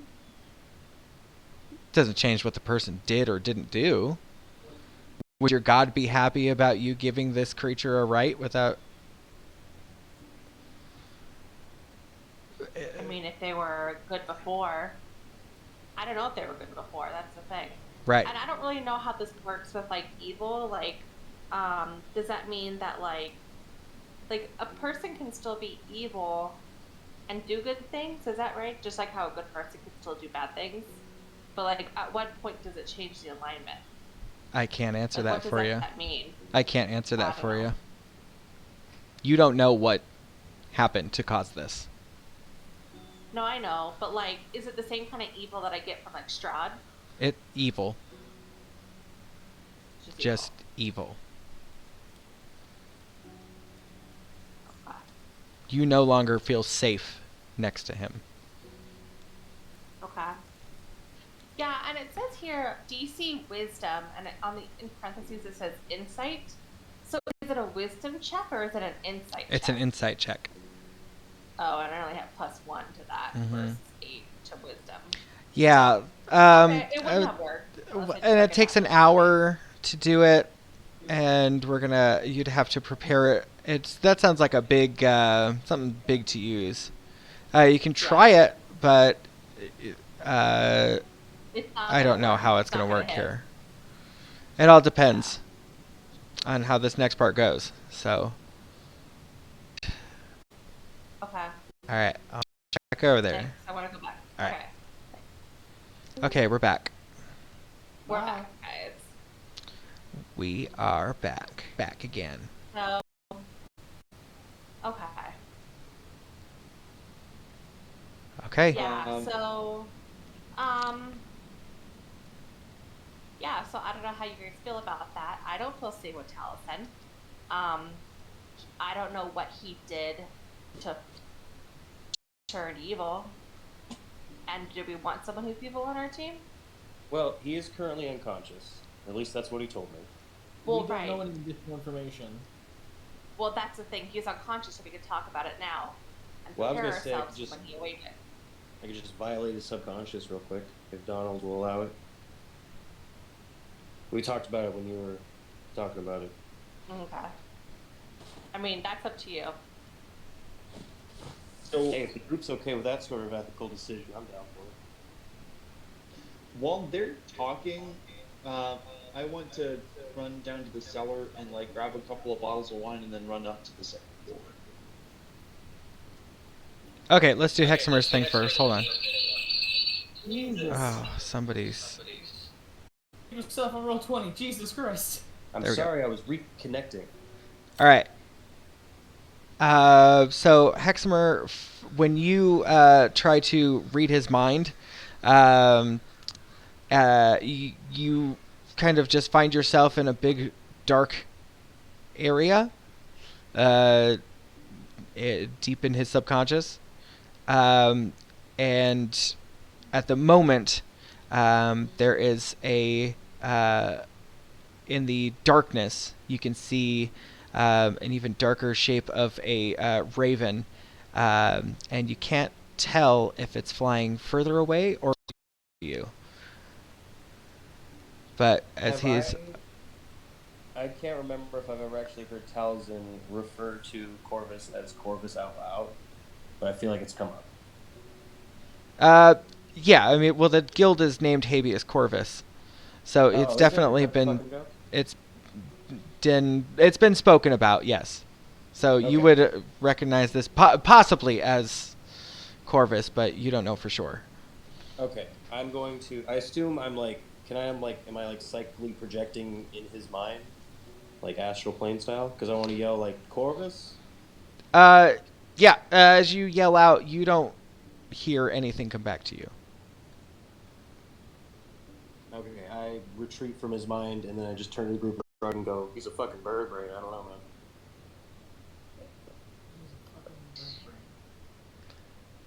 And then I Bird brain. Taliesin, roll a Heximer, Constitution like- check for me real quick. See if you're Oh. waking up. Fucking bird brain.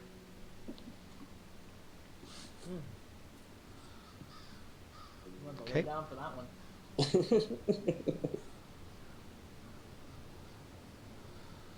Esmeralda comes around the side here and she says, "All right, what's going on here? We need to get a move on."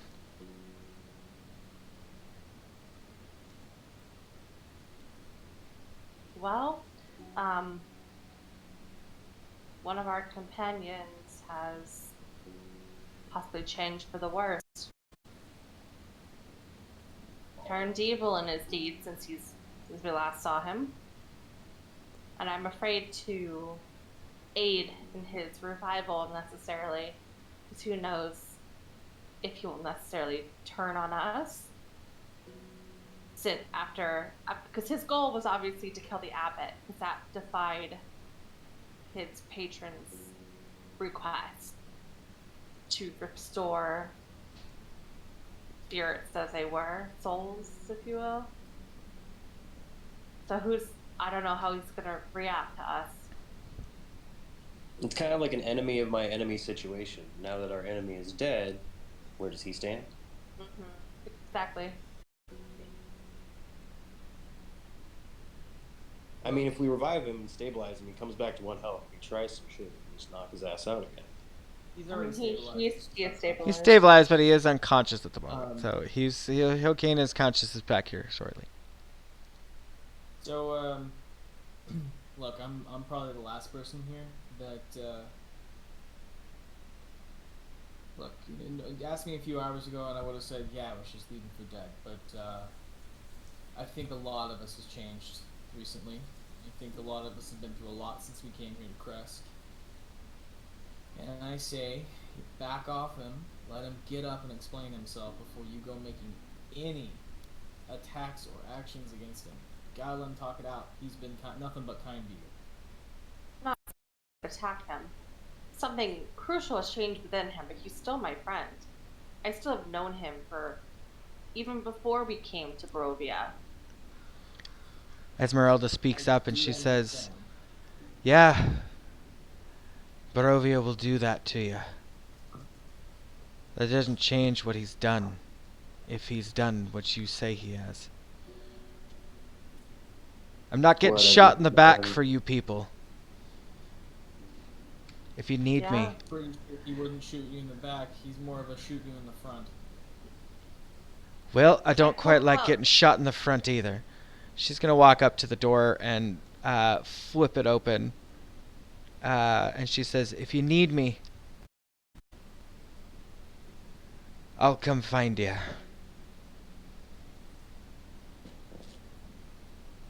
Safe travels. I will Esmeralda wait. exits to Fine. let you. Just kind of like I'm gonna grab up the tablecloth full of like body parts and I'm gonna start dragging it outside. I'm just gonna go, look, Persephone, just don't let your zealousness get the better of you. And I'm just gonna keep moving like out. It's a bad idea to go out there at the moment. I walk outside. I'm gonna bar the door behind him. I'm gonna pull out manacles and chain Talison's hands. Okay. Taliesin, go ahead and roll another Constitution check to see if you are waking up during all this.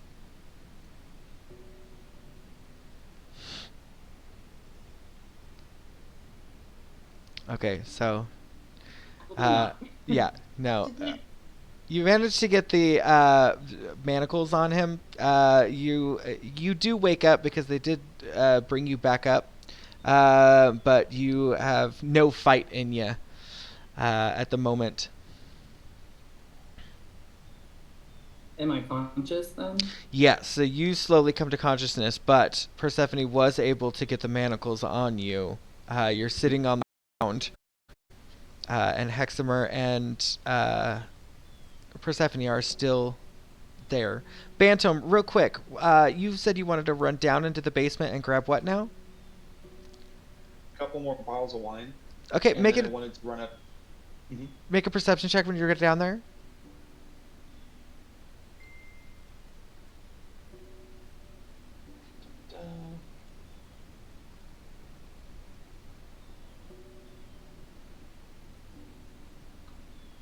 $25. Okay. While you're down there, you're easily able to find 6 bottles of the purple grape smash and $2 of the fancy stuff, or 2 bottles of the fancy stuff. I'll have to look it up again. You also find a scroll of feast, just like the one that Abbott used. Oh, a scroll of feast. Yeah, I think that's what it's called. Yeah, so you basically are able to rummage down there and nothing else really. And come back up. Can I go And, grab my weapon? Yes, absolutely. You And Bantam, then you want to I go wanna- upstairs? Yeah, I wanted to go upstairs real quick. Okay.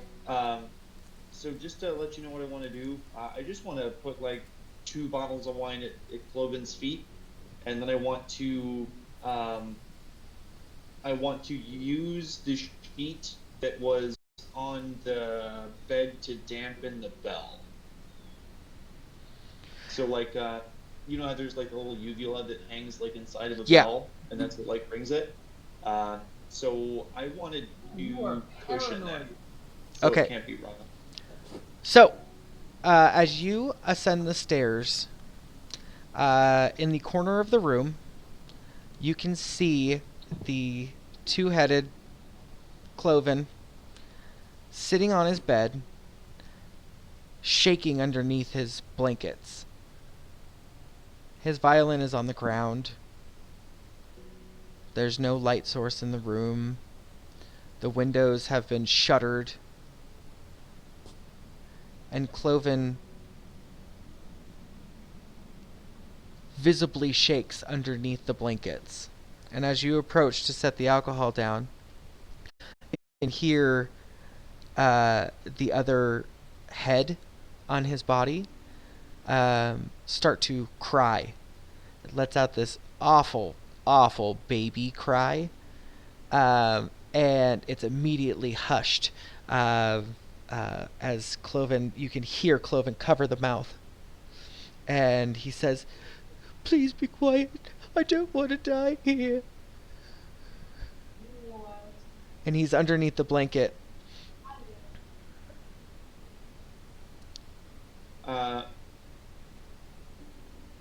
I'm gonna point to him, and I'm gonna use sending one more time, and I'm gonna say, hopefully this got through the haze before, but I'm gonna say, Cloven, for your service to music, I've spared your life and I've made all the bad people go away. And I bring you healing sleep. I'm going to cast sleep on him at first level. And let me see here. It's going to be...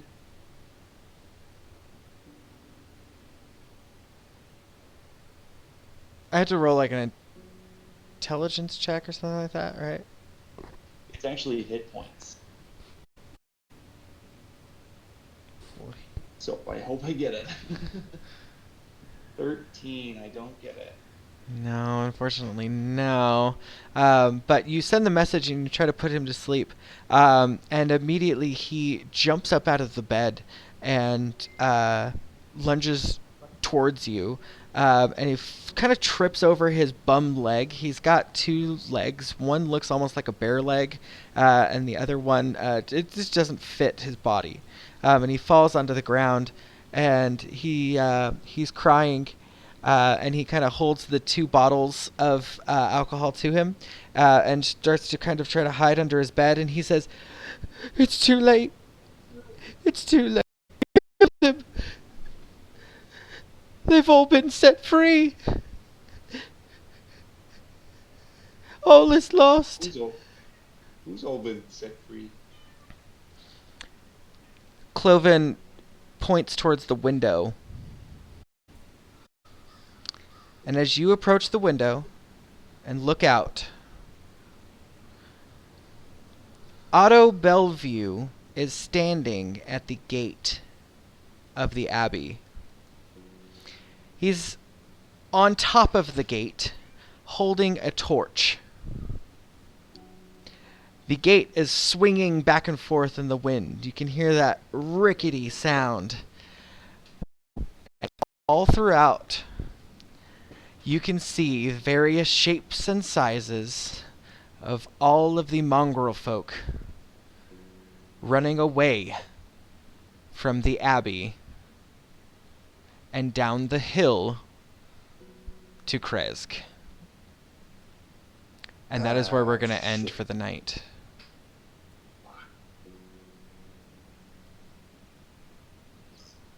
Boo. You guys didn't even get to talk to me. Not yet! Not yet! Here's the thing. Alright, so it's 11 o'clock. That's why I ended it. If you guys want to have this conversation, we can have the conversation, but that's entirely up to you guys. It's very late. We can, or we can do this here and now. Let me. Fuck it, let's just kill him. Can we save it for next time? Yeah, I need to think about morality. I ponder the complex questions that lie between life and death. It's true. Honestly, it's this got way more intense than I ever imagined. The abbot has fallen, and the mongrel folk have been released from their cages. And Persephone holds Taliesin in shackles at her feet. And that is where we will start next time, then? And Heximer takes the bone stock to the wings of that lady. Yeah, those diva wings are gone. They are. I want.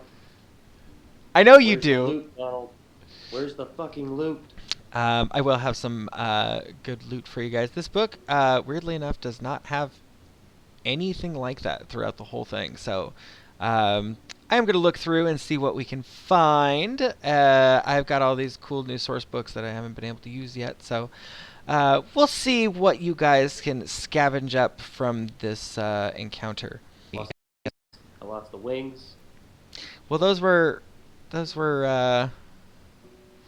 last celestial effort. in nature. So Did we get any experience, or is that just not a thing yet? we don't do experience. So Oh. now we don't do experience. You guys do experience. I don't. On this one. Do milestone. Yeah, we do milestone on this one. You guys aren't out of the clear just yet. Me and my 8 health are not getting involved. Yeah. Yeah, Well, so they're coming for you. when we get started, we will be getting started directly from this point. We'll have some words, and then we'll continue on how we need to. I have a bag of Okay. meat. I'm fine. Yep, perfect. Hey, they're gonna eat your child. Yeah. It's not my child anymore. It was pretty big of you to put it down yourself, though. Yeah, I made a constitution check for myself. I to saw see if I that. was gonna make Yoogan act. I love that. So, yeah, I don't know. It was a good time. I really couldn't. I couldn't give the emotional impact I wanted. This week has been a really rough week, so I apologize if I wasn't able to like put any punch behind it. Oh no, I thought it was fine. There seemed to be a lot of punch coming from Yoogan and having to destroy his flesh golem daughter. Yeah. Yeah. I don't think you guys ever really truly know how close you guys are to losing everything. Truly. Like, there is a... 100% prepared to die. Girl, there has been, honest to God, just in our last maybe 5 or 6 sessions since we've been doing it on Roll20, there have been literally like 4 times where I've been like, this might be it. This might be it. And you guys scraped by. I'm not gonna lie. Good. Makes for a good story. Thank you guys. So, yeah, I will. When is the next time we would like to meet up here? Like, can we do this soon? Like, I'm just dying to do this. I could make you die again. Ah! At the very least, like the conversation. I don't know. For real. I can wait if I have to. Is everybody open next Friday on the 18th? Should be, yeah. Hold on a second. Let me take a look. That's gonna be a big maybe for me. I don't have my schedule yet. That's okay. We'll play it by ear so far. Okay. You said which one? The 19th? 18th. 18th. It's a Friday. Let's pencil in 18. It's next Friday. Okay. Pencil that in. Thank you to everybody who was watching us on Twitch. Let's pop back over here. Yeah, we had up to 10 people watching us today. I know half of those were probably us, but still, that's pretty awesome. Thank you all for joining us out there. I'm going to be uploading all of the parts of this to YouTube, by the way, including this one will go up on YouTube sometime soon for those of you who want to go back and watch it. Other than that, thank you all for joining, and I will see you all next week. Bye. Bye. There you go. Bye, nerds. Bye.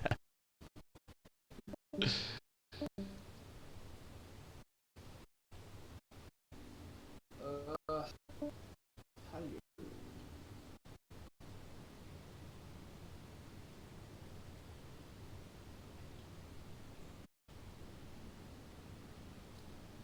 I'm trying to see if how long it takes the Twitch app